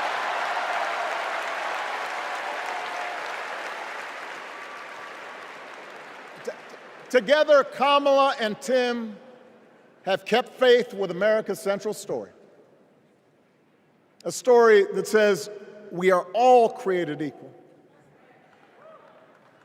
All of us endowed with certain inalienable rights, that everyone deserves a chance, that even when we don't agree with each other, we can find a way to live with each other. That's Kamala's vision. That's Tim's vision. That's the Democratic Party's vision. And our job over the next 11 weeks is to convince as many people as possible to vote for that vision. Now, it won't be easy. The other side knows it's easier to play on people's fears and cynicism, always has been. They will tell you that government is inherently corrupt, that sacrifice and generosity are for suckers. And since the game is rigged, it's okay to take what you want and just look after your own. That's the easy path. We have a different task. Our job is to convince people that democracy can actually deliver.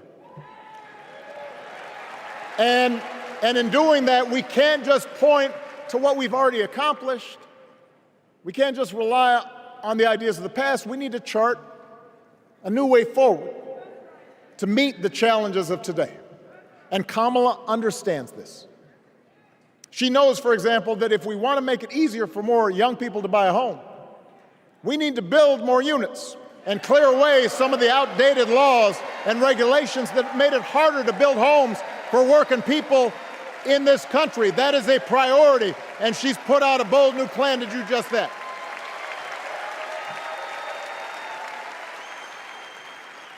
On health care, we should all be proud of the enormous progress that we've made through the Affordable Care Act, providing millions of people access to affordable coverage, protecting millions more from unscrupulous insurance practices. I noticed, by the way, that since it's become popular, they don't call it Obamacare no more.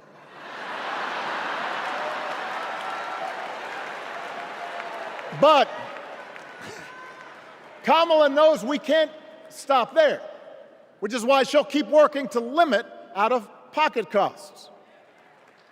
Kamala knows that if we want to help people get ahead, we need to put a college degree within reach of more Americans.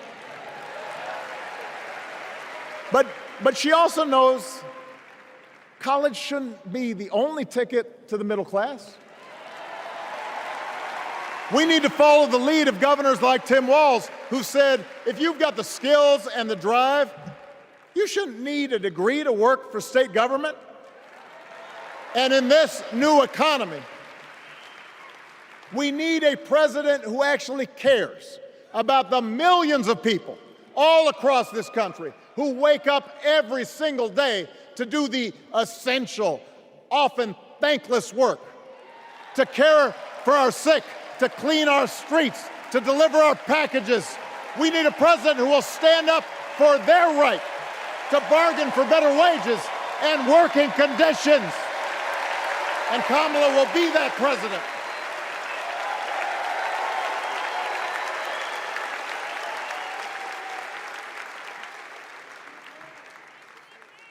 Yes, she can.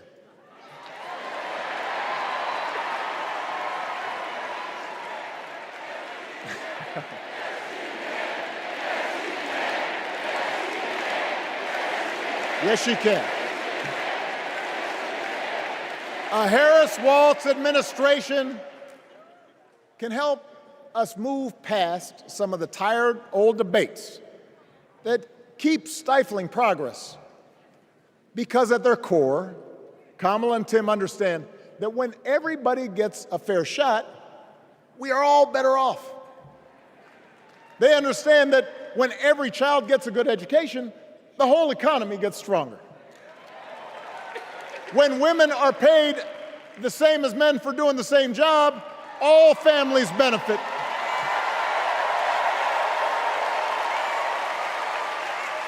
They understand that we can secure our borders without tearing kids away from their parents, just like we can keep our streets safe while also building trust between law enforcement and the communities they serve and eliminating bias. That will make it better for everybody.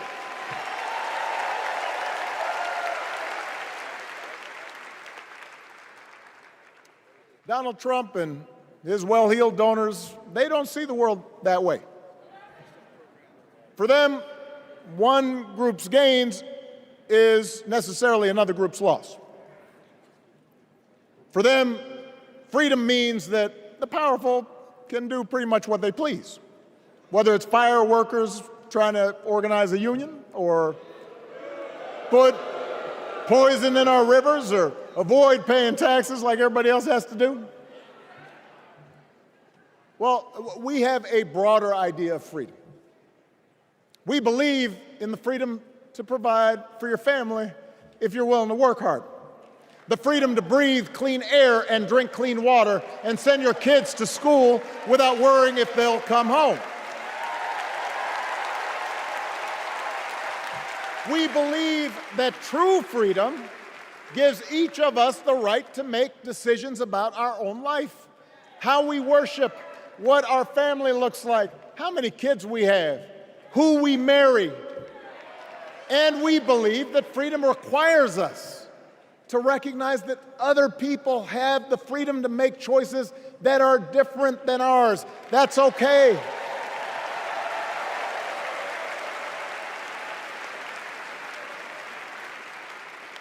That's the America Kamala Harris and Tim Walz believe in. An America where we, the people, includes everyone. Because that's the only way this American experiment works. And despite what our politics might suggest, I think most Americans understand that. Democracy isn't just a bunch of abstract principles and dusty laws in some book somewhere. It's the values we live by. It's the way we treat each other, including those who don't look like us, or pray like us, or see the world exactly like we do.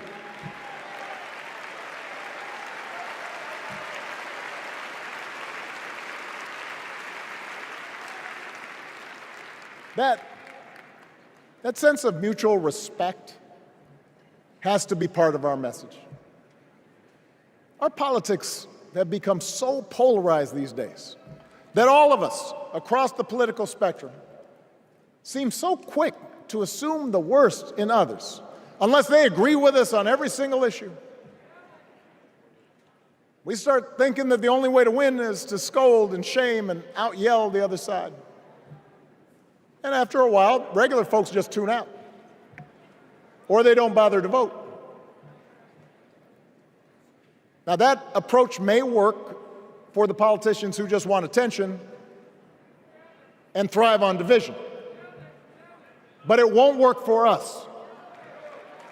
To make progress on the things we care about, the things that really affect people's lives, we need to remember that we've all got our blind spots and contradictions and prejudices, and that if we want to win over those who aren't yet ready to support our candidates, we need to listen to their concerns and maybe learn something in the process.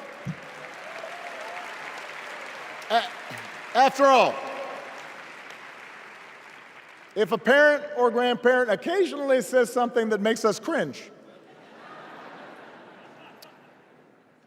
we don't automatically assume they're bad people. We recognize that the world is moving fast, that they need time and maybe a little encouragement to catch up. Our fellow citizens deserve the same grace we hope they'll extend to us.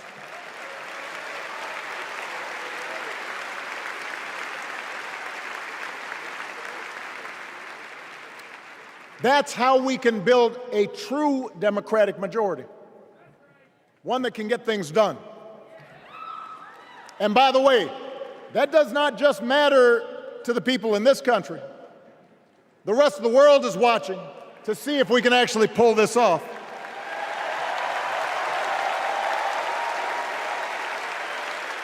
No nation,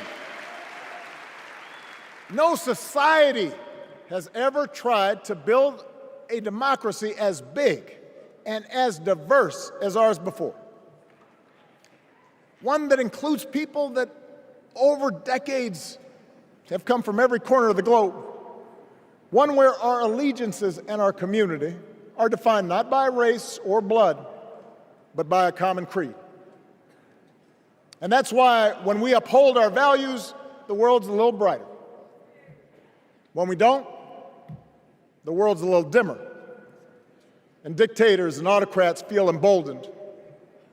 And over time, we become less safe. We shouldn't be the world's policemen, and we can't eradicate every cruelty and injustice in the world. But America can be and must be a force for good. Discouraging conflict, fighting disease, promoting human rights, protecting the planet from climate change, defending freedom, brokering peace. That's what Kamala Harris believes, and so do most Americans.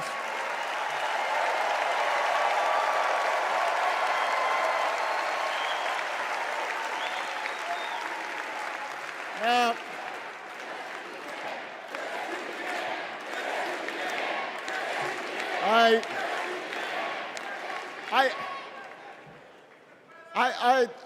I know these ideas can feel pretty naive right now. We live in a time of such confusion and rancor, with a culture that puts a premium on things that don't last. Money, fame, status, likes. We chase the approval of strangers on our phones. We build all manner of walls and fences around ourselves, and then we wonder why we feel so alone. We don't trust each other as much because we don't take the time to know each other. And in that space between us, politicians and algorithms teach us to caricature each other and troll each other and fear each other.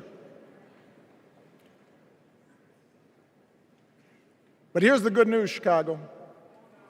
All across America, in big cities and small towns, away from all the noise, the ties that bind us together are still there.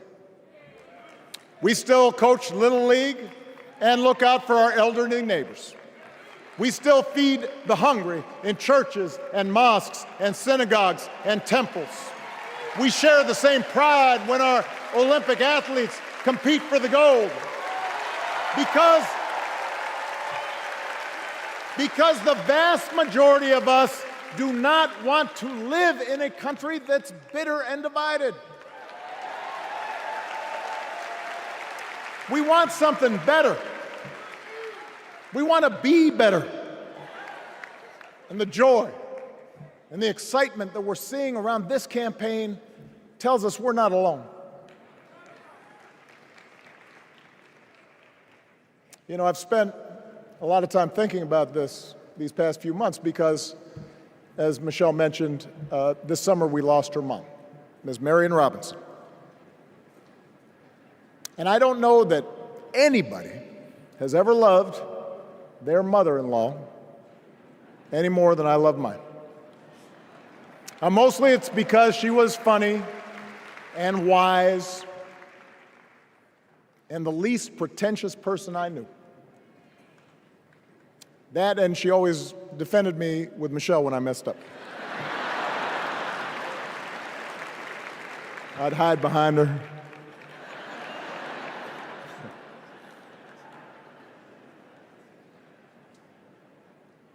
But I also think one of the reasons Mary and I became so close was she reminded me of my grandmother, the woman who helped raise me as a child.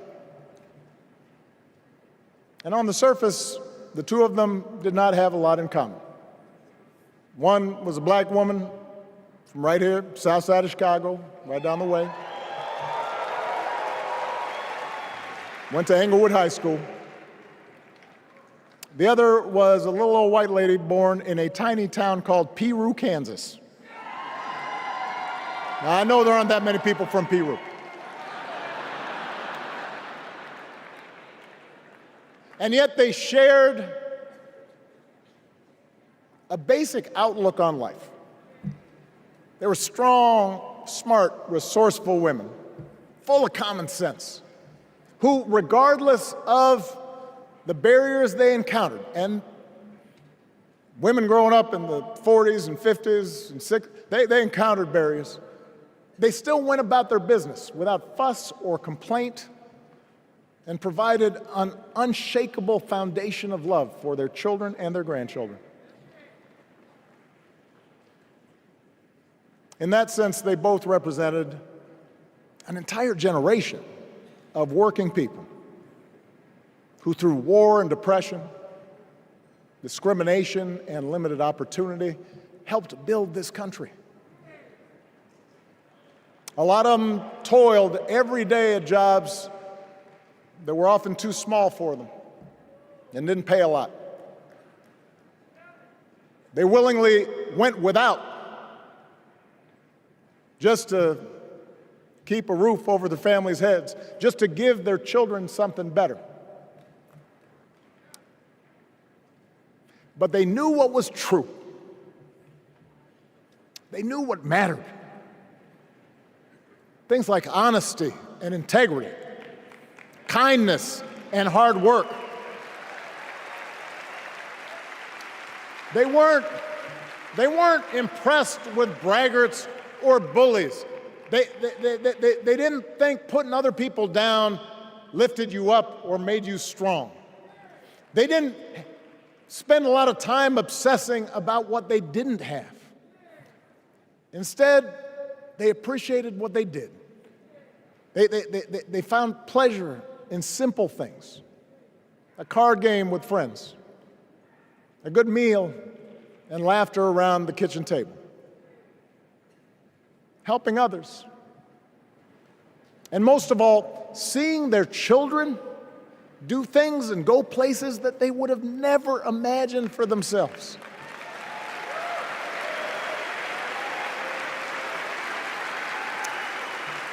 Whether you are a Democrat or a Republican or somewhere in between, we have all had people like that in our lives. People like Kamala's parents, who crossed oceans because they believed in the promise of America. People like Tim's parents, who taught him about the importance of service. Good, hard-working people who weren't famous or powerful, but who managed in countless ways to leave this country just a little bit better than they found it. As much as any policy or program, I believe that's what we yearn for. A return to an America where we work together and look out for each other. A restoration of what Lincoln called, on the eve of Civil War, our bonds of affection. An America that taps what he called the better angels of our nature. That is what this election is about. And I believe that's why, if we each do our part over the next 77 days, if we knock on doors, if we make phone calls, if we talk to our friends, if we listen to our neighbors, if we work like we've never worked before, if we hold firm to our convictions, we will elect Kamala Harris as the next President of the United States, and Tim Walz as the next Vice President of the United States. We will elect leaders up and down the ballot who will fight for the hopeful, forward-looking America we all believe in, and together we too will build a country that is more secure and more just, more equal, and more free. So let's get to work. God bless you, and God bless the United States of America.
Please stand if you are able for this evening's benediction, offered by Bishop Samuel L. Green Sr. and His Eminence Archbishop Alpidophoros of the Greek Orthodox Archdiocese of America.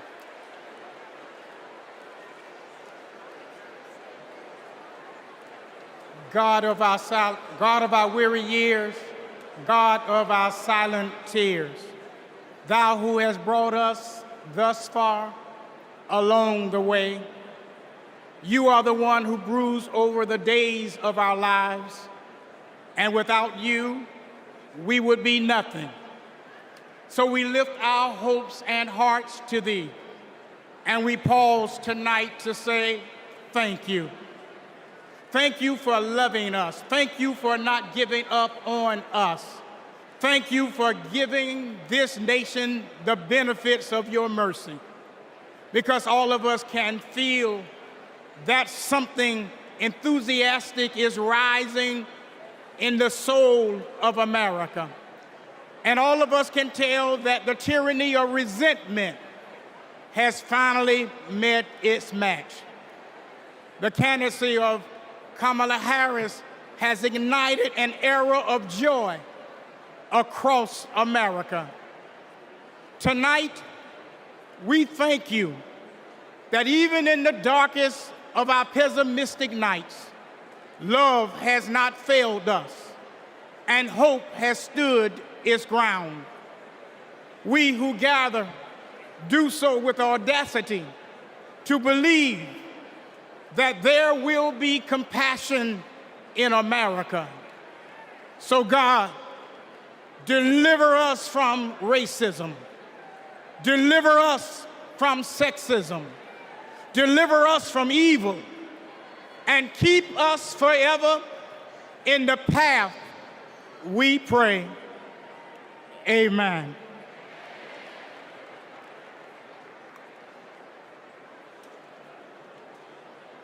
It is now time to pray to the Lord. Let us pray to the Lord. Eternal and ever-living God, source of goodness and grace, we come before You, seeking Your heavenly benediction upon this democratic national convention.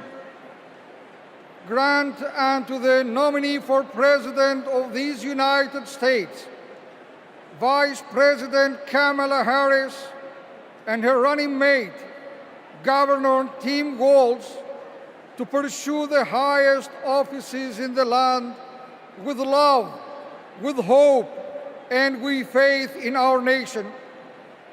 Grant unto the delegates to engage with their fellow citizens in a spirit of joy and duty, always seeking the best for our country.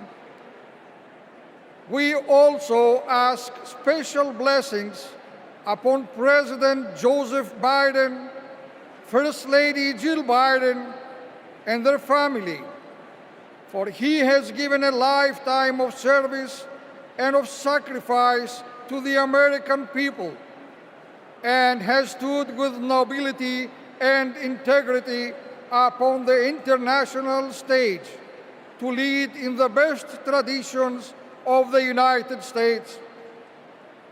Finally, we ask that You protect and defend the armed forces who protect and defend us, so that in peace and security we may offer to You, the one true God, the praise that is in Your due. Amen.